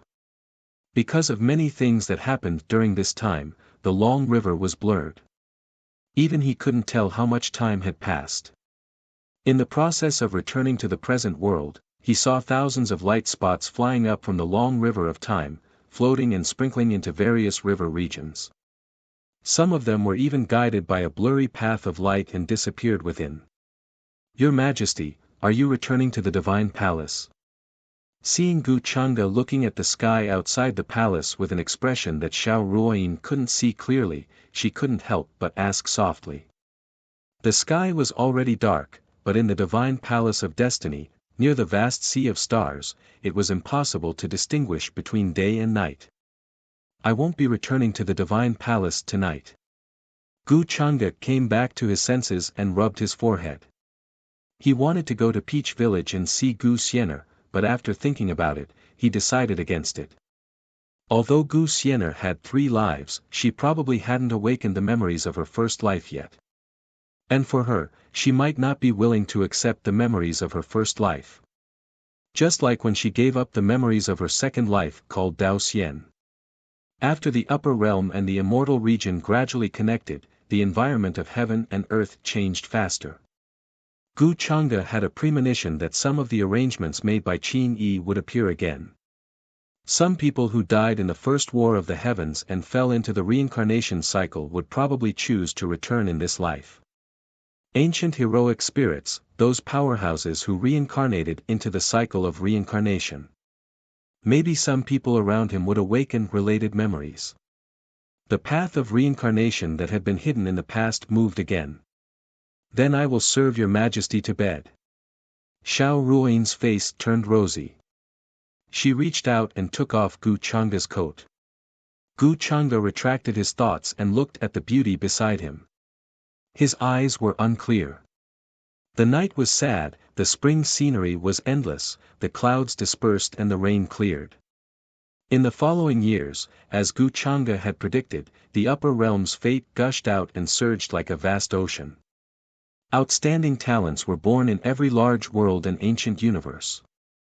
After the rules of heaven and earth became more complete, some outstanding figures of the past also seemed to have a second spring.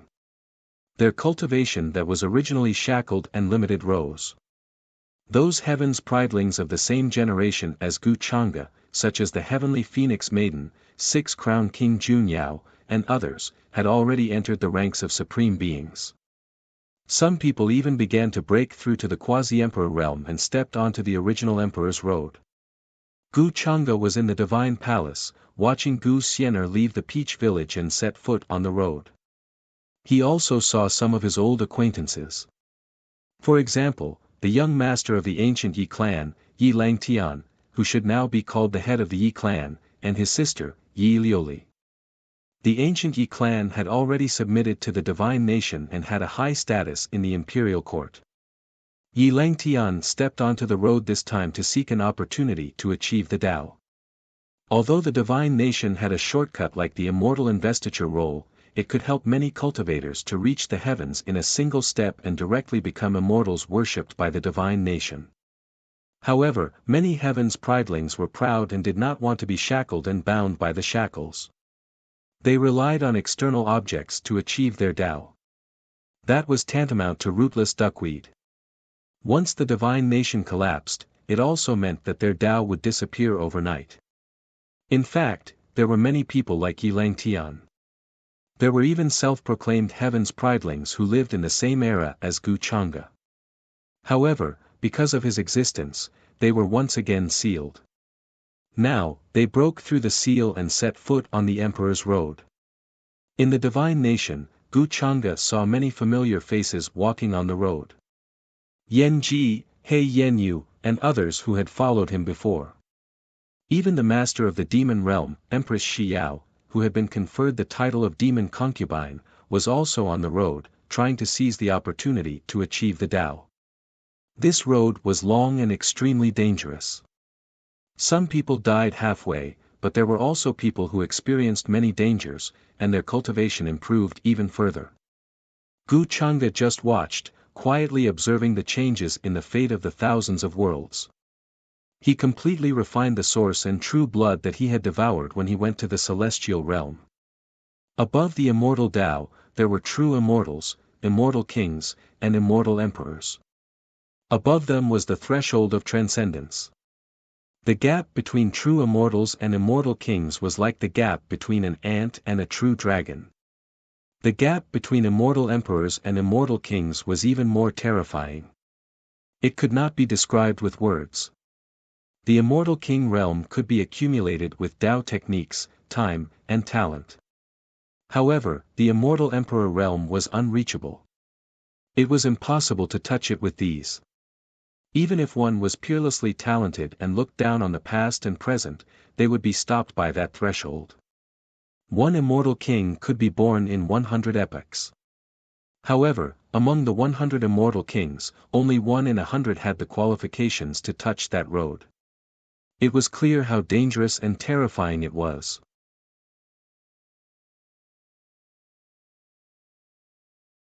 Chapter 863. Gu Changa sat cross-legged in the depths of the divine nation like an eternal god. A vast fog enveloped his body, and the blurry river of time appeared before disappearing behind him. Waves surged, nourished by the chi of the immortal path. The great Tao vase appeared and floated in it. 3 flowers of the great Tao bloomed, and there was a blurry figure sitting cross-legged in each flower, chanting the words of the great Tao.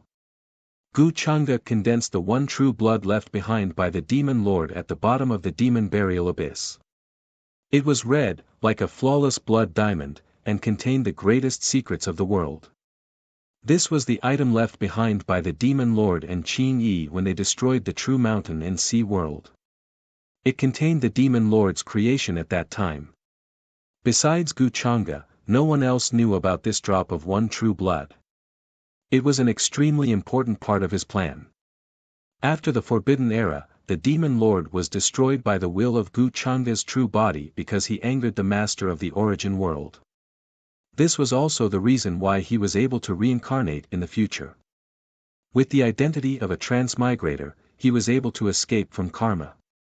At that time, the demon lord had the power of transcendence. He was a true immortal existence. In the vast true heavens world, there was no living thing that could kill a transcendent. That was why Gu Changa planned to first merge the 3 flowers of time and merge the past, future, and present into one. Then, he would walk out of the realm of eternity. Then, he would refine the one true blood and take the step of transcendence. With his current level of cultivation, he still couldn't control the timeline, make the universe eternal, and make calamities indestructible.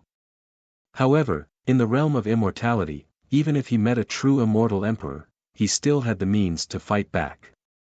However, even if the current true mountain and sea world included the foreign realm, it was unlikely that there would be any immortal emperors guarding it. Gu Changa first tried to observe the fruits of Tao in the true mountain and sea world. He tried to copy the complete great Tao of this world and then derived the 3,000 Taos. Right now, the laws of the immortal region and the upper realm were in contact. It could be said that all the worlds in the heavens could sense that the barrier of the upper realm was changing. This was also the reason why there were living beings from various races and orthodoxies who attempted to embark on the primordial emperor's path in search of an opportunity to attain Tao. This single drop of true blood was sparkling and translucent. It floated in the air like a dense bloody mist. Gu Changa refined it, and then stored it between his brows. Not only did it contain the good fortune left behind by the demon lord who stood at the transcendent level, but it also contained the enormous transcendent origin. After Gu Changa broke through the immortal Tao realm, he would be able to reach that level faster. Apart from the single drop of true blood, the same was true for the system formed from the essences of the worlds. However, to Gu Changa, the existence of the system was only to better match his identity as a transmigrator. It was only a tool in the early stages. Of course, to him now, the system was actually more like a key. When the time was right, it would unlock the shackles and allow him to recover his past memories. Before entering the transcendence realm, he already had the transcendence bone. Gu Changa looked inside his body and saw that there were a total of 206 bones all over his body. There were mysterious traces intertwining, faintly suppressing the great Tao. They were thick and majestic, indescribable and boundless. The transcendence bone was far superior to the immortal bone. It could go through thousands of tribulations and become immortal. Even if the worlds were destroyed, it would not decay. In this vast world, there was no level or substance that could destroy the existence related to transcendence. Transcendence itself meant that it had transcended all space-time, all existences, all powers, all karma, all laws, and all fate. It possessed inconceivable power above all worlds. Its latitude was completely different from that of the immortal Tao. In the eyes of transcendence, the so-called true world was actually a toy that could be casually played with. It could confine everything into a point or a line. It could freeze time within the true world, reverse it, or even go to the future. It could be casually trampled on without the slightest trace of karma. Even powerful immortal emperors were no different from ordinary mortals in the eyes of transcendence. The two did not exist in the same latitude. However, it was incomparably difficult to give birth to transcendence. It required an inconceivable amount of luck and coincidence. Even if one comprehended all the mysteries of the world, without that kind of luck, it was impossible for them to transcend. In this vast world of true worlds, the number of worlds that had given birth to transcendence could be counted on one hand. And each of these true worlds was an overlord. Their foundation was so deep that it was difficult to imagine. When the calamity was settled, they had the power to protect themselves and hide the cycle of reincarnation. They would not be destroyed. Transcendence had already understood the truth of the world. They understood karma and knew the cause of the calamity, which was why they had a plan to deal with it. Gu Changa was currently in the true mountain and sea world. Even when it was at its peak, it had never given birth to a true transcendent. Even Qin Yi, who was a true spirit, was only on that path and lacked that inconceivable chance. Many of the strongest powerhouses in the true world felt that this chance might be related to karmic luck. This mysterious power was illusory, and it was very difficult to determine its origin. However, it could bestow upon a person a completely different and terrifying fate. As Gu Changa observed the upper realm, he could feel the surging changes in karmic luck. Every time chaos arrives, geniuses are bound to appear. These prodigies not only have astonishing constitutions, but their comprehension is also astonishing. If they are given enough time, this world will become even more brilliant. There were many places where the older generation exclaimed in admiration and deeply felt that this was a golden age. Under the rule of the divine nation, the upper realm had swept away its previous decline. Karmic luck was overflowing, and prodigies appeared in large numbers like bamboo shoots after the rain. During these years, good seedlings appeared in various ancient worlds and great cosmoses, and they could be called immortal seeds. Some of them resonated with the heavenly Tao before they were even born. Some of them broke through some extreme boundary when they were young and left their names on the heavenly Tao tablet. Their names spread throughout all regions. On this day, Gu Changa suddenly felt something. He cast his gaze in the direction of the Saintess Palace, and a hint of surprise appeared on his face. Chu Chu has achieved Tao. He was surprised, but when he thought about it carefully, he felt that it was not surprising. Jiang Chuchu's aptitude was excellent, and she had the 9 apertures celestial soul. When she was born, her cultivation level was at the level of a sage-to-be, and she was the best among her peers. All these years, she had been cultivating in the human ancestors' hall and did not know about the affairs of the world. Naturally, her cultivation level was very fast. Moreover, due to the uniqueness of her cultivation method, when she comprehended the heavenly Tao imprint and touched the opportunity of achieving Tao, she was like a fish in water. Gu Changa could not forget that Jiang Chuchu had risked her life to visit him in the Gu family in an attempt to see through his true identity. Back then, the Forbidden Palace in her sea of consciousness had brought him a lot of trouble, and he was afraid of taking action. Retracting his thoughts, Gu Changa got up and stepped forward. The next moment, he appeared in the Saintess Palace. Now, Jiang Chuchu had reached the critical moment of achieving Tao, and she was only one step away. Due to the contact between the immortal region and the upper realm, the thunder tribulation that had disappeared for countless eras reappeared. However, because Gu Changa was in the divine bone, the heavenly tribulation could not descend. Jiang Chuchu had been waiting for the Tao tribulation.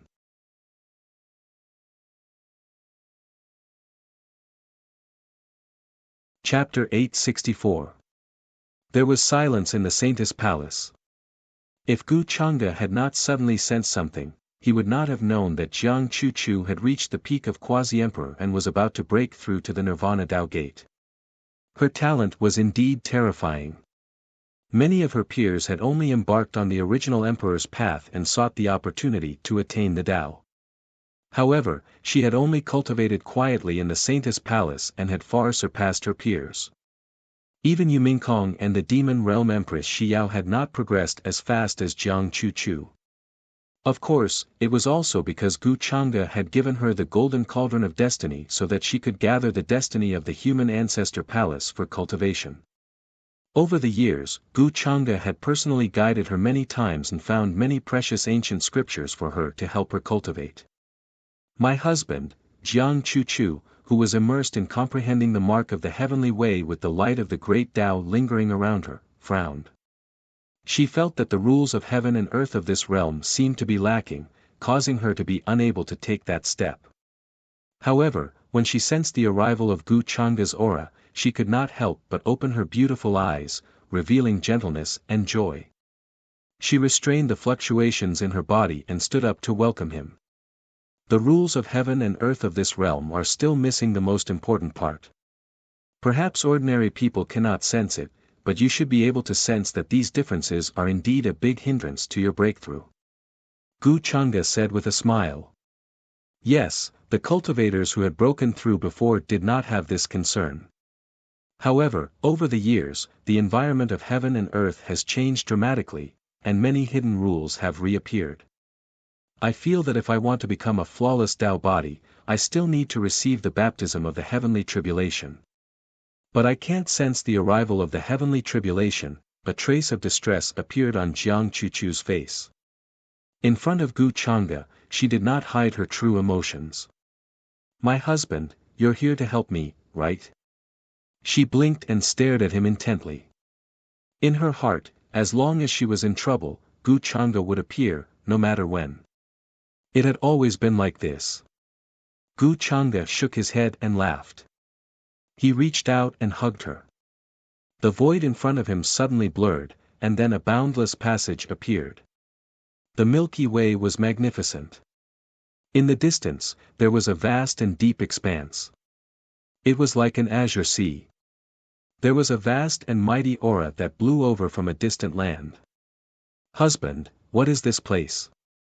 Jiang Chuchu felt that the precepts of heaven and earth in this place were very dense. It was definitely not comparable to the upper realm. This is the edge of the higher world.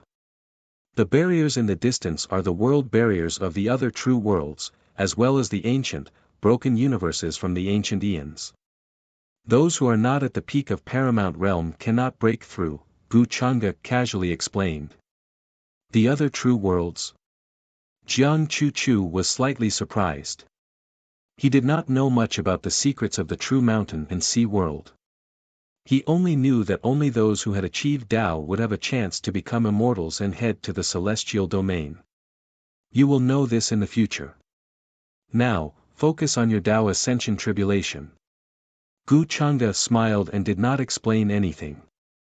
He had brought Jiang Chuchu here because he wanted her to achieve Tao Ascension realm in a complete environment. He had only told Yumingkong, Yin Mei, and a few others about the celestial domain and the true mountain and sea world. Gu Chang'e planned to wait until the time was right before telling Jiang Chuchu, Gu Xian, and the others. Their current realms were still too low. They had not broken through to the immortal realm. When the upper realm and the celestial domain merged, their current level of cultivation would be far from enough. That was why Gu Chang'e did not make the upper realm and the celestial domain completely merge at the first moment. He had considered this. The cultivation levels of the people around him were too low. There were even fewer people he could use. Although the existence of the dark heavenly court had gathered countless believers and many children of destiny from the various realms, they lacked the time to grow and had not truly matured. The immortal investiture role could only be used to mass-produce death soldiers comparable to perfected immortals. It could not be used to create true perfected immortals. Gu Chang'e had never regarded the immortal investiture role as important.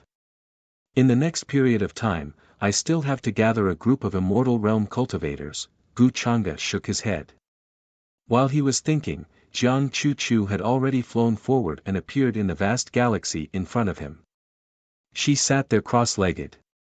The expression on her beautiful face gradually calmed down. Soon, she entered a meditative state. The aura of Tao lingered around her. Chu's talent is indeed extraordinary, Gu Chang'e was surprised. This speed of entering a meditative state far surpassed that of many of the top geniuses in the world. Before this, he had not noticed this. And while Jiang Chu sat cross-legged and cultivated, there were faint changes in the sky. The rules intertwined, the sea of thunder disappeared, and there was a terrifying rumbling aura condensing. It was like a roaring true dragon that was about to pounce down and destroy the world. In between her eyebrows, there was a brilliant light like a divine lamp. A blurry palace floated up and down. It was grand and solemn, making Jiang Chu's face look somewhat solemn and holy. It was flawless and blasphemous. This palace seems to be Chu's companion item. Where did she come from? Is it related to the past era? Gu Chang'e's gaze fell, but he did not probe further. He was not worried about any accidents. A few months later, the Tao here was so dense that it was about to melt. A blurry nirvana Tao door appeared in the void. Jiang Chu's Tao Ascension tribulation had arrived. She stood up and looked up at the sea of thunder. Her eyes were extremely calm. In the terrifying thunder, all kinds of lights were shining, carrying a terrifying destructive aura. The eternal light seemed to penetrate everything. The moment the Tao Ascension tribulation descended, the entire upper realm sensed it. That kind of mighty aura had not appeared for countless years. Shocked voices sounded everywhere. There were sounds of shock in the various orthodoxies and sections. Many of the geniuses who had stepped onto the primordial emperor's road were even more shocked. Who has attained the Tao before us? They are actually already undergoing tribulation. Many of the geniuses were a little unwilling, feeling that they were one step behind others. However, the appearance of the Tao Ascension tribulation still made many people excited. They felt that this was a sign of prosperity in the ancient era. The emperor's road was brilliant, and in the future, they could enter the supreme realm. With Gu Chang'e here, Jiang Chu did not need to worry about being disturbed by outsiders. Therefore, she faced her Tao Ascension tribulation with all her strength. At this moment, her white clothes fluttered, ethereal and otherworldly. Her fine black hair danced in the wind, like a matchless female immortal emperor. The sea of thunder was vast and mighty. There was void immortal light surging within, filling this part of the universe, causing the upper realm to be in turmoil. She was coughing out blood, but her eyes were extremely resplendent, carrying divine will. She was resisting with all of her strength. Jiang Chu's Tao Ascension tribulation was extremely terrifying. Void lightning radiance appeared, endless streaks of divine splendor erupting, resplendent and dazzling. There was a strange power that could erase everything. This was her great emperor tribulation, something only she could cross herself. Even though the heavenly mysteries here were chaotic, the great Tao laws indistinct, it still allowed Jiang Chu to see hope of achieving a perfect emperor body. This emperor tribulation continued for several months. All types of terrifying lightning appeared, to the extent where there were powerful figures condensed from the ancient era. They held all types of divine weapons, slaughtering their way towards Jiang Chu. However, she was extremely powerful. The space between her brows shone, and that indistinct palace seemed like it was going to appear in the sky, blocking all types of lightning tribulation. Hong Long. Following the final streak of heaven overflowing lightning radiance, a Tao sound shook the heavens throughout eternity, tearing apart 10,000 Tao, directly piercing into the heavens. At this moment, that streak of light became the only thing here. Many creatures trembled in fear, their bodies shaking.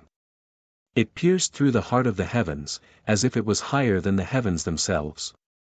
A new type of Tao was being born, powerful and mysterious, filled with the vast power of Tao attainment.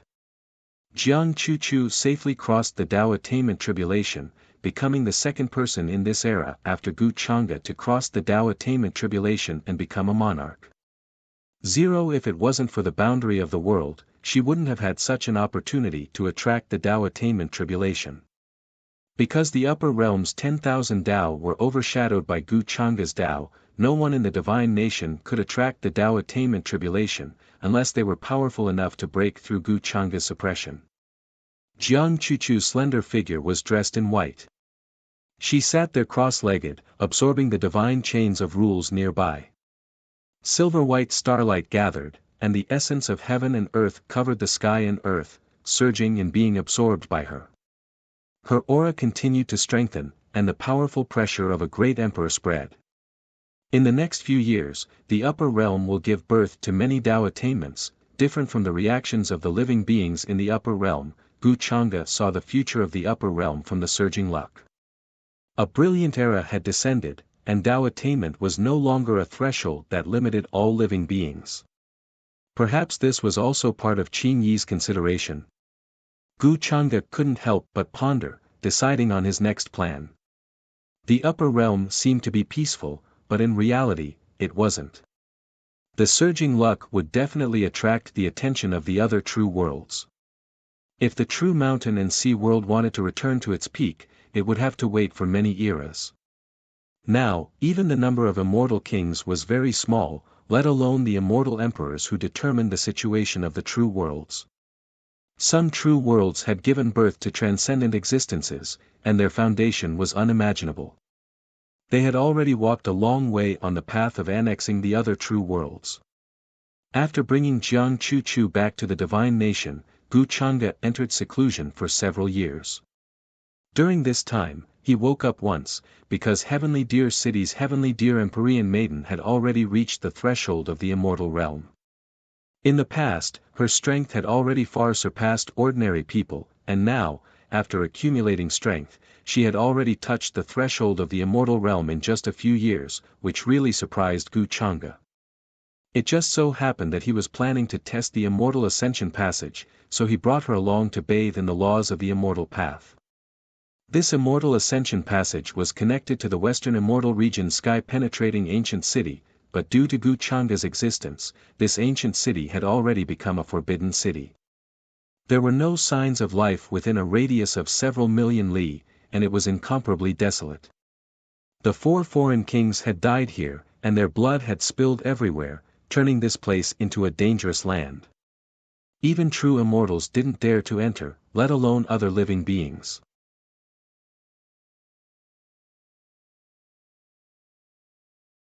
Chapter 865. The ancient city of Heaven Pass stood majestically. It was mottled and majestic. Some places were very dilapidated, with traces of swords, spears, and halberds. Many places were stained with blood, telling of the desolation of the past. At this moment, the ancient city gate was slowly pushed open like a box that had been sealed for a long time. It carried a murderous aura that swept through the clouds. Gu Chang'e appeared here with the Empyrean Deer Mystic Fairy. Dense immortal Tao elements filled the air, making it difficult for her to hide her surprise. Is this the deity region? The Empyrean Deer Mystic Fairy murmured, her eyes full of disbelief.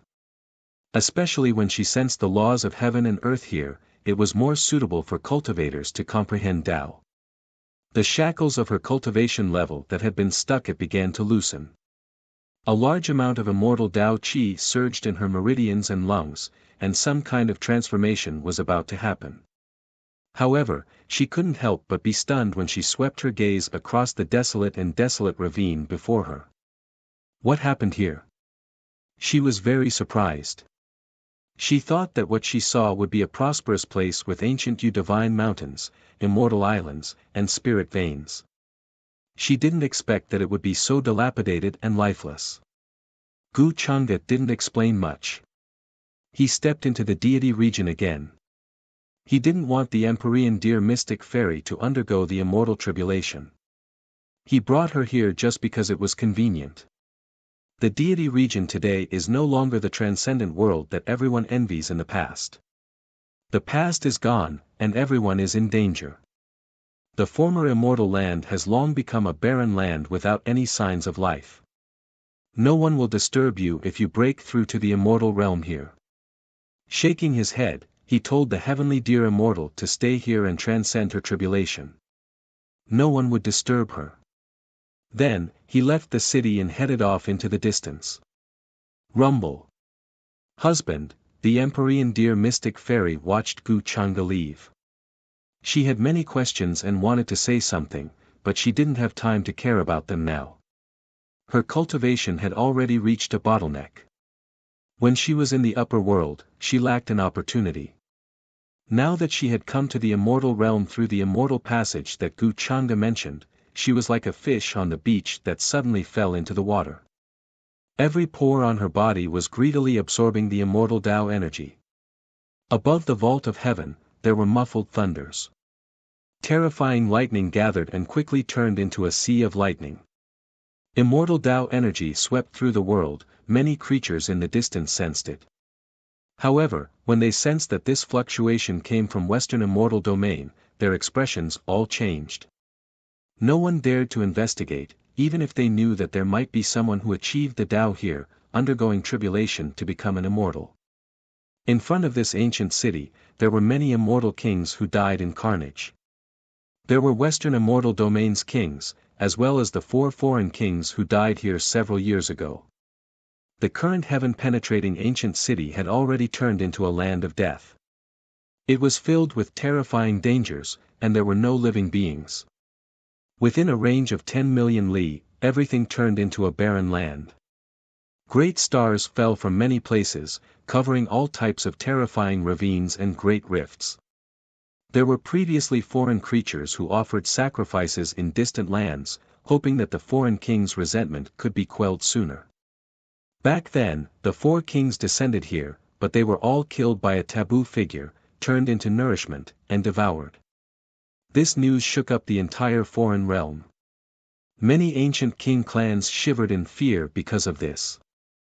There were some who even headed into the very depths, paying a visit to the emperor clan ancestors who had been sleeping since the ancient times, wishing to inform them of this matter.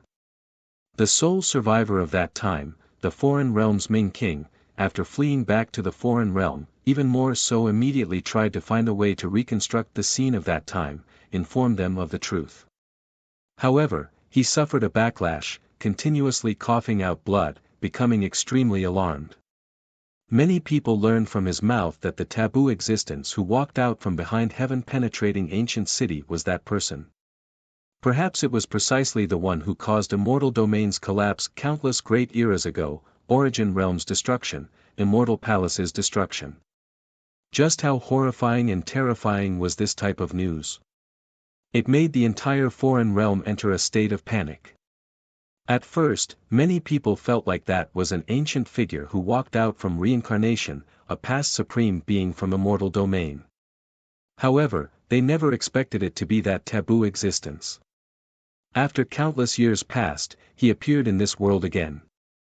What did this mean? Disaster, calamity, doomsday. Endless panic spread through the foreign realm's boundless land. The various great clans and powers all entered a state of trembling. It was because they deeply understood how terrifying that battle was, even more so able to feel that type of fear. No one could remain calm after hearing this type of news. Even the foreign realm's kings were no exception, simply unable to eat or sleep in peace. This was a holy land that had existed for all of eternity. Boundless gray mist surrounded this place, ancient cities, majestic life, ancient stars. Above the heavens, there were even more so many pavilions and palaces. Countless people and cultivators resided and multiplied in this holy land. There were statues towering everywhere, many believers kneeling below, pious worship, continuously kowtowing. The Ming King Manor floated high up in the void, surrounded by primal chaos mist, grand and majestic. After fleeing back from Western immortal domain, the Ming King had been hiding in the manor, cultivating. Only a few younger generations who were favored by him, or other immortal king good friends could obtain an audience with him. This aura, however, now, the Ming King who was seated on the Pan Tuan suddenly opened his eyes, his expression carrying a bit of bewilderment, to the extent where there was even alarm. Impossible, how is this possible? His emotions rose and fell, undergoing intense changes. In that instant, in the skies above this boundless territory, the nebula began to change, many great stars surging like a sea. When they collided, they even more so immediately exploded into pieces. Countless people and cultivators knelt down in fear, continuously kowtowing, not knowing what was happening. What happened to Ming King Old Ancestor? Several ancient true immortals opened their eyes, expressions full of shock. They all left the caves, appearing in the skies above the outside world. He came again. He stepped into immortal domain again, there is definitely no mistake. Inside the manor, the Ming King reacted, his voice a bit trembling. At the same time, the space between his brows was in pain, his cheekbones shining, as if that place was going to explode. His primordial spirit was infected with a type of aura, originally extremely dim, but now, it was shining brilliantly. He understood why he was able to escape alive back then, it wasn't because of luck. Instead, it was because Gu Changa did it on purpose, leaving behind a certain set of coordinates on his body, able to confirm his location, and then descend into the foreign realm. Back then, when he returned, he even specially paid a visit to an emperor clan ancestor, asking him to examine his body to see if there were any abnormalities. In the end, he was safe and sound, overthinking things. This made the Ming King release a breath of relief. Moreover, after returning to the territory, he immediately flipped through the ancient texts of the past, wishing to understand more about Gu Changa. However, regardless of which type of records he obtained, the final conclusion made him feel fear, tremble in fear. It was to the extent that for a period of time, as long as he closed his eyes, the terrifying scene in front of heaven-reaching ancient city would appear in his mind. That already quickly became his nightmare and inner demon. Who would have thought that 02 would come to immortal domain again? What is his objective this time? The Ming King clenched his teeth, forcing himself to calm down, his heart as still as water. As an immortal king existence, his fear only lasted for an instant just now, but he quickly calmed himself down. He knew that the more fear he felt now, the more uneasy he would feel. In the past, his emotions wouldn't fluctuate in the slightest for tens of thousands of years, unshakable like a boulder. However, after learning about Gu Changa's existence, only then did he understand that in the eyes of this type of existence, he was actually no different from an ant, just like how mortals were in his eyes. Ming King Old Ancestor, at this time, a report sounded from outside the manor. Many ancient true immortals and Ming King family's younger generation all descended because of the disturbance just now, waiting outside, wishing to know what happened. The Ming King was the Ming clan's undying pillar, allowing the Ming clan to become a king clan in the foreign realm. That was why his emotions would decide the future of a clan.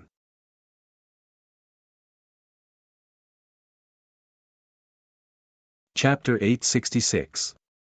Just now, there was a terrifying phenomenon outside the Bright King Manor. Many nebulas exploded, causing many cultivators and creatures to kneel in fear, not knowing what happened. Many ancient true immortals appeared outside the manor, as well as many younger Ming clansmen. Among them were a few of the Bright King's most favored descendants. They were all geniuses of this generation, with hopes of entering higher realms in the future. Ever since the Bright King Old Ancestor escaped from the immortal region last time, the situation in our world changed greatly.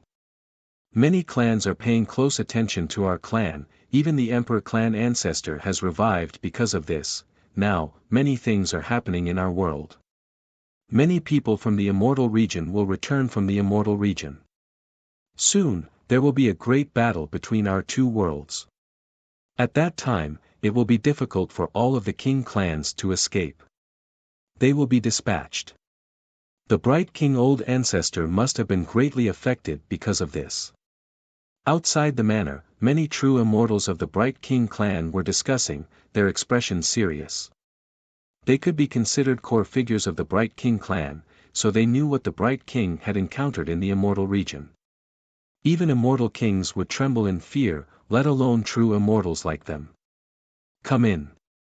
At this time, a cold voice came from the depths of the manor. The Bright King sat high on a praying mat. His figure was shrouded in a layer of blurry chaotic fog. His eyes were like two unmoving divine lamps, brilliant and dazzling.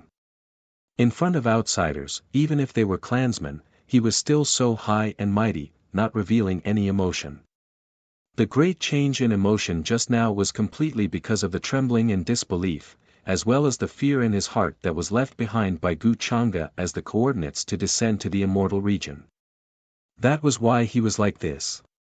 Greetings, King. The true immortals and descendants of the Bright King Manor all knelt outside the manor, not daring to raise their heads to look at the Bright King. That person came to the immortal region again. The Bright King's words were concise, his eyes deep like the boundless universe. But at this moment, there was the scene of all life disappearing, and even the sound of the river of time surging could be heard. In the next few months, I will go to the Emperor clan to discuss this matter with the 10 ancestors. Although his expression was cold, he knew that the time was very urgent. No one knew why Wuxia suddenly came to the immortal domain. Meanwhile, the Ming King was even more worried that Wuxia would directly arrive at the other side through this imprint, using him as a bridge to appear here. That was why he planned to pay a visit to the Emperor clan ancestor and seek a countermeasure. After all, for the entire foreign realm and immortal domain, Wuxia's existence could be said to be an unimaginable calamity. No one dared to underestimate or be careless. Moreover, judging from the scene in front of the heaven-connecting ancient city in the western celestial realm, it was clear that Wuxia was treating celestial kings as prey. In front of him, he devoured the source energies of the 4 celestial kings, using them as nourishment. Immortal domain and the other side fought endlessly all year round, continuing for countless years, endless great eras. However, before this taboo figure, all of these grudges could be temporarily set aside. No one can guarantee that the other side won't make the same mistake as immortal domain. The Ming King's eyes were extremely deep. Back then, the other side had personally witnessed immortal domain's terrifying calamity. Immortals died, heavenly Tao collapsing, the entire great era entering darkness. Existences as powerful as celestial kings, even those far above celestial kings, in that calamity, were like weeds that fell one after another. When they heard this, the Ming King Manor's true immortals were all horrified. They knew who the person the Ming King was talking about was. The 4 kings who died in the western celestial realm could all be said to have come from that person's hands. In this current era, a single person killed 4 kings. Even though they didn't know his identity, they knew just how terrifying he was. Meanwhile, at this moment, the Ming King reached out his large hand and drew several traces in the air, turning into a decree that descended. It was suffused with a thick aura of primal chaos, and every single word flickered with divine light, as if they were heaven-splitting divine characters. Ming Yi, bring this decree to the central celestial realm, hand it over to him. The Ming King's eyes were cold and indifferent, landing on a younger generation descendant below. This was a tall woman with a head of long silver-white hair. Her entire body seemed to have been sculpted from ice, her skin snow-white, but her expression seemed to have an ancient arrogance. Yes, Ming Yi obeys. She reached out and received the decree, her brows lowered as she stood there respectfully. Ming Yi was a heaven-warping figure of this generation in the Ming King Manor, greatly favored by the Ming King. She had only cultivated for a few hundred years, yet she had already broken through the Supreme Realm, and had a chance of reaching the Celestial King Realm in the future. During this period of time, the Luo King was holding a birthday banquet, inviting ancient existences from all over the Celestial Realm. Even though the Ming King Manor was far away in the other side, they still heard about this matter. Moreover, the most important thing was that the Ming King had interacted with the Luo King before. Even though the two weren't friends, there wasn't any enmity that couldn't be resolved. This time, the Ming King planned to contact the Celestial Realm through the Luo King, discussing how to deal with Gu Changa's arrival in the Celestial Realm. This time, the clan will send 3 true immortals to follow you to the Central Celestial Realm. I will also have Ming Yang secretly protect you. The Ming King spoke again, his words still very simple. The Ming Yang he spoke of was a half-step immortal king existence from the Ming King manor. Normally, only when something extremely important happened, would the Ming King send Ming Yang out. Ming Yi won't disappoint the Ming King old ancestor, I will definitely complete this matter. Ming Yi's expression became slightly serious, understanding that this matter was extremely important. Otherwise, there was no way the Ming King old ancestor would look like he was facing a great enemy like this. Even though she didn't experience the Forbidden Great Era, she still learned quite a bit about that great era from the ancient records. In that great era, Celestial Realm was incomparably prosperous, immortal palaces ruling the heavens. Even the other side's emperor clan ancestors had to avoid them, ceding large amounts of foreign territories. However, it was precisely this type of prosperous and resplendent era that, because of a single taboo figure, was completely destroyed. The world became ruins, the long river of time collapsing, becoming a taboo topic that later generations spoke of. The Ming King was expressionless, trying to deduce Gu Changa's whereabouts, and then erase that trace. He sat cross-legged on the praying mat, chaotic energy rising and falling like Wang Yang, drowning the immortal King manor, making the starry sky within millions and millions of li tremble slightly. It could be said that his magical power was matchless, incomparable. His eyes were terrifyingly deep, gradually becoming like 2 black holes, absorbing the fragments of the great Tao of the heavens.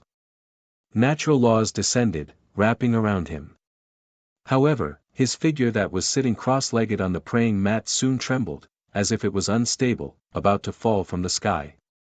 This scene made the expressions of Ming Yi and the other Ming King manor clansmen change greatly. What a pity, however, the Ming King wasn't surprised. Even though he felt helpless, he recognized reality. In front of that kind of existence, this so-called imprint was simply engraved into the deepest part of the soul, impossible to break free from. He could only accept his fate. Then, with a wave of his sleeve, a crack appeared outside the void. The Ming King stepped into it, quickly disappearing. Ming Yi, since the old ancestor has ordered, then you can set off for the Central Celestial Realm to visit Luo Wang. With the old ancestor's order, no one in the current Celestial Realm dares make things difficult for you. After the Ming King left, a true immortal here spoke, his expression extremely grave, having Ming Yi hurry over. Even though there were quite a few conflicts between Celestial Realm and the other side, in reality, the immortal kings all had a tacit understanding. Otherwise, with the current backing of the other side, it wouldn't be difficult for them to break through Celestial Realm's gates. The silver-haired woman named Ming Yi nodded, not wasting any time. With the Ming King's order, she indeed didn't fear Celestial Realm's powers causing trouble for her. During these years, the other side's creatures had long found ways to hide their heavenly mysteries and auras, entering Celestial Realm's side. Ming Yi hadn't reached the immortal realm yet, so she didn't have too many misgivings. Southern Celestial Realm, Moon King Manor. This was a manor that towered in the depths of the starry sky, grand and majestic, suspended high above the void. Chaotic energy, all life source energy, and immortal energy swirled about, indistinct and indistinct. As the one who truly wielded authority in the Southern Celestial Realm, not only did the Moon King have astonishing means, his own cultivation talent was also extremely terrifying. He was the Moon Clan's most dazzling pride of heaven after countless years. He had previously suppressed an era, becoming an immortal king. Her figure was like a moon deity, dressed in fine muslin, fine black hair falling like a waterfall, facial features as if carved from immortal jade, noble and elegant. However, the depths of her eyes carried aloof coldness, overlooking all creatures in this world. There was previously an immortal realm king who pursued her, wishing to become Tao companions with her, but he was always heartlessly rejected. He felt like that immortal king was inferior to him, not worthy of her. The two of them fought around because of this, victory and defeat unknown, no one understanding the process of that battle. However, afterwards, that immortal king never came looking for her again. The Moon King was proud and arrogant, looking down on celestial realms many immortal kings. This naturally had her confidence and qualifications. Who dares to barge into my territory?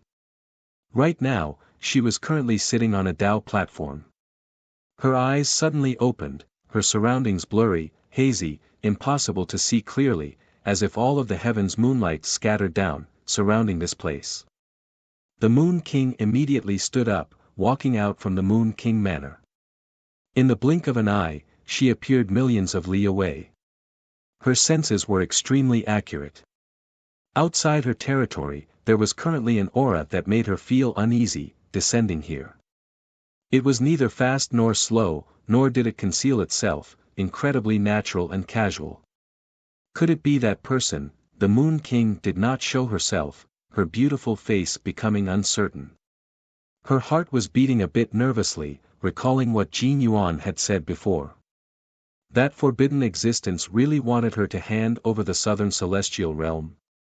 After managing the Southern Celestial Realm for so many years, if she just handed everything over, how could she be willing?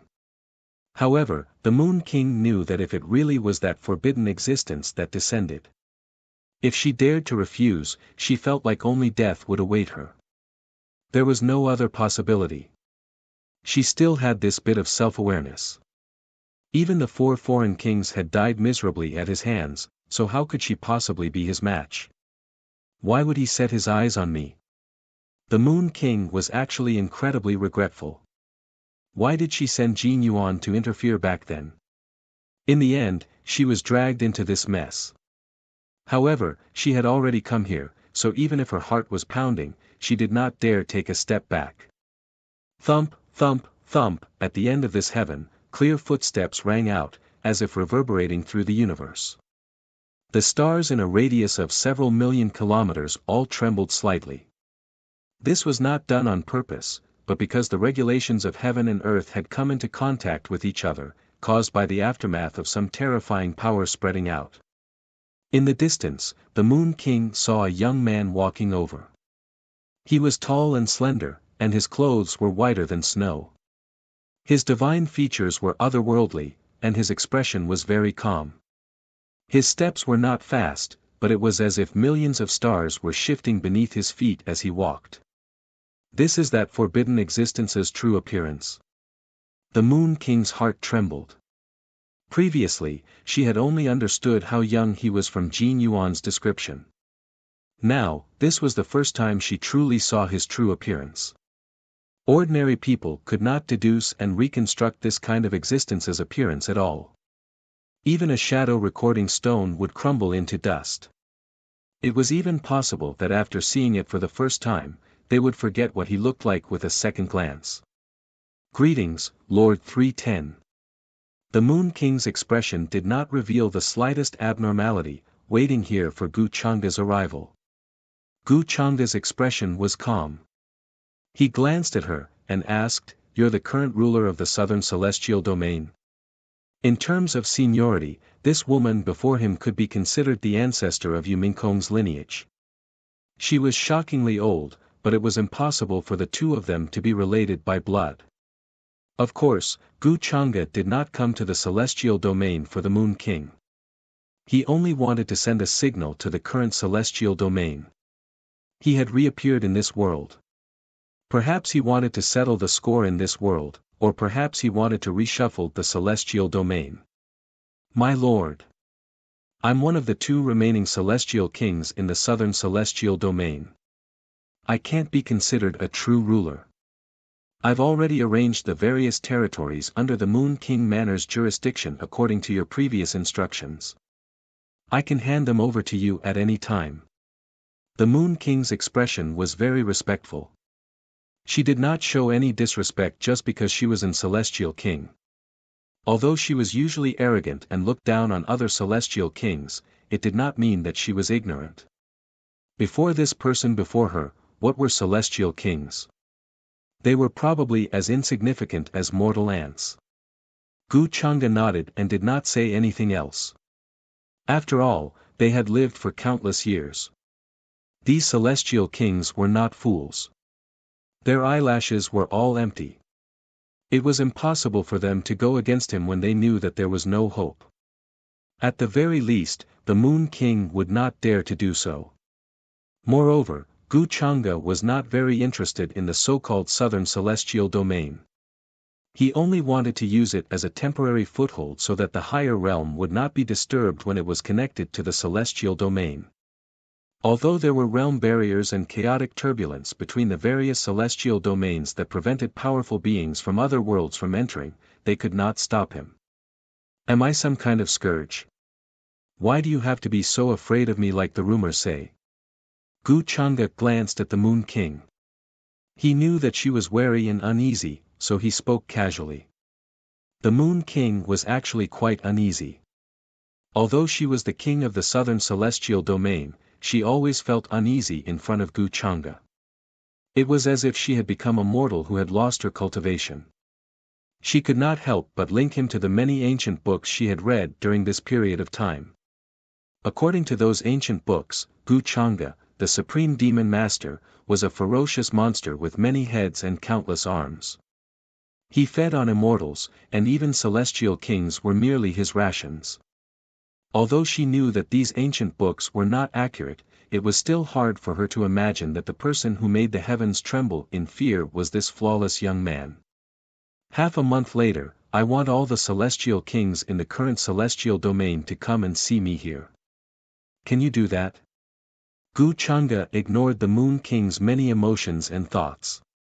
He continued speaking casually.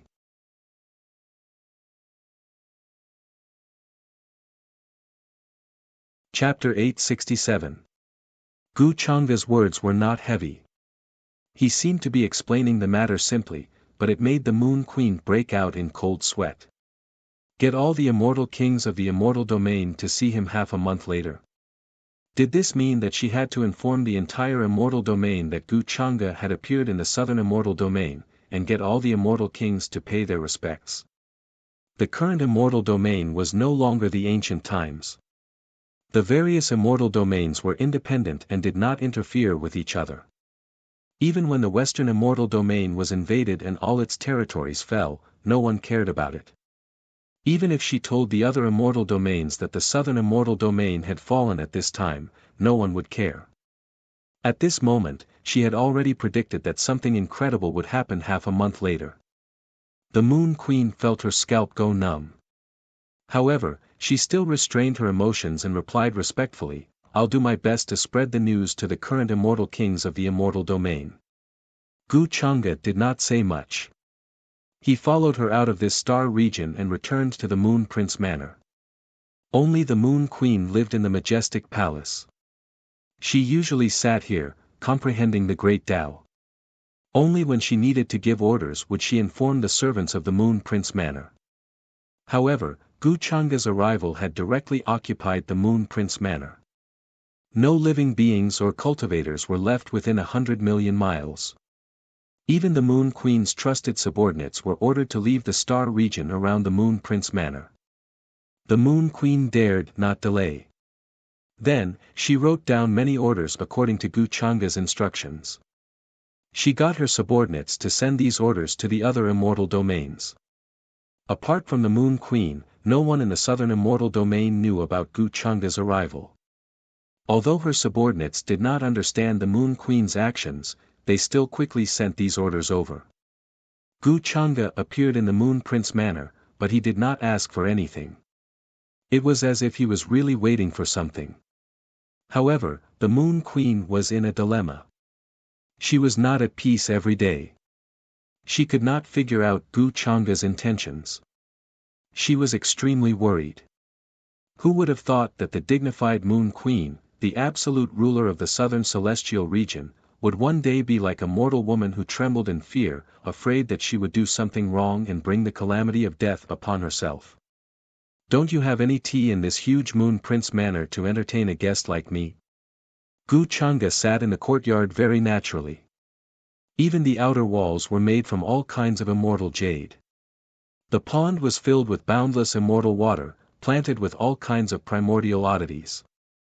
It was dazzling and dazzling. My apologies, I've made a fool of myself. The Moon Prince was stunned when he heard that. Then, a smile appeared on his face. He raised his hand and took out a jade tea set.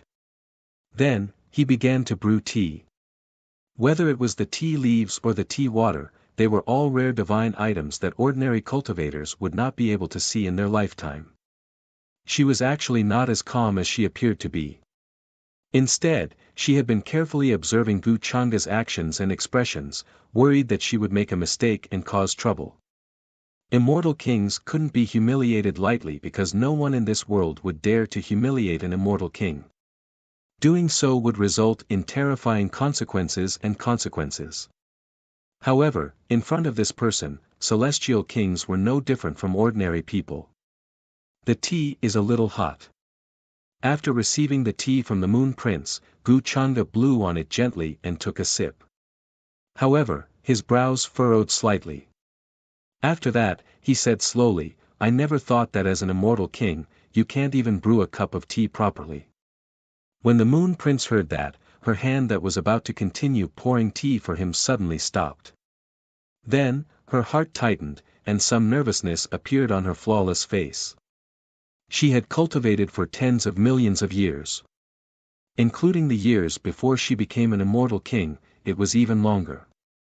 She had long forgotten how to brew tea. Moreover, it had always been others who brewed tea for her. She had never thought that there would be a day when she would personally brew tea for someone else. Ivy made a fool of myself, my lord. A layer of sweat appeared on the Moon Prince's fair forehead. She tried her best to keep her voice calm and not trembling. I'll do it myself. Gu Changa did not say much about the Moon Prince. He had only said that casually. Then, he took the tea set from the Moon Prince, who was in a daze, and started brewing tea on his own. He appeared very casual and natural, as if he did not treat himself as an outsider at all. On the other hand, the Moon Prince was more like a transparent person who did not know what to do in front of him. The Moon Prince was almost stunned by the scene before her eyes. From what she knew, Gu Changa was the main culprit behind the Forbidden Era. He had caused the once incomparably glorious and prosperous immortal palace to be destroyed. He was the greatest terror of all living beings in this world. A while ago, he had appeared in the Western immortal realm and even killed 4 foreign immortal kings, devouring them completely as nourishment. In his eyes, all living beings in this world, even immortal kings who already stood at the peak of the immortal Tao, were merely nourishment. However, such a terrifying existence was actually leisurely brewing tea in front of her today. If the Moon Prince did not know Gu Changa's true identity, she would probably think that the scene before her eyes was rather tranquil and natural, transcendent, and even a little beautiful. However, it only made her feel colder, and the fear in her heart thickened. It was precisely this kind of indifference that was true indifference and carefreeness towards all living beings in the world. He directly treated an immortal king before him as an ant. What happened? Why did the Moon Prince give the order that no one is to approach the Moon Prince manor? The star region around it has been cleared. At this moment, the star region at the border of the southern immortal realm rumbled and trembled. Troops after troops rushed over from afar, riding on immortal light and clouds. They were the Moon Prince city's personal guards. They rode immortal beasts, had powerful auras, and wore immortal armor. Every single one of them had shocking strength. They wielded heavenly blades, battle spears, and other immortal weapons. Now that they had received the Moon Prince's orders, they were hurrying to the other immortal realms to deliver the orders. Since it's the Moon Prince's orders, we'll just do as you say. Why ask so many questions? Among the immortal guards, a very handsome man spoke. His expression was cold, as if he did not have much emotion. He wore silver immortal armor, surrounded by immortal chi. He was like a legendary immortal general. Hearing this, the immortal guards' expressions changed slightly. Clearly, they were very fearful of this handsome man. His name was Bai Chuan, and he was the commander of the Moon Prince's personal guards. He was already half a step into the immortal king realm, and could be called a pseudo-immortal king. His strength was far above that of a half-step immortal king, and he was the person closest to becoming an immortal king. Such a person was born for the Tao. He had only cultivated for a few million years, and he had already reached such a level. In the future, he might even become an immortal king within 10 million years. In the current immortal realm, he was an extremely terrifying figure. He was even faster than the cultivation records of many veteran immortal kings. Immortal kings from the other immortal realms had once tried to recruit Bai Chuan, offering him many benefits. However, they were all heartlessly rejected by him. He chose to continue staying in the southern immortal realm and be the Moon Prince's personal guard. It could be said that Bai Chuan contributed greatly to the Moon Prince Manor's current position as the #1 faction in the southern immortal realm. Of course, Bai Chuan had once said that this was to repay the Moon Prince's kindness in teaching him. He did not want to let her down. However, only he knew whether it was true or not. The group of immortal guards were still rather fearful of Bai Chuan. Normally, he had accumulated his might for a long time, and his temperament was extremely cold. It could be said that very few people could deal with him. If I hear you talking about the Moon Prince behind his back again, don't blame me for following the rules. Bai Chuan glanced at the group of immortal guards coldly, urging them to continue on their way and not stop. Time was of the essence. He actually knew the Moon King quite well. No matter what, the two of them had known each other for millions of years. From a certain perspective, the Moon King was more like his master. That was why Bai Chuan knew that the Moon Prince's order this time was to forbid anyone from approaching the Moon Prince Manor. The area within a circumference of 100 million kilometers had been sealed off. It was very sudden, and no one had been notified beforehand. However, the urgency of the situation did not allow her to say anything more. He thought about what had happened in the Western Immortal Domain. The bad premonition in Bai Chuan's heart grew denser and denser. Later on, he'd gone to look for Jin Yuan, that half-step immortal king, who'd been dispatched to the Western Immortal region at that time, and he'd found out a great deal from Jin Yuan. If it's really as Jin Yuan said, then the Moon Prince's life might be in danger right now. She's already been taken hostage, which is why she had no choice but to order everyone to leave the Moon Prince Manor. There's probably something hidden in these orders. Bai Chuan's heart was extremely heavy. As a quasi-immortal king, he was naturally not an idiot. He could already deduce from the many minute details. Currently, there might be a terrifying existence by the Moon Prince's side that threatened her life. Otherwise, with her personality, she wouldn't have suddenly made such a decision at a time like this. Huff, although it's an order, the Moon Prince might be asking for help. Bai Chuan did not dare to stay for long. He was worried that he'd missed the best opportunity to rescue the Moon Prince. Although he'd once said that he was staying by the Moon Prince's side to repay her kindness in guiding him, he knew that the Moon Prince understood his intentions. However, he knew in his heart that the Moon Prince had definitely understood his intentions long ago. It was just that the two of them had yet to reveal the truth. The Moon Prince is in danger this time. Perhaps it's the key to getting closer to her, Bai Chuan thought to himself. Bai Chuan thought to himself. He looked at the ancient altar in the distance. Through the ancient altar, he could reach the border of the central celestial domain. He only needed to pass through the boundary space and chaotic windstorms to reach the central celestial domain. He was a quasi-immortal king. Even the ancestors of the immortal king clans in the central celestial domain would treat him with respect. No one dared to stop him outside the heaven's gate of the central celestial domain. The central celestial domain was extremely far away.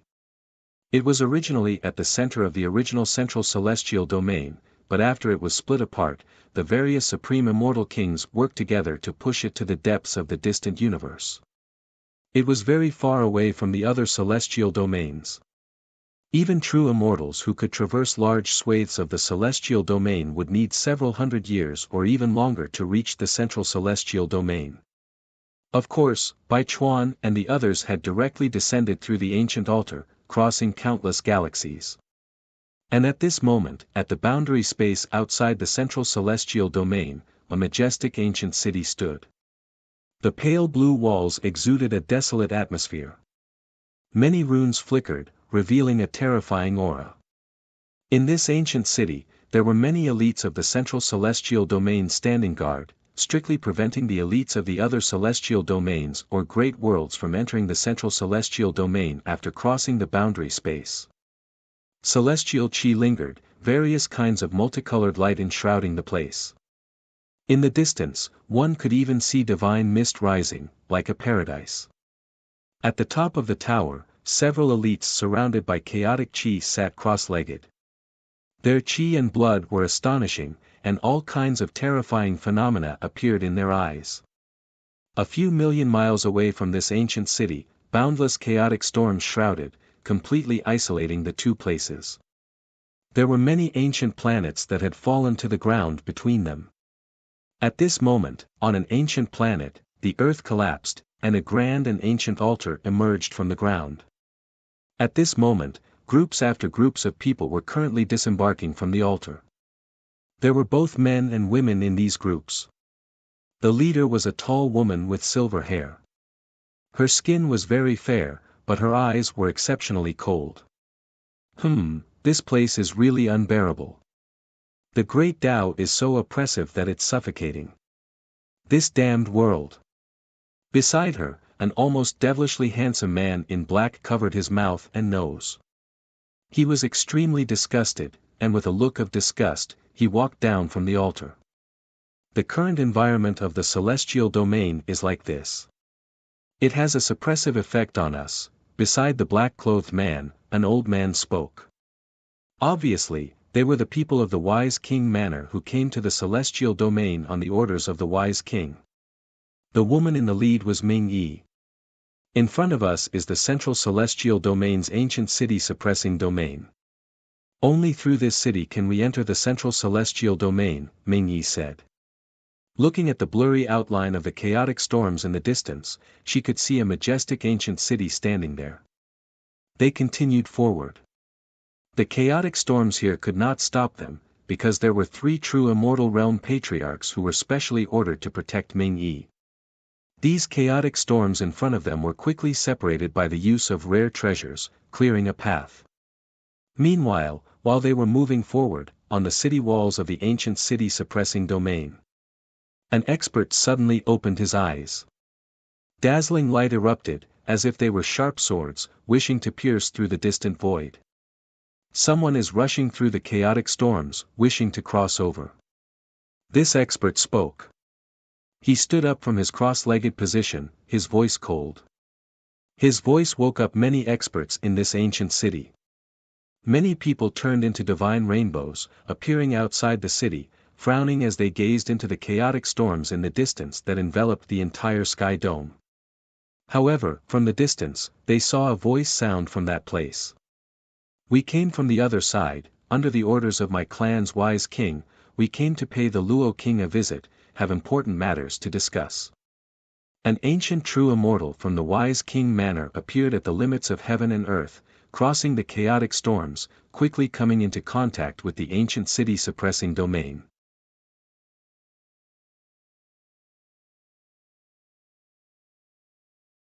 Chapter 868.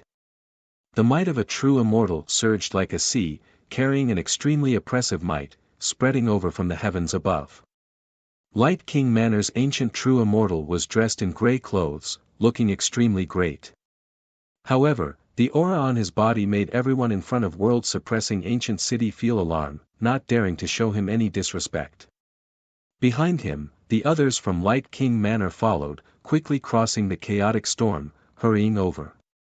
Apart from this true immortal, there were two other silent elders in the group, immortal energy swirling around their bodies, strength not weaker than the one who spoke. The decree of the foreign light king. The expressions of the experts seated in front of world-suppressing ancient city all became serious. Even though they were guarding this place, they were definitely not a true immortal's match. In the central immortal domain's immortal king families, true immortals were also old ancestor figures, rarely would they reveal themselves. This was especially the case when they heard that the other party came from the foreign side, moreover on the Light King's orders. Who was the Light King? This was an immortal king whose vicious might overflowed into the heavens. There were previously several immortal kings who fell under his hands. He was a true vicious individual. Even those immortal king existences in the central immortal domain felt incomparable restraining fear towards the Light King, not daring to look down on him. Originally, they wanted to stop these people, but when they heard these words, they didn't dare show any disrespect. They got up, arriving in front of world-suppressing ancient city, welcoming them. This is my clan's Light King old ancestors' decree. The true immortal in the lead didn't want to waste time here, directly producing that decree. Boundless immortal king might pervaded the air, making the expressions of these experts before them all change greatly, their souls trembling, their skin feeling like it was going to explode. We will send news to Luo King Manor right now. An expert's expression was serious, ordering for world-suppressing ancient cities' gates to be opened, allowing everyone in, at the same time sending news to Luo King Manor. Even though there were endless conflicts between the foreign side and immortal domain, wars breaking out since the ancient times, in the current era, immortal domain didn't even have enough strength to protect themselves. How could they have the strength to fight against the foreign side? That was why when encountering this type of situation, immortal domain side would always back off if they could, not choosing to face the foreign side head-on. Moreover, the foreign side was different from immortal domain, not experiencing the forbidden Great Era's battle, their peak strength definitely not something the current immortal domain could compare to. This matter is extremely important, we must personally meet Luo King. We don't have much time to waste. The Ming Mansion's true immortal said. He did not want to waste time reporting this matter. He directly let the people here lead the way and lead them to Luo Wang Manor's territory 797. Ming Yi and the others followed these experts into the ancient city of suppressing world. They had truly stepped into the territory of the central immortal domain.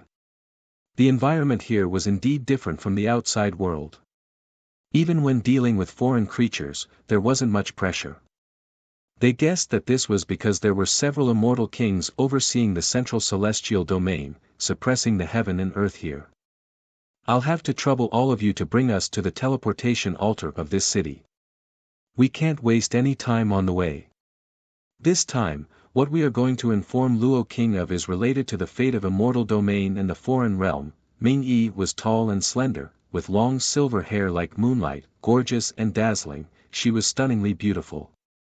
A rare solemn expression appeared on her cold face as she explained to the experts in front of her.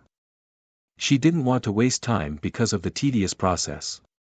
Moreover, she did not feel that she had said anything wrong. Even Ming King old ancestor personally moved, hurrying to the Emperor clan, wishing to discuss this matter with the Emperor clan ancestor. This type of matter involved the fate of immortal domain and the foreign realm. It wasn't just empty talk. In her opinion, it was even worse. This matter concerns the fate of the future. The expressions of the experts leading the way all changed. They didn't feel like Ming Yi's group would try to fool them at this time, or else they wouldn't have come all the way from the distant foreign realm to descend. One had to understand that for the foreign creatures, this could be said to be extremely dangerous.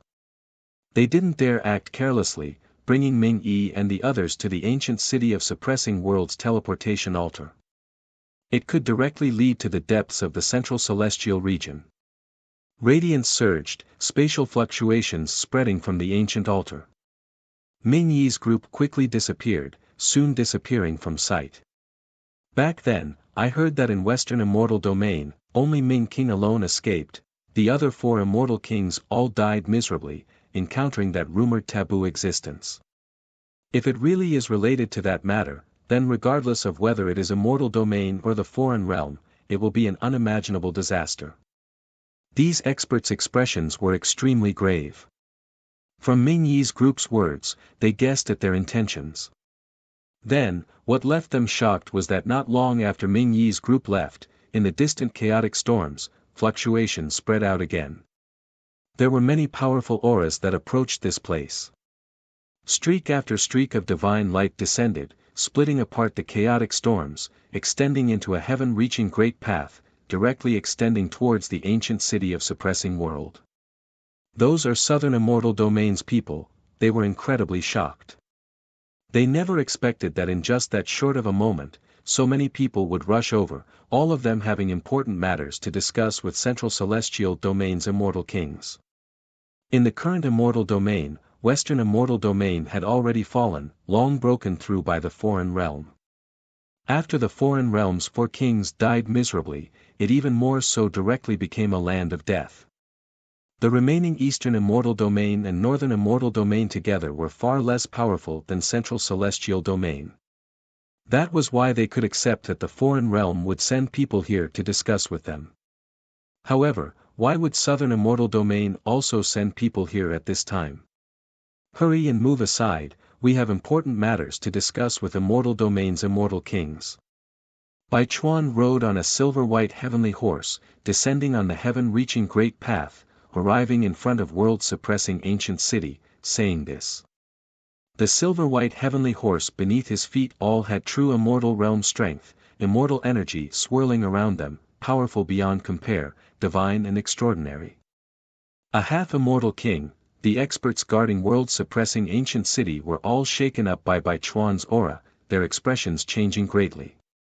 This was but an existence who could be considered unmatched under the immortal king level, yet he actually personally descended.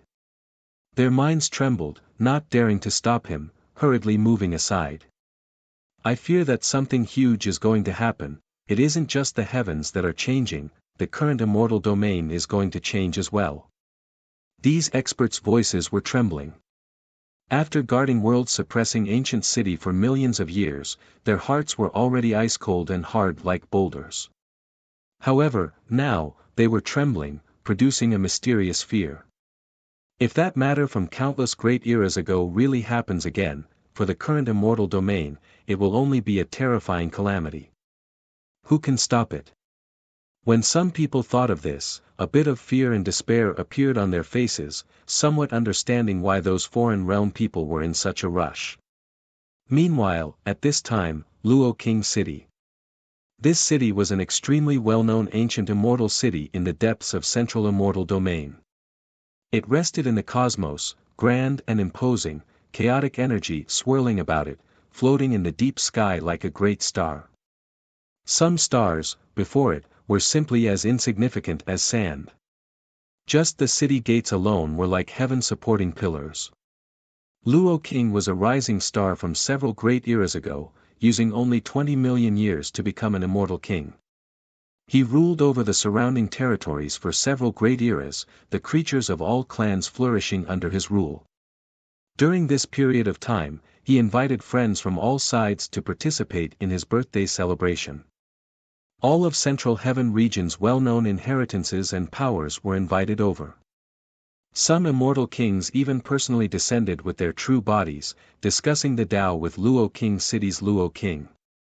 Tao sounds resounded through a range of millions and millions of li golden lotuses bloomed in the heavens, clear springs surging in the earth, all cultivators benefiting from this. This immortal city could hold endless creatures, but only true Luo King Manor clansmen had the qualifications to enter this city. The scene inside was incomparably lively. Ancient chariots rumbled, crossing the universe. Ancient existences of various clans appeared, bringing congratulatory gifts to congratulate Luo King. At the center of this immortal city, there was a manor, shrouded in immortal mist, unimaginably grand. It seemed to be the center of the universe, bearing the glory of millions and millions of years. It was surrounded by the myriad Taos of the heavens, boundless laws, all of them like a waterfall of stars, gathered here. This was the first generation Luo King's manor, the place where Luo King's true body resided. In the depths of this manor, in the endless void, Luo King sat here. There were several existences of the same level beside him, suppressing the great Tao, the surrounding laws trembling. In the void before them, immortal peaches, immortal wine, and other things were placed. They were discussing this matter. I've been feeling uneasy recently. I wonder if all of you feel the same way. On the praying mat beside Luo King, a blurry figure spoke, hazy and unclear. It was the immortal king of the Wang family, his seniority far above Luo King. His voice was very calm, carrying a somewhat transcendental aura. There was no sense of vicissitudes. The heavenly phenomena are changing, the great Tao in chaos, even the heavenly Tao laws are fading. This is not a good omen. Perhaps it is because those figures in reincarnation are gradually returning. Back then, there was a prophecy that the great tree of era would reappear, the great era Tao fruit would mature, the hidden 6 Tao reincarnations would reappear. Another immortal king spoke, looking like a little child, but the great changes in his eyes betrayed him. This was also an ancient figure who had achieved immortal king status for many great eras, his true age already impossible to verify. A young heavenly talent of my clan suddenly awakened intellect recently, his soul light astonishing. My clan's true immortal tried to investigate, but was almost injured by his soul light. Another immortal king on the praying mat spoke, slowly speaking, recounting another matter that happened in his clan. His words made all of the immortal kings here become silent. Overflowing luck is indeed the sign of a great era. Perhaps for us, it is also a type of opportunity, natural luck, able to advance a step further. In these countless years, there has never been anyone who touched upon a higher cultivation realm. All of them stopped at this step. Those figures who survived from the taboo age have long disappeared without a trace. The path ahead cannot be explored. When they discussed this matter, they were all a bit silent. Although their emotions were different, they were all a bit unwilling, feeling that they were restricted by the world. Otherwise, with their aptitude, they might be able to touch upon a higher cultivation realm. And just as the immortal kings were discussing this matter, outside Luo Wang's city, several streaks of divine light descended, tearing through the universe, quickly rushing over. The few people in front of Realm Suppression Ancient City immediately transmitted the news over. Old Master Luo Wang, there is news from Realm Suppression Ancient City. Outside this manor, 2 true immortal level Tao children appeared. They were not young, already achieving true immortal status several great eras ago, Luo Wang's Tao children. They held immortal slips in hand, waiting respectfully at the entrance. Then, Luo Wang waved his hand, receiving this immortal slip. However, after sweeping his gaze over the few words on it, his expression changed, his face that originally would not change, also showing a look of shock and bewilderment.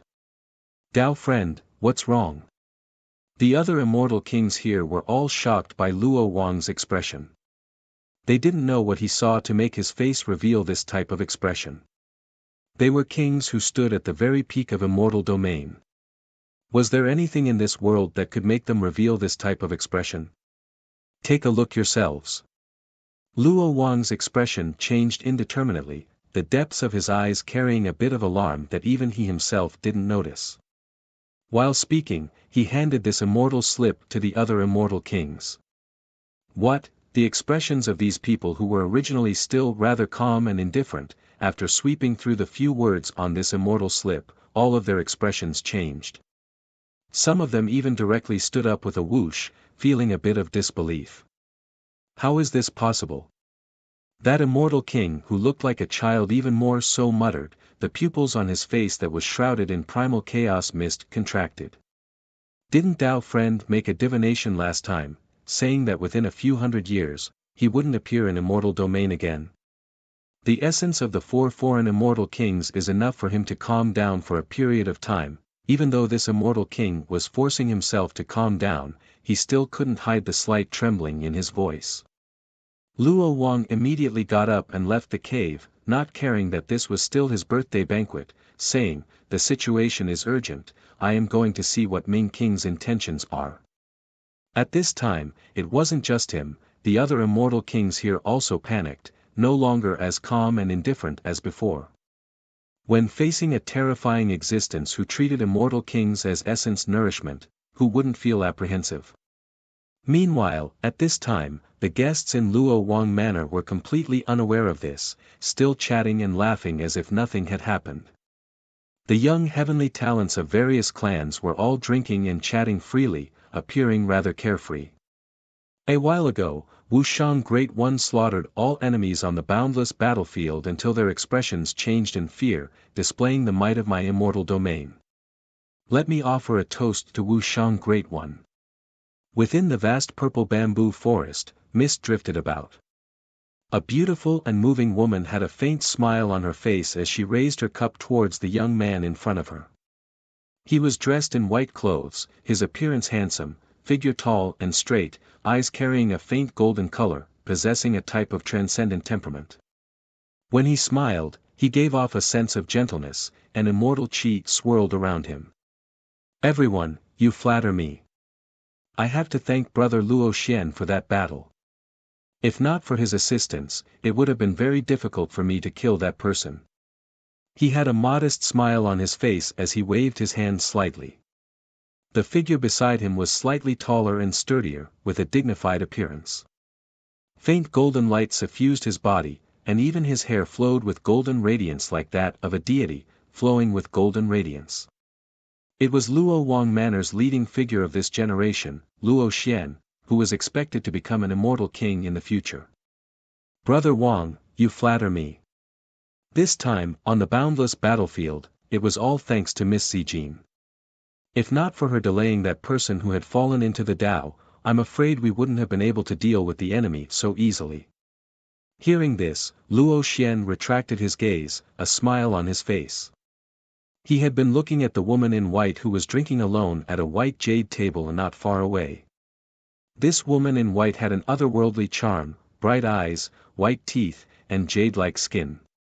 She was extremely beautiful, her appearance making even the heavens jealous.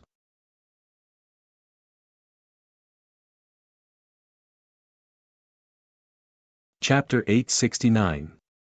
All the immortal Tao forces in the central celestial domain were invited to Luo Wang Manor's birthday banquet. Several immortal kings personally came to congratulate them. There were even more of the younger generation in the manor. They were basically the best of their respective clans and forces. Several of them had terrifying talents and the potential to become immortal kings. They were known as the young lords of their generation. Luo Xian and Wang Wushang were two of the most outstanding among them. Their brilliance was so resplendent that all of their peers were overshadowed by it.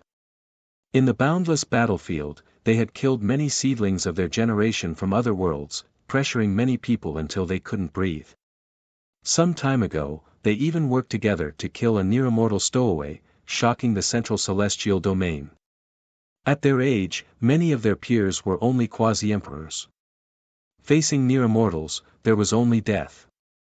But the two of them went against the immortals and achieved this feat. They were known as the future hope of the central celestial domain, and were expected to become immortal kings in millions of years. Wang family and Luo Manor had close relations. This time, not only did an immortal king patriarch appear, but he also sent many geniuses of Wang family. Among them was Wang Zijin. She was also a seedling of Wang family, favored by another immortal king patriarch. He paid a great price to bring her up from the realm of origin. At this moment, Wang Zijin was sitting in a pavilion far away from the crowd. Her white dress was spotless, and her thin face was expressionless. She was minding her own business, pouring wine as if she wanted to drown her sorrows with wine. Many young men were looking at her from afar, with various expressions in their eyes. The young lord of Luo Manor, Luo Xian, was pursuing Wang Zijin. This was no secret. Moreover, Luo Manor and Wang family seemed to have intentions of forming a marriage alliance. They wanted Luo Xian and Wang Zijin to become Tao companions. However, Wang Zijin was very resistant to this. The other immortal king patriarch of Wang family also listened to her and hadn't decided on this matter yet. There were various rumors in the central celestial domain that Wang Zijin was the reincarnation of a peerless female immortal from the ancient era. She was going to be reborn in this life and rebuild her immortal king foundation. She was destined to be a female immortal king in the future. Back in the boundless battlefield, she'd single-handedly delayed the cultivator who'd fallen into darkness, allowing Luo Xian and Wang Wuxiang to join forces and kill that near-immortal existence. If it weren't for the fact that Luo Xian was pursuing Wang Zijin, the Wang family's doorstep would have been trampled by many people. Many families wanted to form a marriage alliance with her. Miss Zijin, if you really want to go to the Western Immortal Domain, I can accompany you. Even if I have to go through fire and water, even if there is a mountain of blades and a sea of flames ahead, I will not hesitate. At this moment, under everyone's gaze, Luo Xian stood up, raised his wine glass, and walked towards Wang Zijin. There was a soft smile on his face. Originally, his figure was rather tall, and his face was cold and upright. His eyes were deep, and he had an awe-inspiring majesty. But now, he revealed such an expression, which made many of the heaven's favorites click their tongues. Many of the heaven's favorites were even more envious. Since ancient times, even heroes have a weakness for beauties. On Luo Xian's side, his expression was even more profound. Even though he was dazzling, looking down on the younger generation of the middle immortal domain, making others tremble in fear in the boundless battlefield, he would still show gentleness to a certain woman, being very patient and gentle. Of course, what he said was even more shocking. Many heaven's favorites, including Wang Wuxiang, revealed a shocked expression. The Western Immortal Domain was now a land of death. Even true immortals weren't willing to set foot there, fearing that they would encounter a disaster there, a bloodbath. Yet Luo Xian was willing to accompany Wang Zijin there, disregarding his own life and death. Brother Luo's sincerity is truly rare. Many heaven's favorites pursued Lord Luo Xian, but they were all rejected by him. Who would have thought that he had such an infatuated side? Many young creatures who were enshrouded in divine splendor spoke, sighing in amazement. Wang Wuxiang was dressed in white, his features elegant and handsome. At this moment, he also smiled. Brother Luo's sincerity, I believe that no one in this world can compare to him. Although he was the young lord of this generation of the Wang clan, if he wanted to lead the Wang clan in the future, he still needed the approval of the other patriarchs. It wasn't that easy. If he facilitated the marriage between Luo Xian and Wang Zijin, then with Luo Xian's help, his words in the clan would be more powerful. The possibility of him leading the Wang clan in the future would also be much higher. Therefore, Wang Wuxiang naturally wanted to see Luo Xian and Wang Zijin get closer. However, Wang Zijin, who was minding his own business, frowned when he heard Luo Xian's words. He also put down the wine cup in his hand. Luo Xian, I already said that I don't like you. I also don't have any feelings for you. What exactly do you like about me? I'll change, okay? Don't always fly around in front of me like a fly. Don't you know that pretending to be elegant is very greasy? She was frustrated that she couldn't return to the world of origin when she suddenly saw Luo Xian following her like a shadow. He was simply like a maggot in her bones that she couldn't shake off.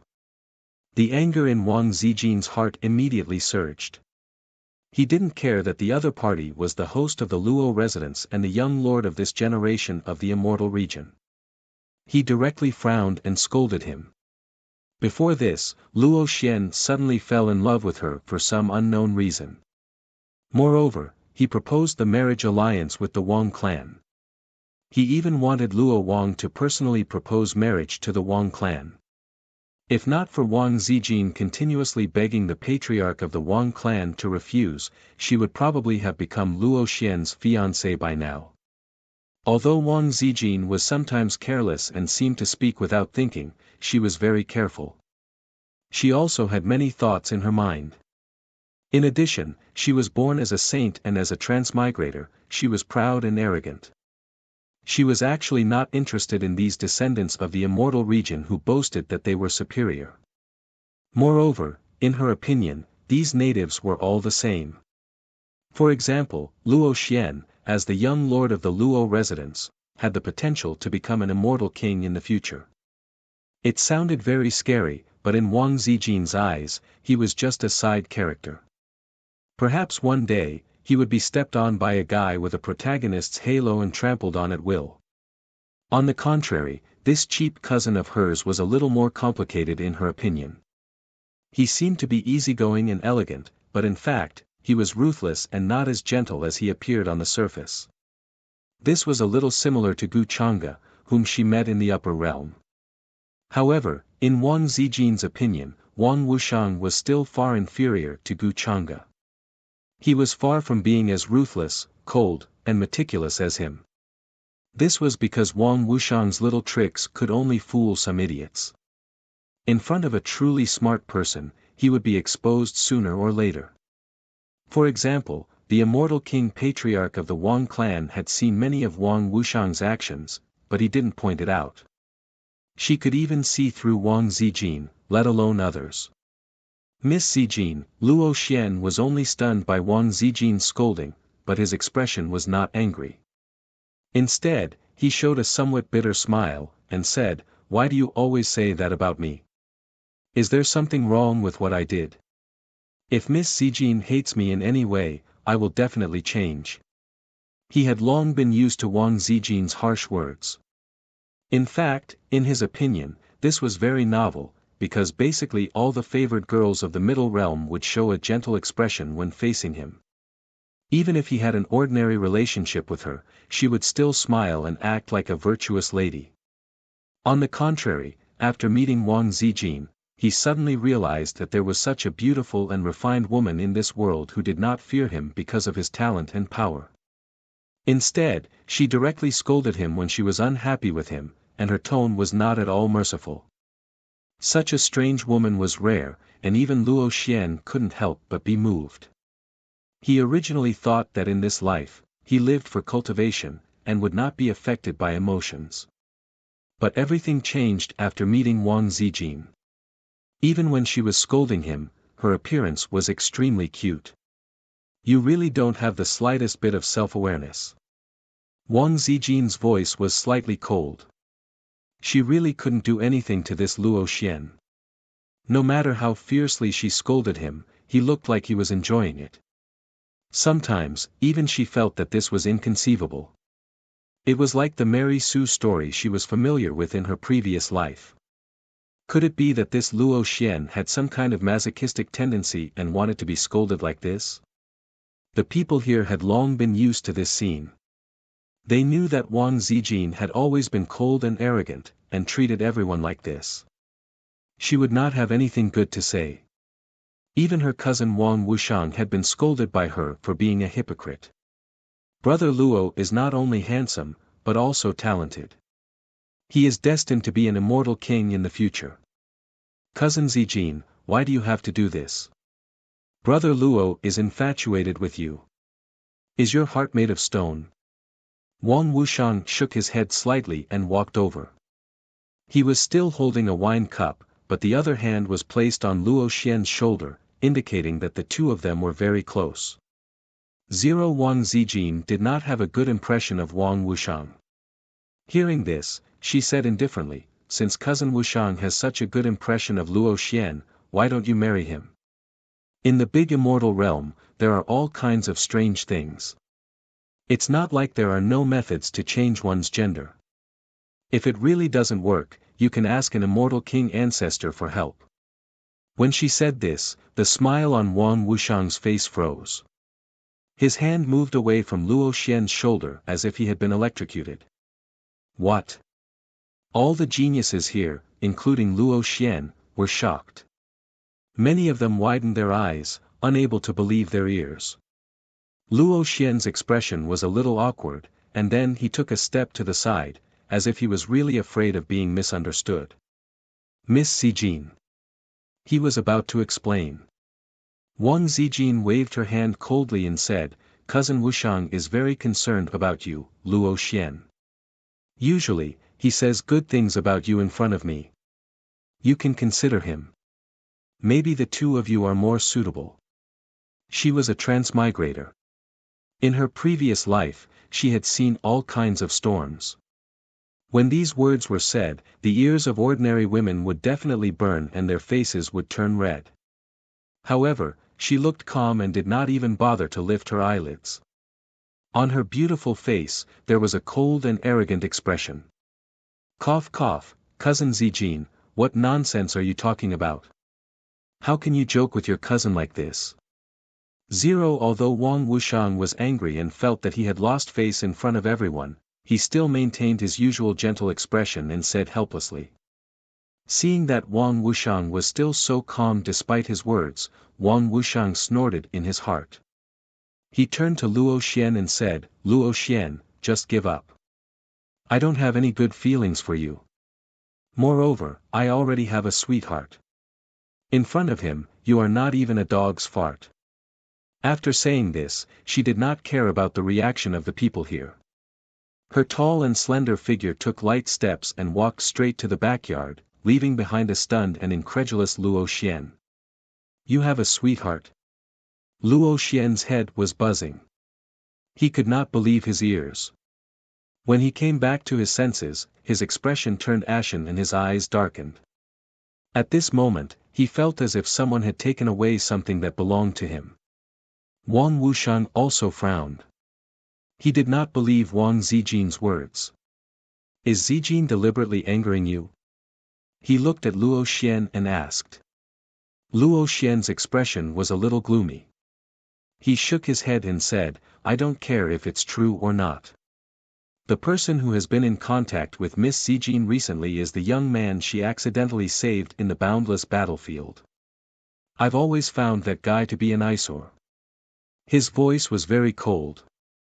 However, while the group of geniuses here was shocked by Wang Zijin's words, a shocking aura suddenly came from the sky above Luo Wang Manor. The world trembled slightly. Several blurry figures could be seen sitting high in the sky.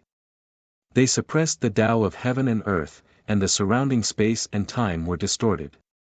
Ancestor, Wang Wushang and Luo Xian exclaimed together. They recognized the immortal king ancestor behind them. In addition, there were several immortal kings who had come for the banquet. They were very ancient, and their origins could be traced back to hundreds of eras ago. All the ancestors have appeared. Did something big happen? Many geniuses here exclaimed. Even the guests in another place were alarmed. The few true immortals were shocked and a little in disbelief. Meanwhile, while everyone was speculating, not knowing what was going on, in the limits of the distant world, there was a mysterious aura that appeared. Then, they could hear the sounds of troops moving through the air, rumbling. There were divine rainbows that tore through the cosmos, descending in this direction. The aura of the foreign side, the expressions of the true immortals here changed, becoming incomparably shocked. They couldn't help but say, why would the foreign side's troops suddenly appear in my immortal domain's territory, no one stopping them along the way? Everyone, including Wang Wushang and Luo Xian, were deeply shocked. They immediately flew out from this bamboo forest, arriving high up in the sky, gazing into the distance. However, there were still some who noticed the seated immortal king ancestors in the depths of the void, immediately reacting. The foreign side's troops might have come for those immortal king ancestors. They shouldn't have come for the sake of starting a war. With immortal kings overseeing this place, no one can act wantonly. Someone said quietly.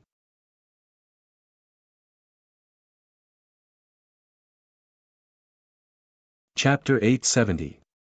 There are several immortal king old ancestors overseeing this place. Those foreign people definitely didn't come for the sake of starting a war. Moreover, our central immortal domain has remained aloof from worldly affairs for countless years, never asking about the matters between the other side and the other immortal domains, rarely having conflicts with the other side either. Perhaps these foreign creatures came here to discuss matters with the immortal king patriarchs. Inside the purple bamboo forest, mists drifted about. A few strange stones released incomparably rich multicolored light, as if they were flowing. Many cultivators discussed quietly, guessing at the foreign realm's goal.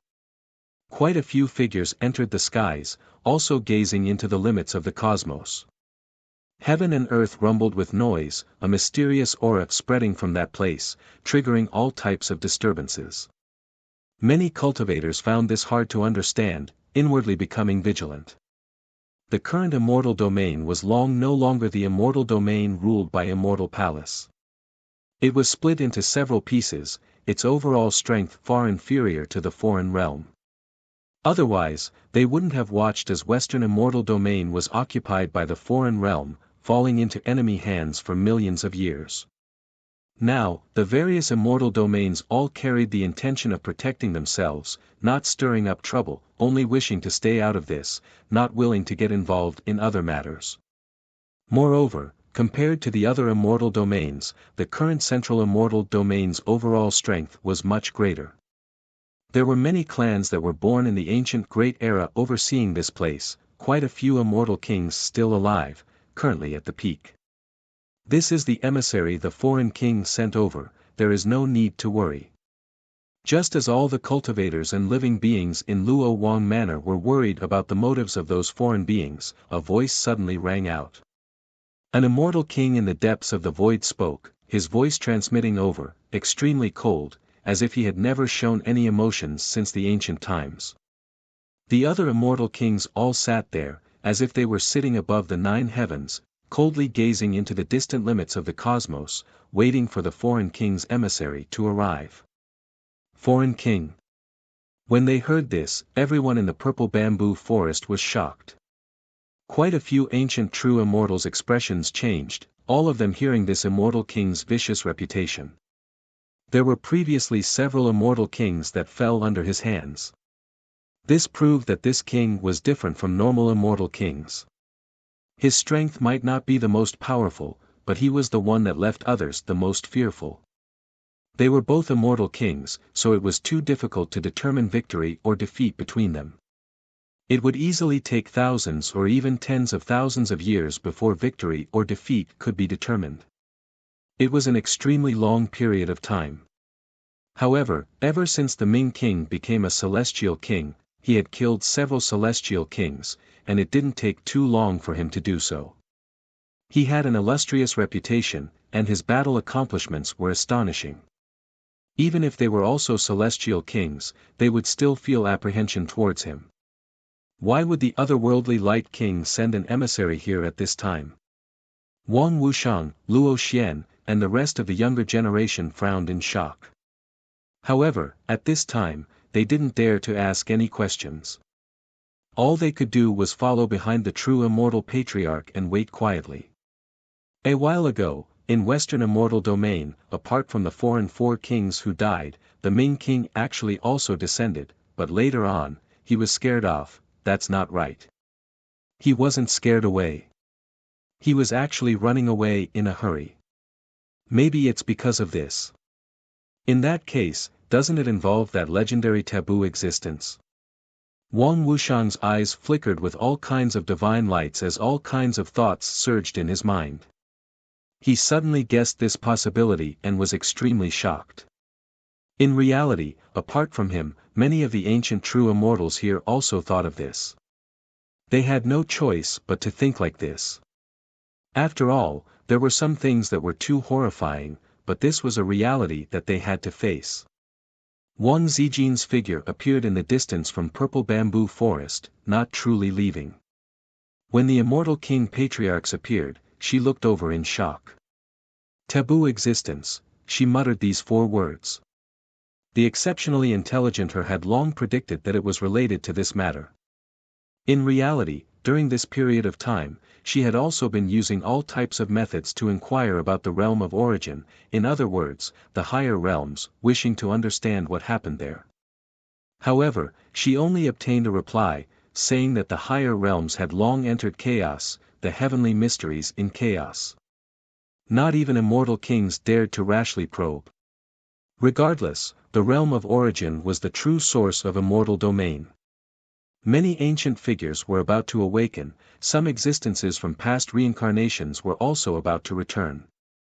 At that time, even immortal kings didn't dare say that they could stay out of this, let alone ordinary cultivators and creatures. That was why immortal kings all kept this a secret, feeling like the waters there really were too deep.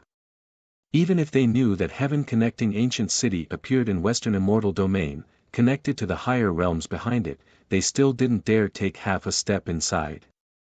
Moreover, the matter that happened in Western immortal domain a while ago shook the entire immortal domain, many clans trembling in unease. The foreign realms' four immortal kings all died there, killed by the taboo existence who walked out from heaven-connecting ancient city, reduced to nourishment. Wang Zijin also obtained news, saying that the taboo existence wasn't in his previous peak state. That was why he needed to descend into immortal domain, hunt immortal kings, use them as nourishment to recover his strength.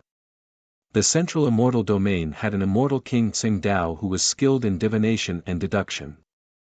That taboo existence wouldn't step foot into immortal domain for close to 100 years. During this period of time, he would refine those immortal king essences, thus calming down. However, judging from the reactions of Luo Wang and the others today, things might not be that simple. Several great immortal king families' people appeared in the sky, and then hurried outside Luo Wang Manor. Under the orders of the immortal king patriarchs behind them, they waited there for the arrival of Ming King's emissary and the others. Meanwhile, right at this time, the expression of Luo Wang who was seated in the void suddenly changed slightly, receiving a sound transmission from his servant. What? Luo Wang's brows furrowed slightly, revealing a hint of confusion. The other immortal kings looked towards him, communicating with their divine wills, asking, what happened now? Apart from the foreign Ming King's troops, southern immortal domains by Chuan also appeared outside world-suppressing ancient city. He seems to be in an even greater rush, as if something extremely great happened. Luo Wang slowly said. Southern immortal domains by Chuan, they naturally knew about him. This was a half-immortal king, someone who had hopes of breaking through that cultivation realm within these several tens of thousands of years.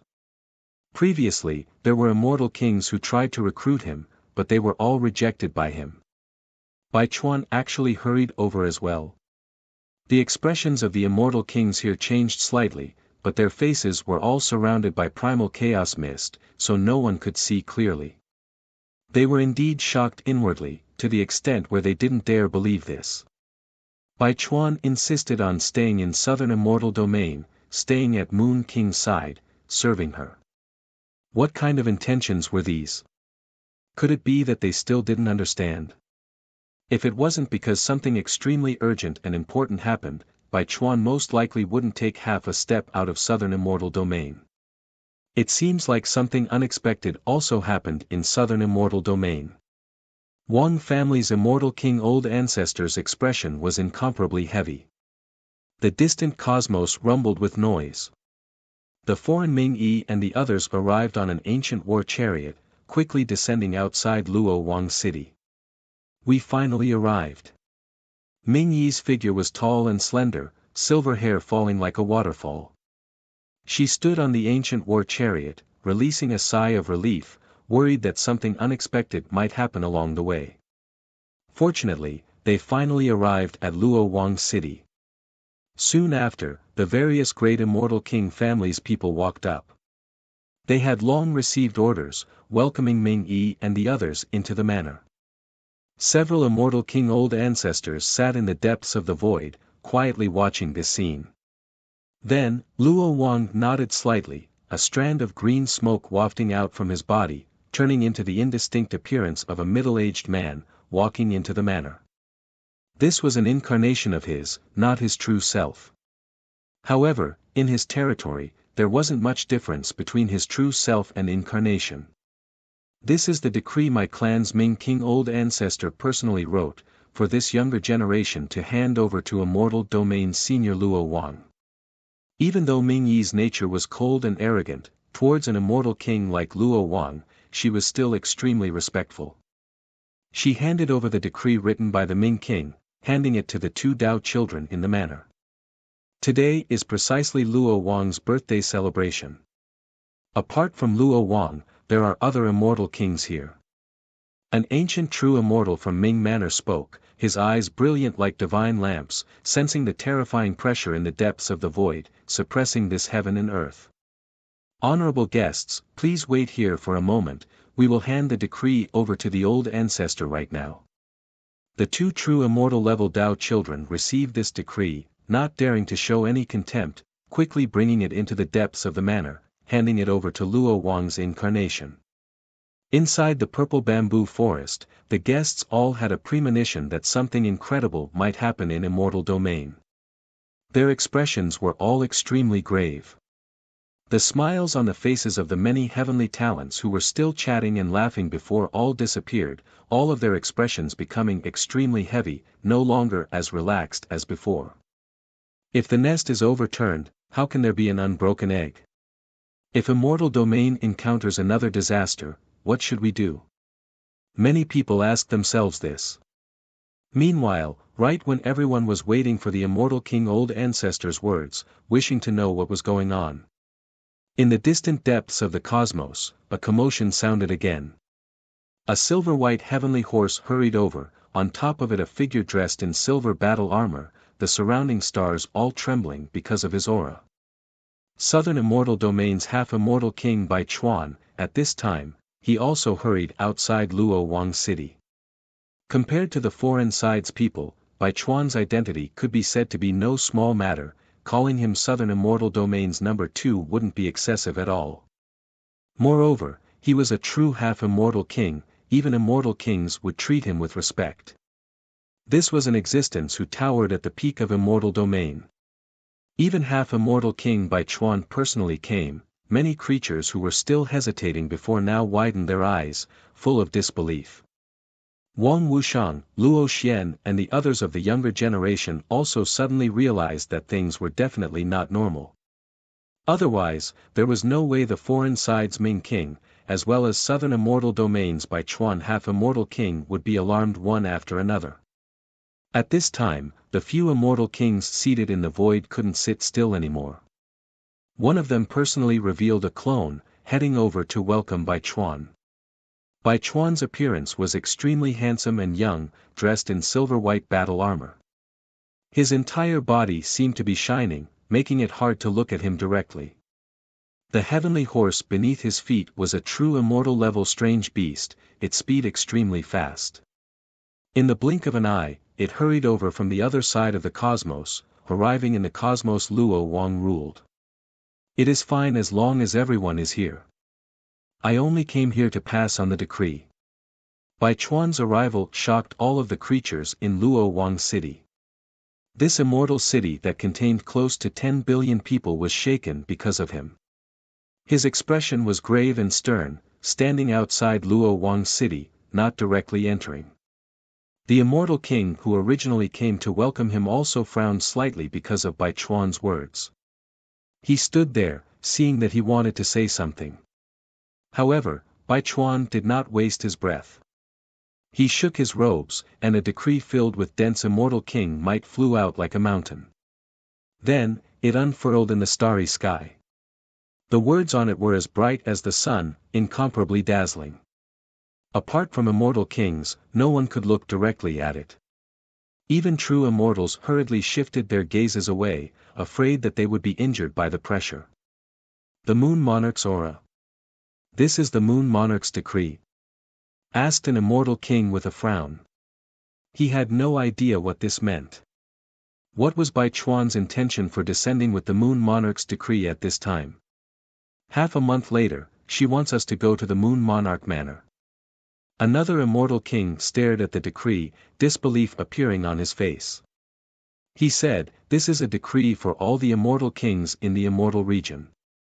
No, this shouldn't be the Moon Monarch's intention. The Moon Monarch doesn't have the right to make us go to the Moon Monarch Manor to pay her a visit." They all had some understanding of each other's strength. No matter how arrogant the Moon Monarch was, it was impossible for her to make all the immortal kings in the immortal region go to the Moon Monarch Manor to pay her a visit. Bai Chuan, what's going on? Immediately, an immortal king's expression changed as he shouted at Bai Chuan. A terrifying immortal king aura surged, instantly enveloping the sky. The starry sky within hundreds of millions of kilometers trembled as if it was about to explode. The billions of living beings in Luo Wang City trembled under this fluctuation. They could not help but kneel down in fear. When an immortal king was enraged, the world would change color. Even the stars in the sky would shatter. Bai Chuan's expression was cold. He did not show any fear just because the other party was an immortal king. Instead, he said directly, "This is the decree that the Moon Monarch personally passed down from her manor. I don't know the reason either. Apart from the central immortal region, I still have to go to the eastern and northern immortal regions later. Right now, the area within a radius of 1,000,000 kilometers around the Moon Monarch Manor has been completely sealed off. Even I can't set foot there." He spoke concisely. Although he guessed that the Moon Monarch was currently in danger, he did not dare to say too much. He only said this to let the immortal kings here understand that this was definitely not the Moon Monarch's intention. All the living beings and cultivators in Luo Wang City were stunned by Bai Chuan's words. They could not believe it. The Moon Monarch wanted everyone to go to the Moon Monarch Manor to pay her a visit within half a month. What kind of fantasy was this? Although the Moon Monarch was also a bona fide immortal king, there was more than one immortal king in the central immortal region now. Moreover, there were many clans that had survived since the Forbidden Era. They were unbelievably powerful and ancient. Although some were reclusive, it should be known that even immortal kings did not dare to provoke them. As expected, at this moment, the Luo Wang who had finished reading the Wisdom Monarch's decree appeared in the depths of the void. He was incomparably tall, practically standing shoulder to shoulder with heaven and earth. His gaze was deep, and his entire body was surrounded by boundless chaotic fog and Genesis Chi. He said, "That forbidden existence has already returned to the immortal region. This decree is not the Moon Monarch's idea. It's his idea. He wants all the immortal kings in the immortal region to pay their respects."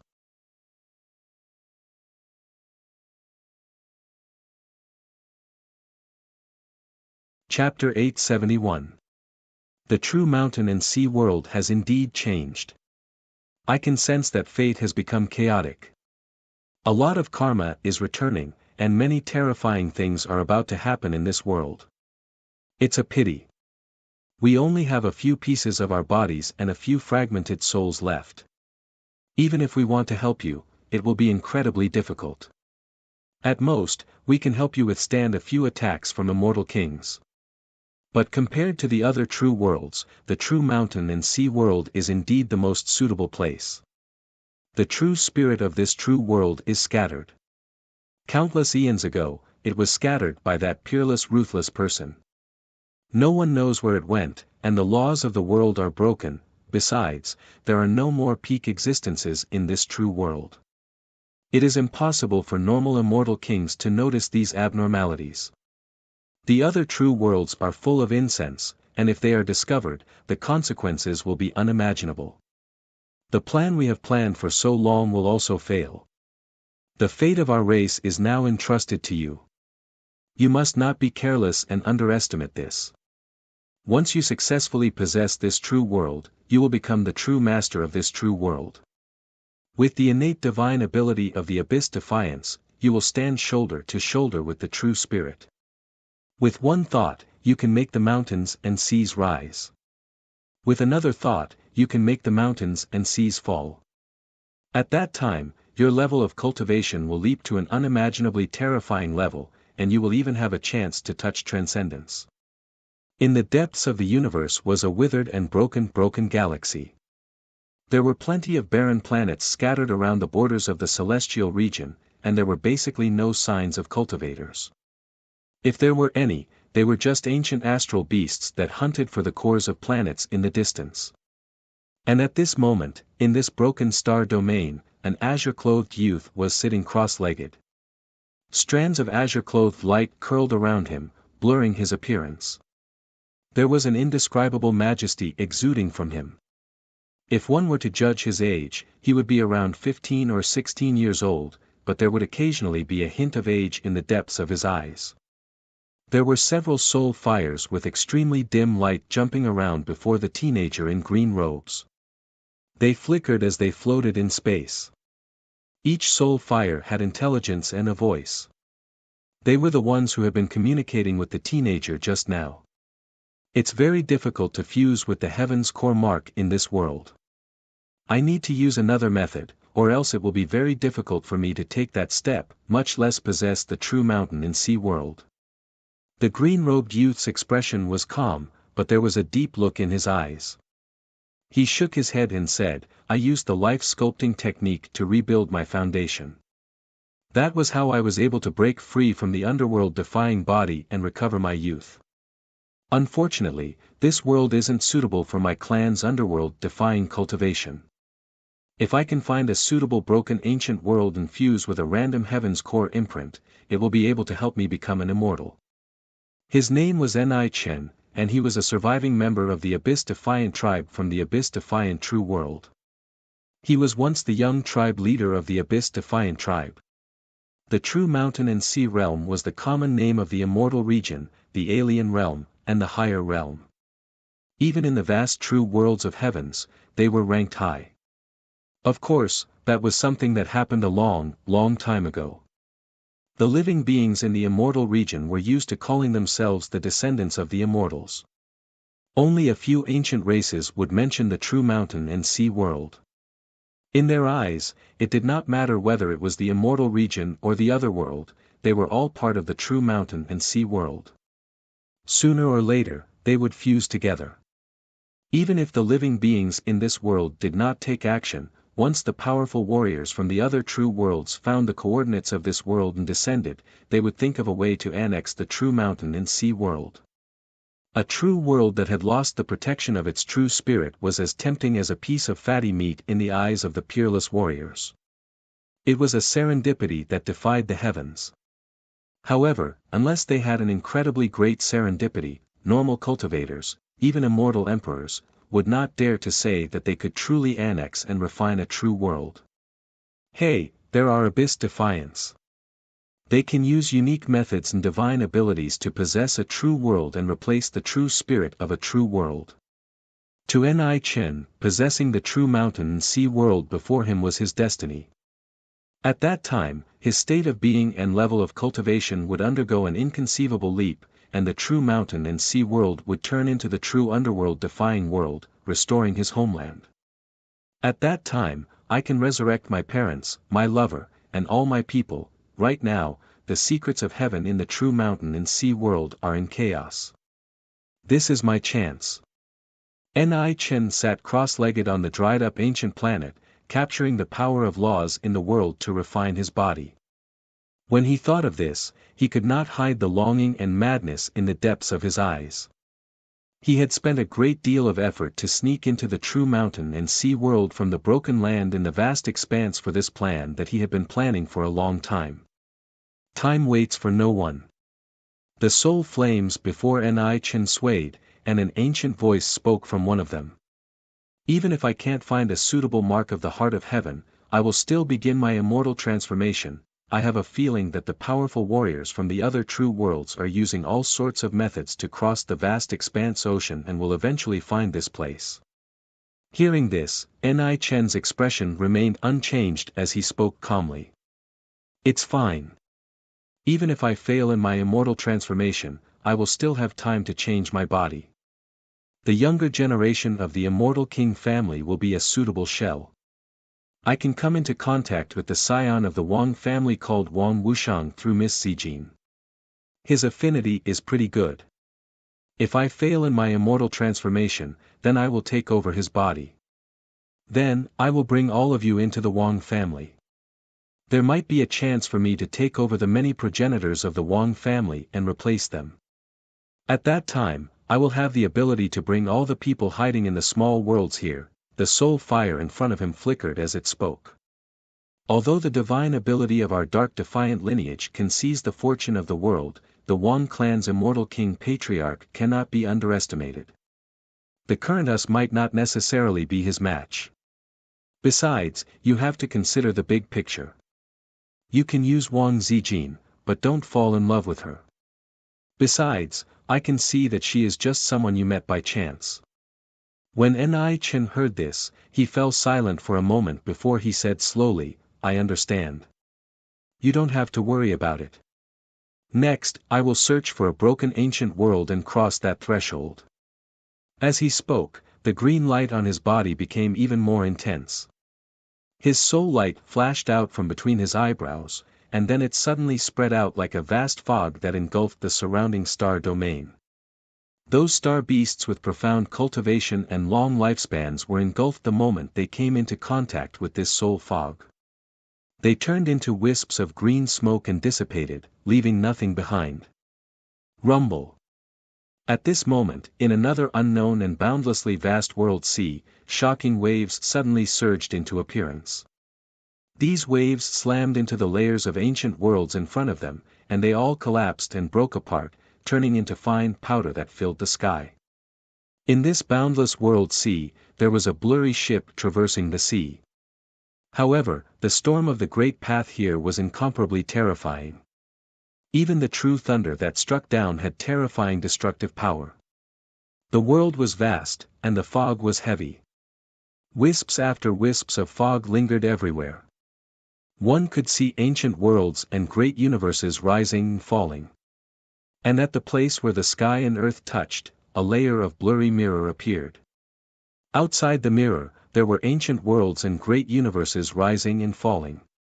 They overlapped with each other, as if they were coexisting. However, at that moment, the world inside and outside the mirror was slowly coming into contact with each other. Some unknown and strange change was happening. The places where they came into contact with each other crumbled, disintegrated, and fused with each other. At the instant they crumbled, the world barrier disappeared, and at the instant they fused with each other, a new life was born. It was incomparably mysterious and mysterious. All of this seemed to be happening very slowly, but it was happening in an orderly manner. They collided with each other and then melted away. I can already smell the aura of a decaying true spirit. A true world that is about to dry up. It is the most suitable nourishment for my race. After trekking for so many eons, we have finally found it. On the blurry ships, whispers like that of ancient gods could be heard. There were also indifferent gazes like those of innate gods watching them, ancient and cold. It was unknown what material these ships were made of, but they could cross this place filled with the aura of primal chaos and endless storms of the great path. Many of the figures standing on the ships were ancient, as if they had existed before the heavens were created. They did not speak, only looking at the vast expanse in the distance. Gu Chang'e sat cross-legged in a tea pavilion in the Moon Prince Mansion in the southern celestial region. He was dressed in white robes and white socks, and there was no dirt on him. His black hair sparkled and shone with a light. His entire person was calm and peaceful, like the gentle breeze and the moon hanging high in the sky. There was a chessboard in front of him. At that moment, he held a white piece and placed it down at a moderate pace. The great commotion in the world did not seem to have anything to do with him. He was still wholeheartedly focused on his own matters. For example, the chessboard in front of him. Looks like you are going to lose again. Gu Chang'e shook his head gently. In front of him was a woman who was as pure as a Buddhist lotus. She propped up her chin and played Go with him. Her face was incredibly beautiful. Her black hair fell down like a waterfall, making her face seem even smaller. It was only the size of a palm. Of course, the most eye-catching thing about her was that there was a unique presence about her. It was as if her demonic nature and Buddhist nature existed side by side, but they formed a harmonious whole. Husband, can't you go easy on me? The woman before him was naturally Heavenly Deer's mystic lady. However, she had successfully broken through the threshold of the immortal Tao. She had bathed in the immortal tribulation and become a perfected immortal. When she was in the 8 desolates 10 regions, her cultivation had already reached a bottleneck. It was very difficult for her to improve further. That was why Gu Chang'e brought her to the immortal domain when he sensed that she had touched the threshold of the immortal Tao.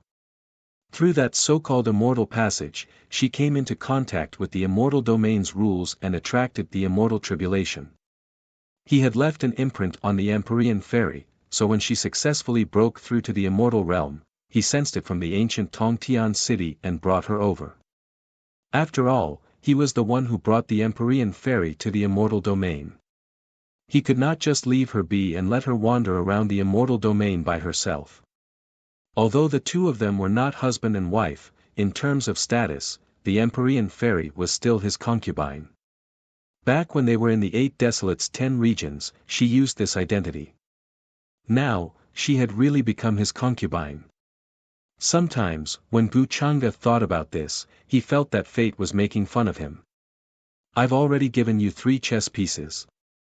He shook his head slightly and looked at the Empyrean fairy. He did not expect her to be as shameless as Gu Xian. However, he did not argue with her over these pastimes. When it was time to give in, he would give in. These rare days of peace were actually a luxury to him. Isn't it natural for my husband to give in to me? The Empyrean fairy blinked and looked a little playful. In front of Gu Chang'e, she was still the same as when they were in Sky Deer City. She would often tease him. Back then, because of the 9 abstruse yearning form, she wanted to tie her life with Gu Chang'e's to save Sky Deer City. However, Gu Chang'e's heart was like a boulder. He was not swayed at all. In the end, when they were in the 3rd mountain, she received Gu Chang'e's help to avenge her master by killing eldest senior sister Qin Suyan. Only then did her relationship with Gu Chang'e improve. I'm thinking if I should throw you back to the upper realm. Gu Chang'e picked up the teacup beside him and took a sip. He seemed very relaxed. Then won't my husband be very bored here alone? The Empyrean fairy poured herself a cup of tea and said with a smile. Boredom will only last for a while. It will be lively soon. Gu Chang'e shook his head slightly. He seemed to be hinting at something. Although the Empyrean fairy did not really understand Gu Chang'e's plan, she knew that he probably had a very big plan. The master of the Moon Prince mansion was a peerless immortal king. Now, she was brewing tea for him like a servant girl. Then, will I bring trouble to my husband if I stay in the immortal region? The Empyrean fairy was very concerned about this. Although she had broken through the immortal path realm and was a bona fide true immortal, she could not do anything in the immortal region. However, he was still far from being able to do as he pleased in the immortal realms. He didn't even have the ability to protect himself. It won't be troublesome. It's just a little annoying. Gu Chang'e still shook his head. The Empyrean fairy wanted to roll her eyes at him. Did he think that she was annoying? Thinking of this, the corners of her mouth curled into a smile. Then she reached out and wrapped her arms around Gu Chang'e's neck, taking advantage of the situation to sit in his arms. Don't you find this scene familiar? Husband. The Empyrean fairy tilted her head and asked. She could not hide the smile on her face. Back at the 3rd mountain, she had done the same thing. However, she was taught a lesson by Gu Chang'e in the end. In the distance, the Moon Prince was completely stunned by this scene. Her beautiful eyes almost widened in disbelief. Was this still the forbidden existence that she had always been wary of?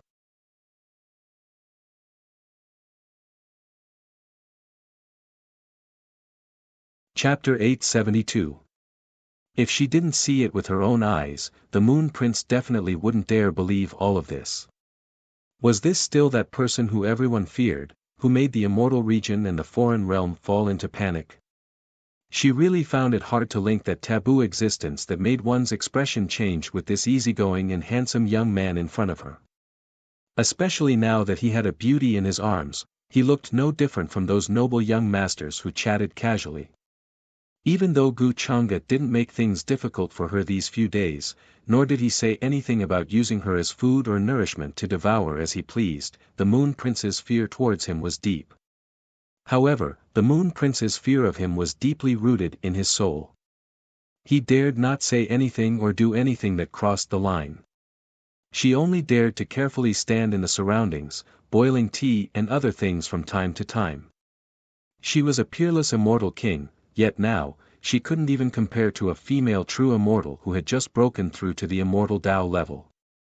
At this moment, the Moon Prince watched from afar, but a different emotion appeared in her heart. It was rather complicated. That taboo existence has already returned to the immortal region. This decree isn't the Moon Prince's idea, but his. He wants all of the immortal kings in the immortal region to pay their respects.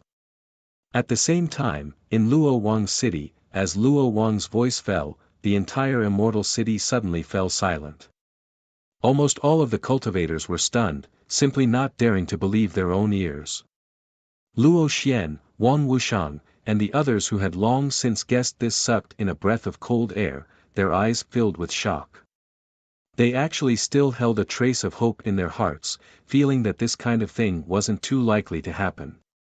Perhaps it was because of some other reason. However, when they received confirmation from an immortal king, they couldn't help but be shocked and tremble. That taboo existence has returned to the immortal region. In the purple bamboo forest, an ancient true immortal's voice was trembling, containing fear and disbelief. At this moment, many people's gazes changed, filled with fear, not daring to believe all of this. Even though they hadn't experienced many things of the taboo era, they understood those facts from ancient records. Even the immortal and indestructible immortal palace was destroyed by that taboo existence. The entire immortal region and realm of origin collapsed under his palm, a single hand crossing 3,000 provinces, no one left in the heavens above and earth below. This kind of terrifying figure had returned to the immortal region. Was he going to repeat the destruction of the past? This is a catastrophe. With such a character returning in this era, is there anyone who can stop him? An ancient figure's entire body was trembling. His eyes were filled with grief, as if he had already seen the scene of the future. Immortal domain collapsed, smashed into countless fragments, difficult to gather again. Everything exploded, turning into ashes, disappearing under the great river of time. Meanwhile, all of the cultivators and creatures were buried together with immortal domain, erased from this world. For all the living beings in this world, if this was not a world-ending catastrophe, then what was it? Even immortal kings were nothing more than nourishment for that forbidden existence. He had once stood at the peak of this world where no one could fathom. His cultivation was unimaginable. Even the eternal master of the immortal palace had fallen in his hands. Now that he had returned to the world, who could stop him?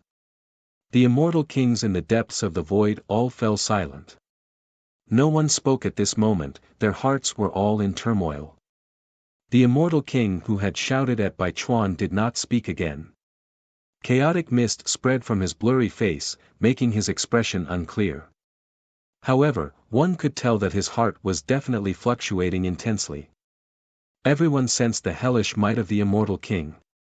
The millions and millions of stars in the heavens were all rising and falling like great waves, about to collide and explode. Bai Chuan did not expect Luo Wang to already know about this. His eyes narrowed slightly. However, his purpose in coming here was only to send out this decree, so that the Moon King's life would not be in danger. As for how to rescue the Moon King, this was still under his consideration and planning. Everyone, that is all I have to say. Please forgive me for not being able to keep you company. Later on, I still need to head to the other immortal domains to inform them of this matter. Bai Chuan cupped his hands. There were not many ripples of emotion on his cold face. Then, he turned around and left on his heavenly horse. In the blink of an eye, he crossed this universe, hurrying towards the other immortal domains. He seemed to be in a hurry. All of the living beings in Luo Wang's city watched as immortal King Bai Chuan left. They were all speechless. Everyone fell into panic and unease. Even though there were several immortal kings overseeing this place, it was still hard for them to feel at ease. They all trembled, feeling as if they were facing doomsday. The ancient true immortals of various clans, even though they could be considered immortal domain's most powerful individuals, right now, they still felt uneasy, unable to feel at ease. Many of them had bitter expressions on their faces. Luo Wang's original body appeared in the depths of the void, his eyes deep. He crushed the decree Ming Yi and the others sent over, muttering to himself, perhaps it really is as the Ming King said. This time, immortal domain and the other side must join hands. Otherwise, no one will be able to survive. With a wave of his great sleeve, his figure entered the manor. Then, he transmitted sound to inform the other immortal kings of the matters in the decree. The Ming King's side actually long sensed this person's arrival in immortal domain. That childlike immortal king was called Immortal King Taiwan. When he heard this, his eyes immediately became deep. He couldn't help but say, since that is the case, then we might still have a chance. The other immortal kings all became silent. All types of irregular scenes appeared in their eyes, their emotions greatly fluctuating. At this time, no one wanted to become the source of nourishment for other existences, especially immortal kings. When facing someone who treated immortal kings like nourishment, they would similarly feel alarm and unease, just like ordinary creatures. It wasn't that they didn't feel this type of emotion. The Ming King has already paid a visit to the Emperor clan ancestor, wishing to discuss this matter with the Emperor clan ancestor. He sent someone to send a message over, actually also wishing for us to make our preparations. This time, what we are facing is a common enemy. Luo Wang's voice was slightly overcast. He looked at the surrounding immortal kings, his voice cold and hard. Regardless, we definitely cannot resign ourselves to death. As for the matter of half a month, let's temporarily set it aside and see the reactions of the other immortal domains first.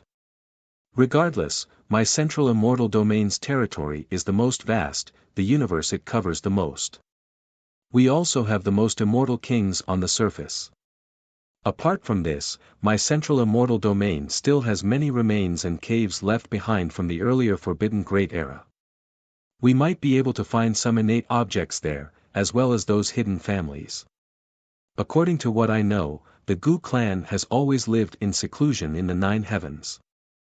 This clan's backing is deep, existing from before the Forbidden Great Era until now, almost never ending.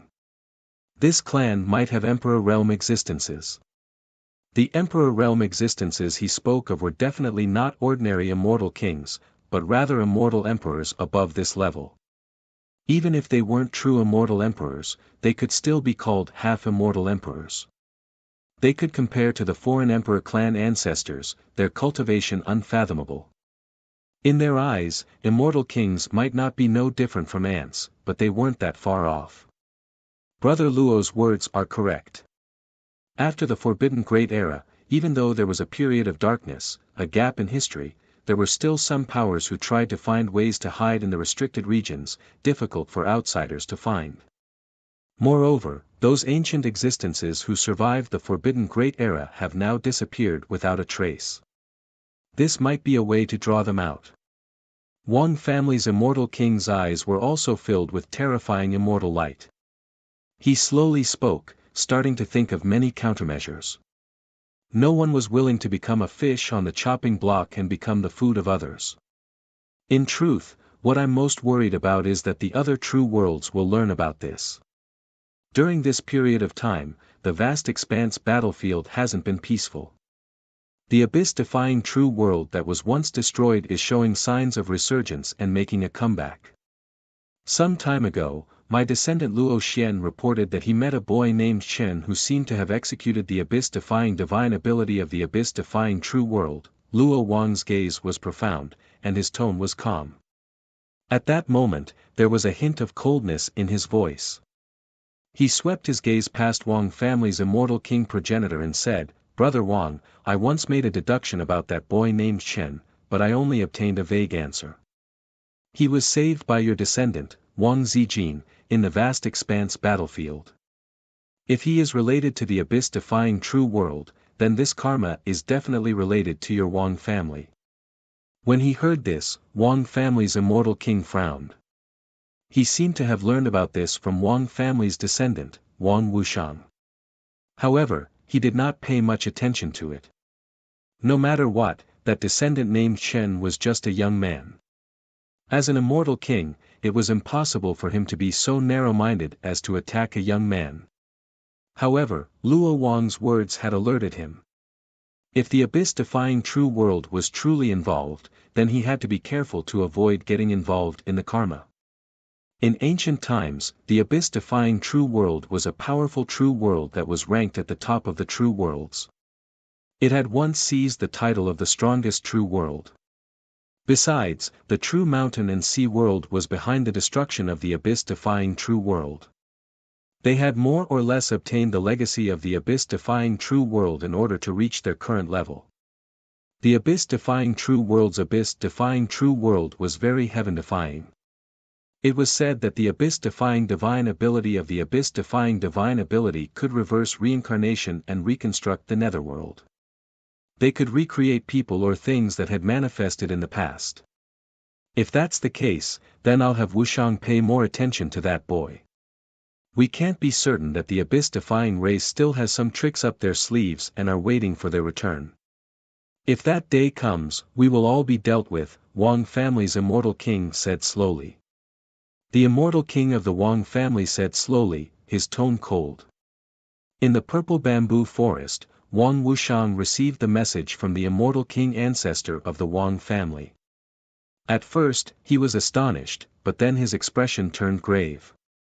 He glanced at Luo Xian and said, "Brother Luo, I've received the ancestor's message. He wants me to pay attention to that boy named Chen. It seems that there's really something wrong with him. Even the immortal king ancestor has noticed it." Luo Xian's expression was cold. Although the entire immortal region was about to face a terrifying catastrophe, it did not affect his malice toward that boy named Chen. That's good. I'll have someone find his location. There was no doubt that what happened in Luo Wang City today had spread throughout the central immortal region at the first instant. It spread rapidly in the universes ruled by the various immortal kings as if it had grown wings. The commotion caused was like a meteorite crashing into the deep sea, stirring up monstrous waves. All the cultivators and living beings were terrified and uneasy. After all, even a quasi-immortal king of the southern immortal region had personally come to pass a message, telling all the immortal kings to visit the Moon Prince mansion in the southern immortal region half a month later. This type of thing, how could there be any mistakes? Moreover, at this time, the other side even more so sent over an emissary to discuss with Luo Wang and the other immortal kings. It seemed like there was something major happening. In that instant, the entire immortal domain was in an uproar. In the various universes, many immortal king families began to discuss and make decisions. Some ancient restricted regions that had been covered in dust for a long time, never asking about immortal domains matters, also began to release heaven overflowing sounds. In the surrounding millions and millions of starry regions, there was a terrifying pressure that pervaded the air. It was as if some terrifying existence was currently reviving. Nebulas scattered, many great stars turning into powder under this type of fluctuation. The current immortal domain, even though it was extremely calm on the surface, was already surging endlessly in secret. Many people felt like a storm was brewing. Under wise King Old Ancestor's orders, we will stay in immortal domain for this period of time. If Senior Luo Wang makes a decision, you can send us a message at any time. Inside Luo Wang Manor, Ming Yi and many other foreign creatures temporarily stayed here, not saying that they were going to return to the other side. During these past few days, they also saw the situation on Immortal Domain's side. It was more or less the same as when they first received this news. Everyone felt danger, entering a state of panic and unease. It was to the extent where that taboo existence personally gave the order for all immortal kings to pay him a visit half a month later. What was the meaning of this? Was this a trap? Ming Yi and the other foreign creatures, if it was before, when they received this type of news, they would only take joy in others' misfortune. However, now, it was like the fox grieving for the hare. Towards this, they could also feel that terrifying pressure. If the other side's immortal kings suddenly received this type of decree, they might also be like immortal domain, entering a state of panic and unease. Regardless of whether it was for the central immortal domain or the other immortal domains, these were definitely days of trembling and unease. Even immortal kings were panicking, discussing countermeasures. Half a month of time wasn't that long, but it wasn't that short either. In the eyes of many immortal Tao creatures, this was just a snap of a finger. Before their hundreds of thousands of years of seclusion, it really was just a blink of an eye. It was different from the central immortal domain that already entered a state of panic and unease, all universes trembling. Right now, the southern immortal domain was exceptionally peaceful. The various clans and inheritances still didn't know about this matter, as if it was the calm before the storm. The Buddhist country located in the depths of the southern immortal domain was even more so filled with boundless Buddhist light. Within the various temples, one could see believers kneeling. Faith force that was as vast as a long silver river surged within the Buddhist country, seemingly endless. It was called a Buddhist country, but in reality, this was a certain damaged ancient cosmos. Only, it was refined by Bodhi King, becoming his Buddhist country. The territory within was vast, all types of great Buddhist sects established in great numbers, it could be said to be cut off from the rest of the world. However, it had already been close to 1,000,000 years since Bodhi King appeared in this world. If not for his Tao still existing in this world, many immortal kings would have wondered if his lifespan had already dried up, unable to make it through celestial decay, already passing away in meditation.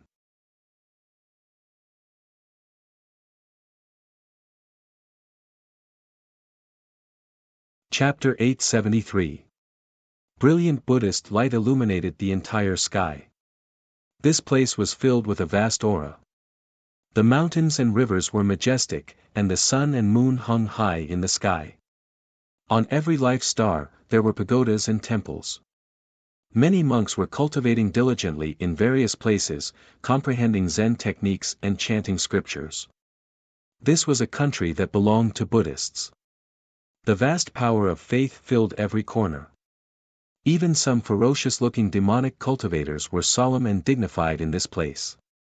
Their gazes were gentle, carrying an expression of bemoaning the state of the universe and pitying the fate of mankind. It was as if they had been purified. They were like old monks, silent and profound. Ever since the Bodhi King established the Buddhist country, this place has already become a world that outsiders are unwilling to set foot in. If some true immortals continue to stay here, they might also be contaminated by the Buddhist nature and be purified into the Buddhist country. The Bodhi King might have obtained the inheritance of a Buddhist overlord before the taboo era. He had once fought with a celestial king and won easily, the Moon King explained, leading Gu Changa to the universe where the Bodhi King was. She was actually quite wary of the Bodhi King, because she felt that he was very mysterious. She didn't know where his inheritance came from, and the Buddhist techniques he was proficient in were so profound that they could even affect celestial kings. She had once met the Bodhi King, and was affected by his Buddhist techniques. Her mental state was almost shaken. Hence, although the Bodhi King hadn't appeared in the world for a very long time, she was still wary of him. She didn't interfere in the affairs of the Buddhist country, and also very rarely asked about it. 127 inches these years, although the southern celestial realm only had 2 celestial kings on the surface, the other celestial realms didn't come here to compete for fated opportunities. The Bodhi King was even more aloof from worldly affairs. The 6 paths are empty, and the foundation of Buddhism is deep. Gu Changa said. He stood at the border of this universe, looking at the scene in the Buddhist country. He planned to see if he could subdue a few suitable celestial king subordinates before the deadline of half a month was up. The Moon King before him was very cautious. As a female celestial king, she didn't have too much competitive spirit. Everything she did was for her own benefit. Although her strength couldn't be considered very strong among celestial kings, she could still order them around. And from her, Gu Changde learned that in the Buddhist country, there was another celestial king called the Bodhi King. He established the Buddhist country, isolated from the world. However, after arriving at the outskirts of the Buddha kingdom's territory, Gu Changde felt somewhat regretful. He shook his head slightly and said, "The Bodhi King you speak of has long since disappeared from this world. The aura you feel is merely the remnants of his death." The Moon Prince was stunned when he heard that. He found it hard to believe. The Bodhi King had already disappeared. Those immortal kings actually really thought that he was only in the depths of the Buddha nation, comprehending the Buddhist Dharma and not asking about the affairs of the world. Perhaps his true body had already cultivated to an extremely high level.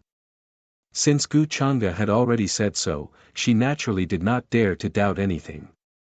It was just that after the Bodhi King passed away, his Tao still remained in the world, causing many immortal kings to feel that he was still alive and had not dissipated. Perhaps this was the mystery of the Buddhist doctrine. In the end, the Moon Prince could only make such a guess. Although the Tao she cultivated conflicted with the Buddhist Dharma, there were still similarities between them. Gu Changde didn't say anything else. He stepped into the Buddhist kingdom and headed straight for the Buddha mountain in the deepest part. Clouds and mist lingered there. Buddhist pagodas stood in great numbers, looking dignified. There was a dazzling Buddhist light surging. The surroundings were filled with silver power of faith that flooded over. It was like a large undulating Wangyang. At the top of the Buddha mountain, there was a temple. It was dazzling, grand, and solemn. Thunder Temple. This slightly familiar name surprised Gu Changde slightly. However, since this was the Buddhist kingdom's temple in legends, it was not impossible that he would see the same name in the future. However, since they dared to use the Thunder Temple's name, they would definitely have to bear the consequences. It was within expectations that the Buddhist kingdom would become like this. The Moon Prince followed his footsteps and also arrived here. This was her first time coming to the Buddhist kingdom. Previously, she had always been in the universe that she ruled, and would not step into the territory of others. And outside the Thunder Temple, one could see the dazzling Buddhist light here. All kinds of chanting of sutras resounded through the sky. The world was filled with an astonishing Buddhist nature. It was as if any demon that came here would be able to dispel their evil nature and demonic chi, and convert to Buddhism. Many bodhisattvas and arhats appeared in front of the Thunder Temple. Some were smiling, some were angry, and some were happy. There were many different manners. They looked dignified as they sat with flowers in their hands. "Since you've seen Buddhism, why don't you worship?" Vaguely, one could hear a thunderous voice coming from the temple in front. It was like the ringing of an ancient bell, exploding in one's heart. Even the Moon Prince, who had a high cultivation, was almost affected at this moment. Her gaze was a little dazed, and then she quickly recovered. She was shocked.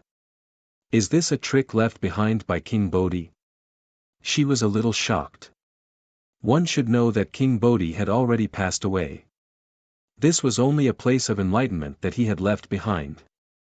However, just this place of enlightenment already had such a vast Buddhist sound. It was bright and upright, and could affect celestial kings. If that King Bodhi had not passed away, then what level of cultivation would his body have reached? This was indeed inconceivable to the Moon Prince. In this current era, the strongest cultivators in the celestial realm were only celestial kings. It was very difficult for them to improve further. However, King Bodhi seemed to have touched the threshold of a higher realm. She knew her own limits. She knew that her strength was definitely far from being a match for King Bodhi. However, compared to the Moon Prince's shock, Gu Changde's expression did not change at all. He was not surprised. Moreover, these Buddhist chants could not affect him at all, let alone cause any ripples in his body. Looks like I've really come too late. He's indeed much stronger than ordinary celestial kings. However, if he wants to struggle out of this realm, he's still very far away. The current celestial realm does not allow existences above celestial king to be born. Gu Changa shook his head slightly.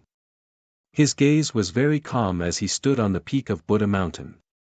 Indeed, he could see the glorious and prosperous scene in the distance. There were countless Buddhist pagodas, temples, and spiritual mountains. Many Buddhist sects were flourishing and brilliant. However, at the next moment, as he waved his sleeve, this Buddhist country immediately seemed to have been blown by a wind. All kinds of brilliance faded away. There were no longer any temples or pagodas at their peak. There were only ruins and broken walls everywhere. They were all submerged under the vegetation and soil. Even the Thunder Temple, which was shining with Buddhist light and filled with bodhisattvas and arhats, showed signs of decay. It was extremely dilapidated. The mountain was desolate, and some places were charred black. The Buddhist temple from before had already collapsed. There were broken tiles everywhere, and wormwood grew everywhere. What? This scene made the Moon Prince's eyes widen. He was in a bit of disbelief. Could this be the true appearance of the Buddhist country? Were the brilliant scenes she saw just now all illusions? But why was it that even she, an immortal king, was deceived? Why did she not notice the abnormality here? In fact, it was not just her. Even the immortal kings of the other celestial realms probably did not know the current situation of the Buddhist country. Even if they came here in person, they probably would not know whether what they saw was fake or not. Formed by obsessions, all that you see is an illusion. Gu Changa picked up an earthy yellow relic the size of a pebble from the dilapidated and decaying temple in front. It emitted a dense Buddhist light.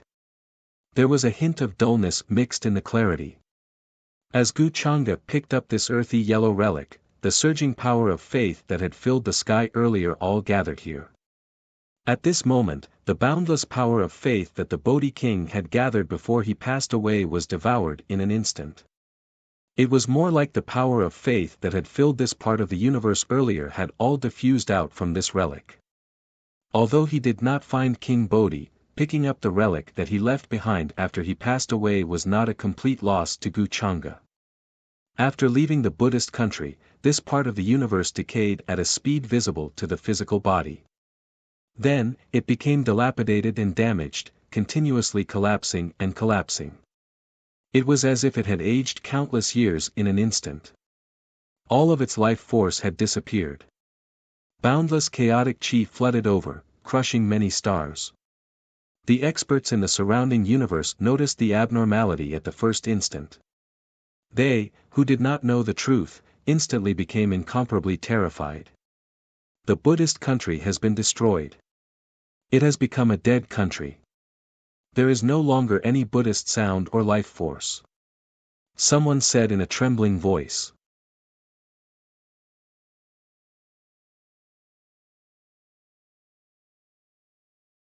Chapter 874. The Buddhist nation was destroyed, and the entire universe was collapsing. The great world that was originally filled with boundless vitality and Buddhist light was destroyed just like that. In the other universes, many experts who sensed this fluctuation were shocked. The Buddhist kingdom, which was at its peak, collapsed in a single day. It was reduced to ruins, and there were no longer any living beings. There was an immortal king overseeing the Buddhist nation, but it was destroyed just like that, disappearing in the long river of history. It's too terrifying. It was definitely that taboo existence who destroyed the Buddhist nation and killed King Bodhi. Many true immortals were terrified. Looking at the direction of the Buddhist nation from afar, their bodies trembled. They didn't know what happened in the Buddhist nation, so they could only guess. Moreover, other than this explanation, they couldn't think of any other possibility. After all, even if an immortal king took action, it was impossible to destroy the Buddhist nation in a short day.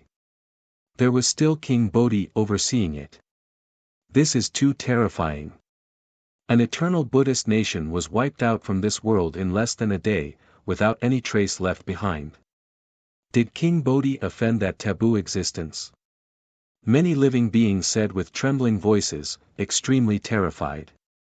They thought of the 4 foreign immortal kings who died in the Western immortal realms. That universe became incomparably blurry, and there was an aura of decay spreading. Many of the nearby star regions also collapsed one after another. Because of the death of an immortal king, the laws of heaven and earth changed, and many traces of the great Tao flowed and intertwined. The fluctuation of the Buddhist nation's destruction was too intense. Especially with the destruction of the Buddhist nation, the Tao aura that King Bodhi left behind in the universe was also rapidly disappearing. That place seemed to have turned into a gloomy ghost town, without any vitality. Only endless silence and nothingness remained. The sky collapsed, the stars shattered, and the worlds turned into ruins. The originally prosperous Buddhist nation had a sea of faith. Many Buddhist sects stood in great numbers, and countless believers were everywhere. But now, they were all turned into ashes, buried by the collapsing universe. In the northern immortal realms that were closest to the southern immortal realms, the 3 immortal kings who were overseeing the northern immortal realms in a triangular formation. At this moment, they all sensed the aura of the Buddhist nation's destruction. As immortal kings, they could sense each other. King Bodhi's aura has disappeared. I really didn't expect it. When I saw King Bodhi back then, he had the potential to improve further. What a pity, the white-haired, white-bearded old man sitting under the tree had a profound gaze. At this moment, he got up and let out a long sigh. Naturally, he had also received the order from Bai Chuan. Previously, he was still considering how he should deal with this. Should he delay it? Or should he say that he was going to attend the banquet in half a month? Although he knew that this was a trap, he had no other choice. At this time, even if those powerful existences from before the Forbidden Era were to return, there would be nothing they could do. This one is definitely the most powerful existence in history. If he insists on destroying the world, who can stop him? The eyes of the white-haired and white-bearded old immortal king were filled with sighs and helplessness, but he didn't feel despair like the other living beings. At his current level, he had lived for countless eras. There were many things that he had already seen through. Since it was fate that couldn't be changed, then no matter how much he struggled, it was useless. The scene of the destruction of the Buddhist kingdom is extremely similar to the scene recorded in the ancient books of the heavens collapsing and the myriad worlds turning into dust. Is he trying to give us a warning by destroying the Buddhist kingdom at this time? The void became blurry. A figure walked out. That immortal king whose hair was like flames arrived here. He also learned about the destruction of the Buddhist kingdom. At the same time, he was extremely alarmed, full of unwillingness. He seemed to have already seen his following fate. Even if it was the undying Buddhist kingdom, it would still collapse in a single day. What else in this immortal domain could contend against it? The news of the Buddhist kingdom's destruction shook the entire immortal domain. Even immortal king-level existences trembled and found this hard to calm down. There was even less of a need to talk about the other creatures. They only felt like this great calamity was descending, that it would be hard for anyone to escape. Meanwhile, the Buddhist kingdom located in the southern immortal domain was the best example. Many people speculated that it was definitely the Bodhi king who was killed by that taboo existence, and that was why the flourishing Buddhist kingdom collapsed in a single day. However, no one dared to show themselves in the Buddhist kingdom to investigate the truth, not daring to approach that already collapsed universe at all. What kind of horrifying power was this? Even the world laws in that region were broken down into nothingness. In the depths of the foreign realm, the Ming king respectfully stood before a cave that shone with eternal immortal light, currently reporting to the Emperor clan ancestor inside. I cannot neutralize the imprint on your body. The Emperor clan ancestor who sat in the depths of the cave was like a heaven-opening deity who had existed since the ancient past, ancient and great, great Tao light and world sounds swirling around his body, incredibly indistinct. Not even the unmatched Emperor clan ancestor can neutralize this. After obtaining a definite reply, the Ming King's face became a bit pale, as if he found this a bit hard to accept. 0-inch The foreign realm is about to become chaotic. Even if you don't have this imprint on your body, it still won't change anything. After remaining silent for a moment, the Emperor clan ancestor spoke again. The foreign realm had existed since the ancient past, all the way back to before immortal domain experienced the taboo Great Era. In the even more ancient era, there wasn't just a single sleeping Emperor clan ancestor. The Emperor clan ancestor that the Ming King met had previously woken up several tens of millions of years ago. Back then, he had even summoned the Ming King, wishing to exchange for the 8 Desolation Demon Halberd imitation in his hands. Then we can only wait for death, become his food and nourishment. This type of figure, if he appears in the present world again, there won't be any immortal kings who can be his match. Even though the Ming King was an immortal king existence, vicious and awe-inspiring, before the Emperor clan ancestor, he was still like an ordinary small cultivator, his face carrying an expression of fear. He actually really hoped that the Emperor clan ancestor would take action, walk out from the cave, reappear in this world. Moreover, the number of sleeping Emperor clan ancestors in the foreign realm wasn't small. If they all joined hands, the foreign realm might have a chance. It was because he was sure that Gu Chang'e didn't recover to his past peak state. Otherwise, with his strength, why would he need to hunt immortal kings? Even the most powerful Emperor clan ancestor was far from enough before him. The foreign realm and immortal domain, in this era, are destined to be reunited. The mountain and sea true worlds are going to return, the past existences are going to return. If we revive ahead of time, once something unexpected happens, we will inevitably be dealt with. This Emperor clan ancestor spoke a few more words in an extremely rare manner, mentioning a few things that were about to happen. The mountain and sea true worlds returning to one, immortal domain and the foreign realm reunited, this was an unavoidable future. As Emperor clan ancestors, they could be considered some of the most powerful individuals in the mountain and sea true worlds. Aside from those figures from the most ancient era, no one could compare to them. However, in immortal domain's side, the heavenly mysteries were too chaotic. There were some powerful individuals from some clans who, for the sake of avoiding the Great Era tribulation, during the ancient era, they began to scheme, hiding themselves deeply. They might be in the cycle of reincarnation, but they might also be hidden in some other place. Even the Supreme Emperor clan ancestor is going to be dealt with. The Ming King's heart trembled, a bit alarmed. The current situation is unclear, we can first wait and see.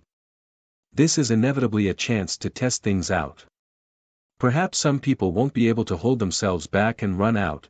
The Emperor clan ancestor's voice was very calm, not fluctuating much. You're tuning in to the Han Li's Wuxia Adventures YouTube channel. We're so grateful for your support and don't forget to subscribe to join us on this incredible journey through captivating stories.